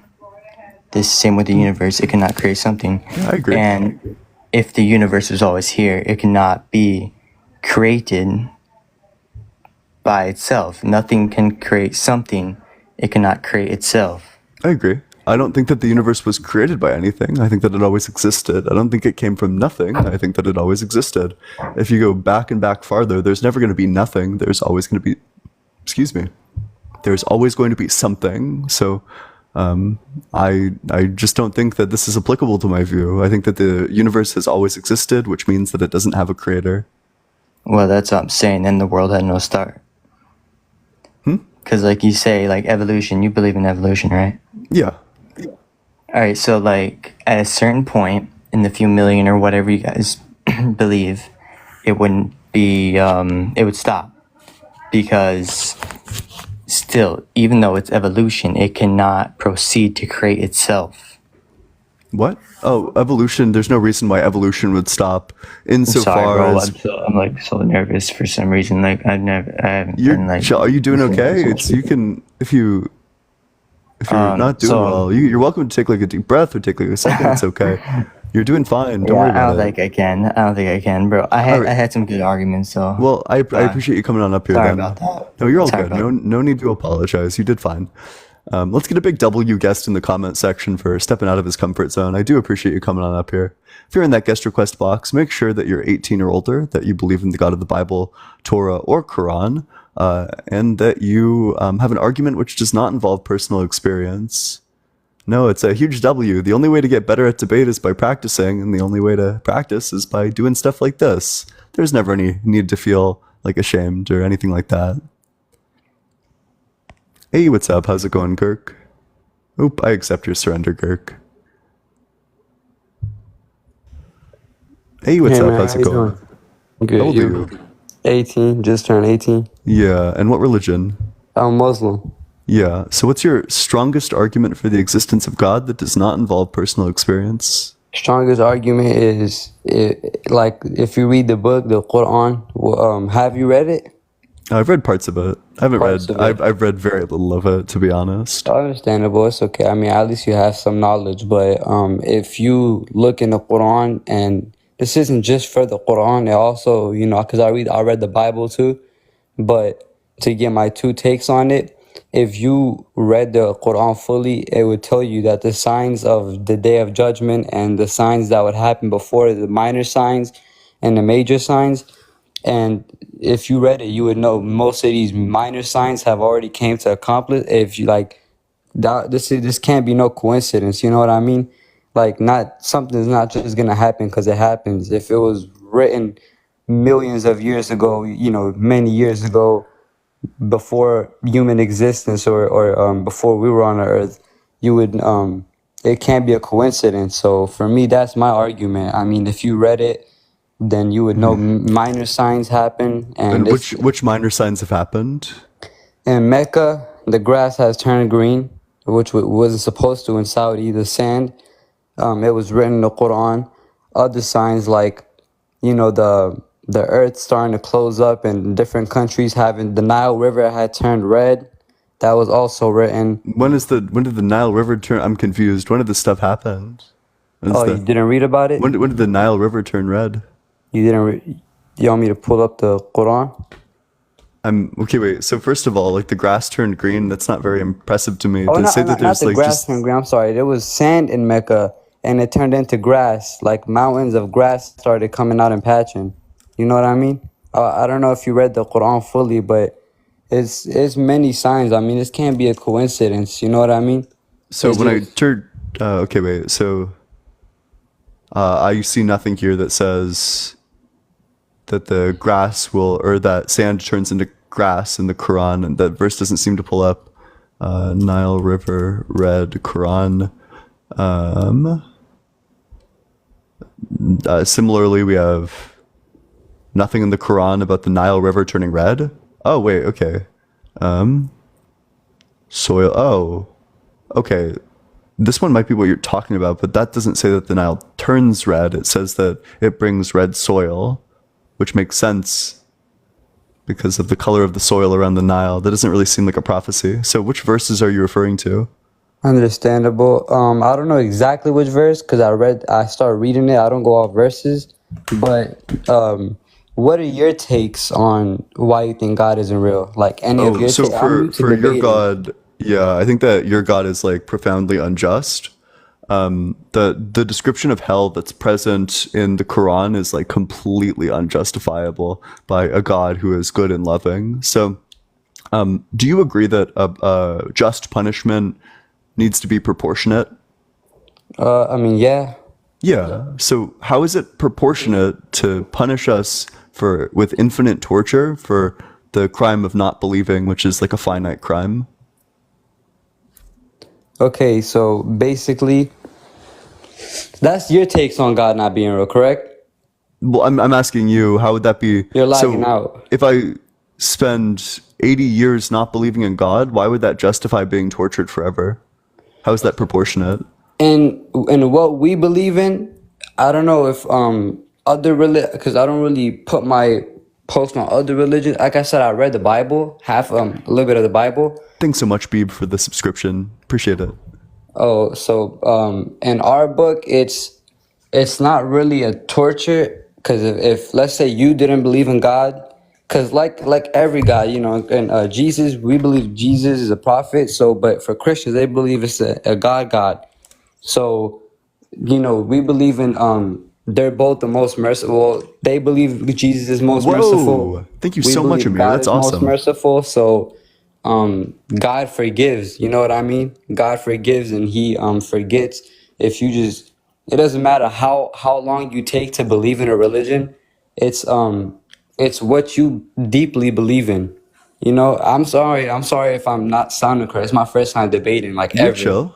You're chilling, So- but this just doesn't seem to be like very in line with the Quran, because it says that Allah has promised the hypocrites, both men and women, and the disbelievers an everlasting stay in the fire of hell. It is sufficient for them. Allah has condemned them, and they will suffer a never-ending punishment. That's 9:6. So it seems like the punishment is in fact tortured forever. I mean, like I said, I'm new to debate, but I can get somebody up here somebody who debates more. Well, I can get him up here, and he Okay, can I can talk just to move you. on to the next guest if you'd prefer. Huh? I can move on to the next guest if you'd prefer. Oh yeah, that's fine. All right, thank you for your time. Yep. Yeah, appreciate it. All right. Thank you so much for the heart. We appreciate that. If you're in that guest request box, make sure that you're 18 or older, that you believe in the God of the Bible, Torah, or Quran, and that you have an argument which does not involve personal experience. Make sure you're dropping a follow if you never want to miss a debate in the future. And if you want to support the stream, the Venmo's allegedly-Ian, and the Cash App is just allegedly Ian. Both of them are in my bio. Appreciate it. And that will go to the next guest. Hey, what's up? How's it going, Q3? I'm good, thank you. How old are you? I'm 20. And what religion?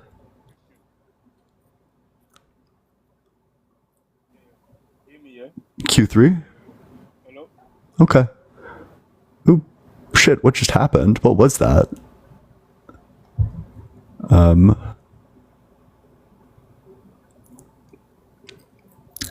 hey, what's up? How's it going? Hello? Hello? Oh, I'm sorry. I had my mic turned off. I'm sorry, Ian. I didn't notice. I saw a lot of people coming in, and I had my mic turned off. Sorry. Okay. So, are you here to discuss, or is this an accident? Oh, well, it's not such an accident. I wanted to ask you for a favor. First, I want to apologize because you're really clear on stating that if you believe in the Quran or the Torah or Christian, you can join up. If you don't, please don't join. I'm actually an atheist, so you don't have to debate with me or anything. I actually like your live streams, and I wanted to ask you for a favor if you want to. I'm an atheist as well, and I do live streams, but I do them in Spanish, and I want to start doing them in English. I'm short of about, I don't know, a couple of hundred followers. Yeah. If you can give me a heads up, that would be amazing for you. You want to? You should be able to just go live, right?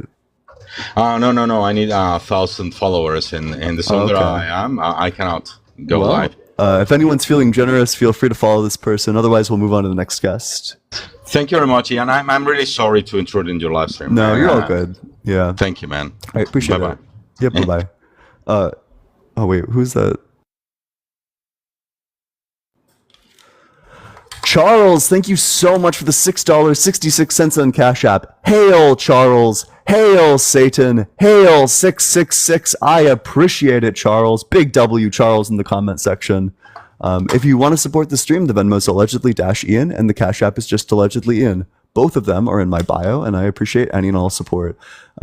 If you make sure you're double tapping on that screen, we're almost at 300K likes. So if everyone left 20 likes, we'd already be there. Let's get there. Share it with your friends. Drop a comment. If you're 18 or older, want to join the community, there's a link to the Discord in my bio. It's discord.gg/allegedly-Ian. What's up? How's it going, Cuck? You there? Okay.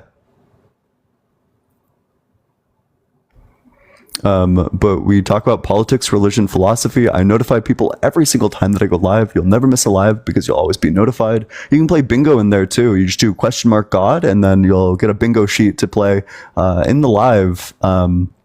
I love it there. I'm very active in there. I spend lots of time in VC. You can always ask me questions there, and it's just a great time. So if you... This is a faster charger. Yeah. Oh, hello? Seraphim, are you there? Hello? Yes. Yeah, how old are you? 43. And what religion? I'm spiritual. Oh, but do you believe in the God of the Bible, Torah, or Quran? I believe, yes, I believe Jesus is the living God. Okay. So what's your strongest argument for the existence of God that does not involve personal experience? Ale, thank you so much for the subscription. W Ale in the comment section. Along with what he says. Yeah, I would, I'd just ask you if you really want to get to know God, I could show you. I don't really know what that means, but if you have an argument. It's not really an argument, it's an exercise. We praying?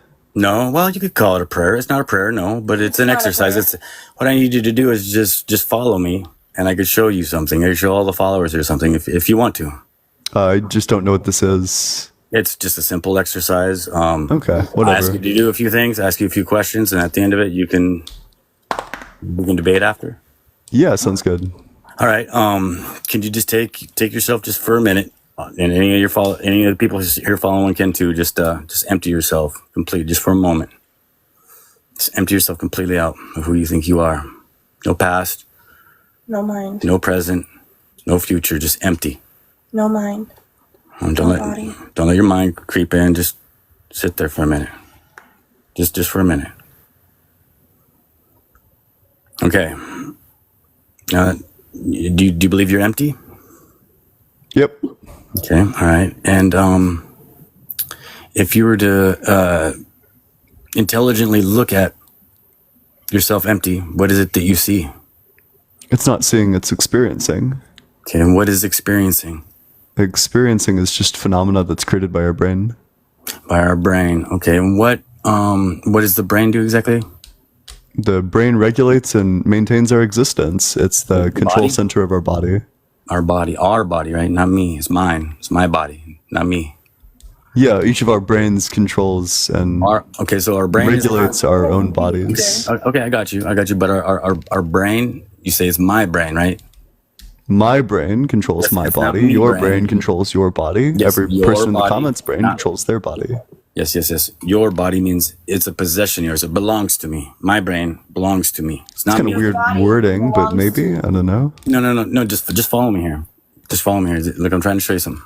So you say my brain, my body, my mind, mine, not me. They're not you. So what's left?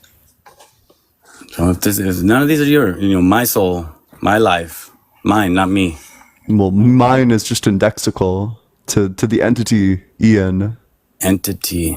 It's not you. Entity, an identity. Yeah, an identity. An yeah. identity. It's just like indexical to me. So when I say I'm just talking about like me as an individual. When you say you're just talking about you as an individual. It could be you can hear it like that, but I am before I comes before your name. You're not your name. It was given to you, yes?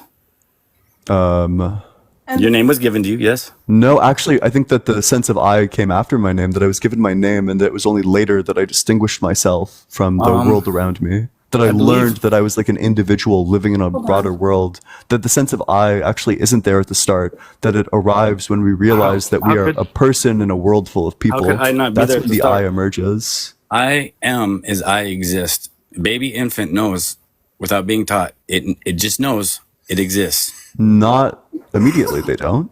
Oh, sure they do. Sure they do. They know that without someone No, teaching you. this is called the mirror stage. So babies only know that they exist when they recognize themselves in the mirrors. In the mirror, And they who said understand this? themselves as like one individual in a world of individuals. Babies are not said, "I born am knowing before that they Abraham." exist. He said, I am before Abraham. He didn't say Jesus is before Abraham. See the confusion here? I am. I'm sorry. I think I'm not giving you the answers that you want. I'm just not sure what the. You are. You are. Okay. We're still going down the right path, man. Yeah, sure. So what's next? Okay, what's next? Okay, so you said you can't see anything. There's just nothing there, right? It's empty. Well, it's experience. Yeah, I'm just experiencing. Okay. So you see experience? I feel experience. You feel experience? Okay. Where does experience come from? Comes from the brain. And the brain brain is you. interpreting all these phenomena that interact Okay. with us, like the wind and the air, the light that's coming through brain- the eyes. The brain is you? That's a complicated question. I'm not sure. Well, this is a Maybe. complicated question. Sure. It's Yeah, important. I'll say that the brain is your mind. Yeah. Yours. I said, is the brain you? The brain is my brain is my mind. I am my brain is mind. my yeah. mind. It's mine. It's a possession of mine. It's not you. Sarah, thank you so much for the subscription. I'm just waiting for the argument though. Yeah, no. I just a healthy. I don't really like to Yeah. debate. I'm just trying to show you something. I mean, it's a simple thing. Is when you empty yourself, okay, and you look. What you're looking at? Does it have a size? What I'm looking at, does it have a size? Yes. You're empty. Empty, right? No imagination. No mind. Empty. Does it have a size, a shape? I'm not too form? sure I understand. Like I experience in all parts of my body. It outlines a shape that's roughly Ian shaped. Yeah, but you're still acting within the body. So you I'm, think the body is- I'm experiencing the things that my brain makes me experience. Yes. Do you experience deep sleep? I think so. I don't know. This just sounds like nonsense so far, though. Well, it might, but deep sleep is a state of consciousness, yes? That's like REM. REM is rapid eye movement. It's I think like everyone dreaming. experiences REM. Yeah. You have REM, you have the waking state, the dream state, or deep sleep state, right? These are states of consciousness. Okay. Okay, so what I'm pointing at is a stateless state. It's in all three states, and it's constant. What you're pointing to is a stateless state. Yes, it's in all states, and it's constant. A The only stateless. constant. Wait, is it possible for something to be both a state and also stateless? It is a stateless state. Yes, I know it's a paradox. It's not a paradox. It's a contradiction. A paradox is something that's self-referential. A contradiction is nonsense. Oh, it is a stateless state. I just say it like that because I don't know how else to say it. That's a contradiction. What is constant? Do you know anything here to be constant and unchanging? Constant and unchanging. Yes, never changing. Never, ever. Never in time will it change. the existence of time? Time changes all the time. It changes by the minute, by the second. No, but like the fact that time exists is unchanging throughout all of time. Right, but we're dealing with concept at this point. Yeah, but I'm saying that this is going to be a universal and eternal truth that's true of all time, is that just that time exists. Time only exists because we, make it exist. Time is just a concept. Did time exist before humans exist? It's a measurement of change. So, but I'm talking about like the, just time as like a thing, not the measurement of time, not like minutes, hours, seconds, but the fact that states go to states, go to states, go to states. The fact that there's a distinction from moment to moment. Yes, there is a movement. I guess you could say it like that. Like we're aging, our bodies, you could feel time. Yeah, you could say it like that. But it's still conceived, like your body was conceived. I don't believe that. Huh? I don't believe that. You'd need to prove that. Were you not conceived? Oh, I mean, I was conceived by my parents, but Yes, if you go back far conceived enough, you're means- going to get a being that was not conceived. Yes. So concept, right? Right? You yourself are a concept. You were conceived. Like in like a literal, like my mom got pregnant, like Concept, conception, conceived, all same. not really. You're an Because idea. a concept is an idea. Yes, you are an idea. So a person can be pregnant without knowing it, which means that conception does not necessarily require a concept. That you It could was be conceived. you could be nobody's concept, but you could still exist if somebody's pregnant without knowing it. Well, sure, but you were still conceived. In regards to all that, the drama, your concept. Oh, So you're well, yeah, but it's like possible to be conceived without being a conception. So I'm just not sure what the point is. Conception is birth. Conception is not birth. That's Well, if you were conceived at birth, you were not conceived at birth. when were you conceived? At conception, Conception. When did this take place? when Your the mom sperm died? meets the egg. Right. So it's a concept. This is a Right, concept. right. The opposite of what you just said. You're not saying anything. You're just saying- like wait, like just like agreeing with me after your point Look. gets like torn in half. It doesn't do anything You're not tearing anything in half. because you said that conception happens at birth, and I said no, it happens at conception when sperm one meets way egg, or and the then you were other. like, yeah, exactly. You are a concept. As if You that are isn't the opposite of conditioned. what you just The said. idea of yourself is conditioned into a being. There's layers of concepts there that people use. They become, I am brother, I am mom, I'm dad, I'm a worker. Okay. Yeah. These are all concepts. And None why of does these that are mean original to God's your real? nature. Huh? Yeah, I agree that we humans make concepts. Conditioning. Sure. Yeah, we're all conditioned. Are we just doing like Taoism right now? What are we doing? Taoism. No, I'm just trying to point at something. I've been pointing the whole time. Is if you would have emptied yourself and then honestly looked without expectation, no expectation, because there's a lot of people that have expectation and that will ruin it. But there's something there I'm pointing at. It doesn't have a shape. It doesn't have a form. Yeah. The true Tao is the unspoken Tao. Yeah. Yes. It doesn't have a shape or form or an age. So you're just doing Taoism. I don't know about Taoism. I don't practice Taoism. So Taoism is just that. It's just the idea that we existence exists, but we keep on putting it into categories. That the Tao is existence, but you'll never understand existence truly through all the categories that you try to put it in. Even calling it like the Tao or something is putting it into a category. All you can do is like vaguely gesture at it. You can never actually describe it in never really words say because it. words are categories. You're right. You can't speak what it is because by simply speaking it, you're getting further away from it, if that makes any sense. But when people speak at certain points, the words carry power. And religions are born out of these words, the ones that discover God. Sure, but it just sounds like you're probably just not like a Christian or whatever. I love Christians. I'm not a Christian myself. I love Okay. Christ. Well, do you have anything else for me? No, I just thought maybe you'd look and discover something, but I guess I don't know. I think Taoism is cool. I'm already like familiar with like this idea that the like words and concepts are things that humans make, and they don't necessarily represent reality. I'm already familiar with all of that. Yeah. Would you mind if my girlfriend says something to you? I mean, she's old enough. She's 19. Sure. Wait, and how old are you? 43. Girl, come on. No, do you mind? I mean, are you gonna pass? Sure. judgment, Yeah, or- go for it. All right, here she is. Okay, so what you're not following is the fact that you are not your mind, you are not your body. This is not Taoism. There is something higher. Have you ever turned around and tried to look at what's looking at your mind? Yeah, all the time. Yeah. What's looking at your mind? Well, I mean, I've done What's watching the meditation. mind? Hmm? Answer it. What's watching the mind? The mind watches itself. The mind monitors itself. How is that possible? My hand can't see my face when I turn my Because hand the towards mind my is face. capable of taking account of the thoughts that come in and out. Where do the thoughts come from? Where do the thoughts The thoughts come also come from your mind, but the mind is capable of monitoring You are itself. your mind, essentially. from? Okay, listen. I have 2 years in psychology at the University of Idaho. I know what I'm talking about when I speak of the mind. The thing is it's not you.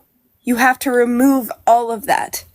It's a complete Citation. You have to emptiness. crucify yourself. And if you have the inability to remove it, you will Never never wake up. see what we're trying to show you, man. I've done lots of meditation. I already know what you're trying to show me. Yes, you failed. And I think it's cool, we experience things. That's awesome. You can't turn your mind off, huh? When you meditate. You can't turn your mind No, off. well, It yeah, feels I mean, impossible. thoughts arise. There are moments of complete experience, which is wonderful and blissful and pleasant. Have you ever but thought thoughts that arise, and meditation then you is the notice the thoughts, and then you get rid of them. Have you ever thought that the point of meditation is to fail? Yeah, of course. Yeah. Okay. So if the point of meditation is to fail and I can't stop my mind, who's the I that can't stop my mind? It's yourself. It's your idea of you. Idea. I don't know about that. How long have you two been conform- together? I do not conform to any religion. However, I've experienced this myself. And there are other people out here who have experienced this themselves. We're not believing. We know.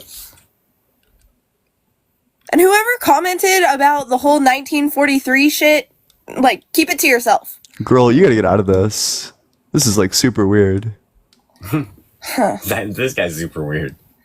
But No, I mean, listen, as a 23-year-old, I would never date a 19-year-old because that's just too young. Have anything to do with love? I mean, this How is long have I the know, two this of you is been in how shallow these love? motherfuckers are. How long have you been in love? Huh? How long have you been in love? A great while. Yeah, how long? Since I first turned 19. I'm almost 20 now. So a great while, less than a year? So is love measured in time? I mean, what's this guy's point? Yeah, I just think Right. that the depth of the love is probably going to be contingent on the familiarity. And we're very familiar with one another. Yeah. What are your shared interests? Everything. Shared Yeah. interests, God, politics. We have Bow, music. What goes bow, music. We shoot. We hunting, both woods, shoot. We fuck. both go Yeah. camping. We both, we have a lot in common. Yeah, and what are your life aspirations? Because it seems like one of you is a 19-year-old still working on their degree, and Well, the other I'm is like pregnant right now. I'm pregnant right now. I've done 15 months in the pen from 17 to 19 in Billings, Montana, in MWP. Listen, it really doesn't need to be like this. You should get your degree and you can turn it all around, but you should be very careful about the people that you date and who you associate with. People don't have your best interest very often. You don't know. You should be asking yourself, what do these people want from you? You're looking from an outside perspective. I mean, our families like Absolutely. each other. Not like my dad hates him or anything. My dad fucking loves this guy. Yeah, it's a red flag. If my 19-year-old brought home a 43-year-old, I think I'd have problems. It all depends on the person. Yeah, I would raise hell if my 19-year-old brought home like a 43-year-old. Huh. Well, you'd have hell on your hands because a 19-year-old didn't even listen to your ass. That's totally fine. I mean, luckily my 19-year-old would never do this. I'd Yeah, 'cause you're so raise bad. them better. You're a bad person for loving Yeah. This guy's shallow as shit. That's really ironic coming from a 43-year-old dating a 19-year-old. 19, 19, 23, 45. I've Yeah, dated I people would older, never date a younger. 19-year-old. You're shallow. I wouldn't date an 18-year-old, and I wouldn't date a 19-year-old. I They're just saying don't you don't really have believe anything in to God. talk about with them. Your words expressive, man. You'll never find God because you're fucking shallow and you're closed down. It's plain You're simple, getting, man.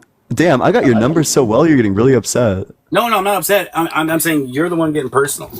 You're the one that William, thank you so much for the $6.66 on Cash App for Dude is Sick. W, hail William, hail 666, hail Satan. I'm leaving. Yeah, fuck that motherfucker, man. Yeah, just keep on meditating more. You know, that's the difference between me and you. I've achieved enlightenment, whereas you get easily rattled. Plus, I'm not a pedophile, so. Oh my god. What the fuck ever. That's pretty That's fucking the funny. yeah. I God don't know. isn't Like real. it doesn't matter what you say. Like that's God like isn't the real. easy You're right, W. for you, It's like the God auto will never win. It's exist. like God like will never dog, exist for you. You're are a doomed, my friend. pedophile. You are doomed. You are doomed, my You're friend. And attracted it is funny. to It is people actually pretty fucking 24 funny. you're attracted to people less than half your age. Yeah, what's the problem? His last fucking girlfriend That's was super 54. fucking. Yeah, but his current girlfriend is 19. That's crazy. Yeah, so what? You're weird. You're weird. With God isn't real across your screen, and some bearded man with a fucking. Really, you think God's a bearded man? You're a fucking weird moron. dating a You're a 19-year-old. fucking moron, man. And you're putting this on for the world to see how dumb you really are. It's fucking great. You're entertaining. I'll give humiliating you that, yourself. because you're the dumbest ass motherfucker Wait, I've let's met just in a calm long time. down. It seems like you didn't achieve enlightenment. Maybe you just got to spend more time meditating. No, not enlightenment. To get It isn't yourself about calm. enlightenment. It's called dumb ass, shallow ass people like you, and to entertain the Will, shit out thank of you me, man. so much for Cash App. Appreciate it. Maybe Cash you App, can maybe yeah, you can you meditate shallow on that fucking more. dumb piece of shit. Ski, thank you so much for the Alright. subscription. Appreciate it. Yeah, like Damn, I really fucking struck a queer. nerve. Fucking trying dumbass. to strike a nerve, and it's probably a minor. Oh, you're fucking sharp. You're the fucking idiot that when someone's trying to show you something, be kind, that you spit in their face. No. And it's people like you that are gonna burn in hell. I promise. I promise. Listen, you don't have the boots for that hike. Hey, I they tell you they what. not like us, Tell you what, indeed. your ass, They your not ass, like I'll see in hell. us. And I'll be the one torturing the shit out of you. How about that? Dexter, thank you so much for the dumb 5 fuck cent piece of subscriptions. shit. Appreciate it. W Dexter in the comments section. Yeah. Like, go suck another dick, queer. Damn, getting homophobic. Wait, you can't be No, homophobic. You're literally a fucking No, I pedo- just like, I prefer, don't care about another your dick in my mouth, homophobia, 'cause dog. it sounds like you got one in there right now, you Your fucking judgments, your judgments on my judgments? Who is life are judging who here, irrelevant. You're bitch? literally a pedophile. Yeah, You're a pedophile. pedophile. Yeah, pedophile. You're attracted to kids, dude. Age, motherfucker. Dating like a 19-year-old.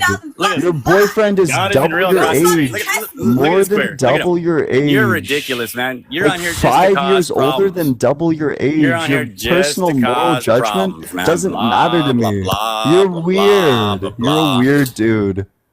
You're fucking, dude. Just fucking. You're fucking retarded. You really are. You're half retarded. That's not very demure. That's not very cutesy. But maybe if you meditate more, you'll realize the errors of your ways. But girl, if you're still listening to this, like seriously take a second and think to yourself, what is this person getting out of this relationship? Because it's probably not your deep, meaningful connection. Why do people that are the same age as the person you're dating, why do they not want him? Why does he need to date 19-year-olds? You should just be thinking about these. Like, ask yourself these questions. If you want to join the community, there's a link to the Discord in my bio. You need to be 18 or older in order to join, but we talk about politics, religion, or philosophy, and I'd encourage all of you to join. If you want to support the stream, the Venmo's allegedly-Ian, and the Cash App is just allegedly Ian. Appreciate any and all support. Thank you all so much. Skinsley, thank you so much. Hello. Hey, how's it going? How old are you? I am 31. Yeah, and what religion? So I don't really have like a religion, but I do believe in God. Like Oh, that. I'm only looking to debate people who believe in the God of the Bible, Torah, or Quran. Don't request to join unless you do believe in the Bible, Torah, or Quran. If you're 18 or older and you have an argument which does not involve personal experience. Hey, what's up? How's it going? Brandon, are you there? Okay. Just keep on double tapping on that screen though. We'll try to get a guest step on in here. Hopefully they'll be attracted to people the same age as them. Ms. JJ, thank you so much for the subscription. Welcome to the That God isn't community. real. Hey, what's up? How old are you? What's it? How are you doing? Doing well, but how old are you? 21. Yeah, and what religion? Catholic. Yeah. So what's your strongest argument for the existence of God that does not involve personal experience? What's your strongest argument for God doesn't exist? Yeah, that's pretty easy. It's just going to be like the level of like gratuitous evil that exists in the world. For example, we have I don't think natural disasters are compatible with an all good God. I don't think malaria is compatible with an all good God. I don't think cancer is compatible with an all good God. I don't think like poison berries are compatible with an all good God. So your argument is that because there's too much evil in the world, there's no God. Yeah, it's like really strong evidence. So much natural evil in the world. Yeah, it's natural evil. Yeah. How do you explain natural evil? Yeah, just that if somebody did create this, like if somebody pushed a button and it caused an earthquake, that would be extraordinarily evil. Similarly, if God designed the world such that there were earthquakes, that would be extraordinarily evil. If somebody created malaria, that would be extraordinarily evil. Thus, if God created malaria, that would be extraordinarily evil. If somebody created cancer, that would be super evil. Thus, if God created cancer, that's also super evil. I thought that what they were doing was good. So how do you know about God? How do you know? What? I thought stupid. How do you know it's good and bad then without God? You know. It seems like we're pivoting away because this is just an internal critique. Like to you, if malaria isn't bad to you, then you should say so. Do you not think malaria is bad? What is malaria? What is malaria? Malaria is a disease which has taken the lives of 1 out of every 2 humans who have ever made it out of the womb. Oop, I accept your surrender. Folded like a chair, scrambled like an omelet, reformatted like a hard drive. What is malaria? Baby, don't hurt me. Don't hurt me anymore. Dante, what's up? How's it going? Yeah, I'm doing great. How are you? Doing well. How old are you? Yeah, I'm 24. Yeah, and what religion? Christianity. Yeah, the God of the Bible, basically. Okay. What's your strongest argument for the existence of God that does not involve personal experience? You're saying like, how do I say God is real? Yeah, based on what argument? All right, if you look around you, bro. Okay. So you see the creation of the earth. We don't know. We definitely know that it wasn't a human that created all these stuff around us. Yeah, right? And we also definitely know it wasn't a God who is all good, especially not a perfect one. You can look to the way our DNA is extraordinarily inefficient, that our DNA, 85% of it is completely useless. So if God's perfect, why did he design so imperfectly? All right, because he gave us free will. All right, listen. In the Bible, it says when he created mankind, right? He put us in like a garden. Picture yourself in a garden of every single tree, every single animal in this world, right? And you know, if we created something that we want to have like a relationship with, we're not gonna create them as if they're a robot. So I create you and I said, follow me, do what I say. I want you to have free will. I want to feel as if I have a personal relationship with something that I created.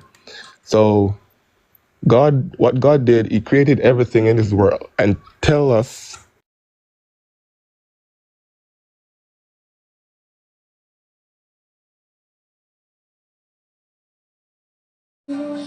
Kakak Nanda ambil di ukuran S. Untuk celana ambil di ukuran S. Kakak Christian, thank you udah check out and payment. Sehat selalu, dibanyakan rezekinya, kita langsung prospecting ya. Dan juga melakukan pengirimannya di hari ini.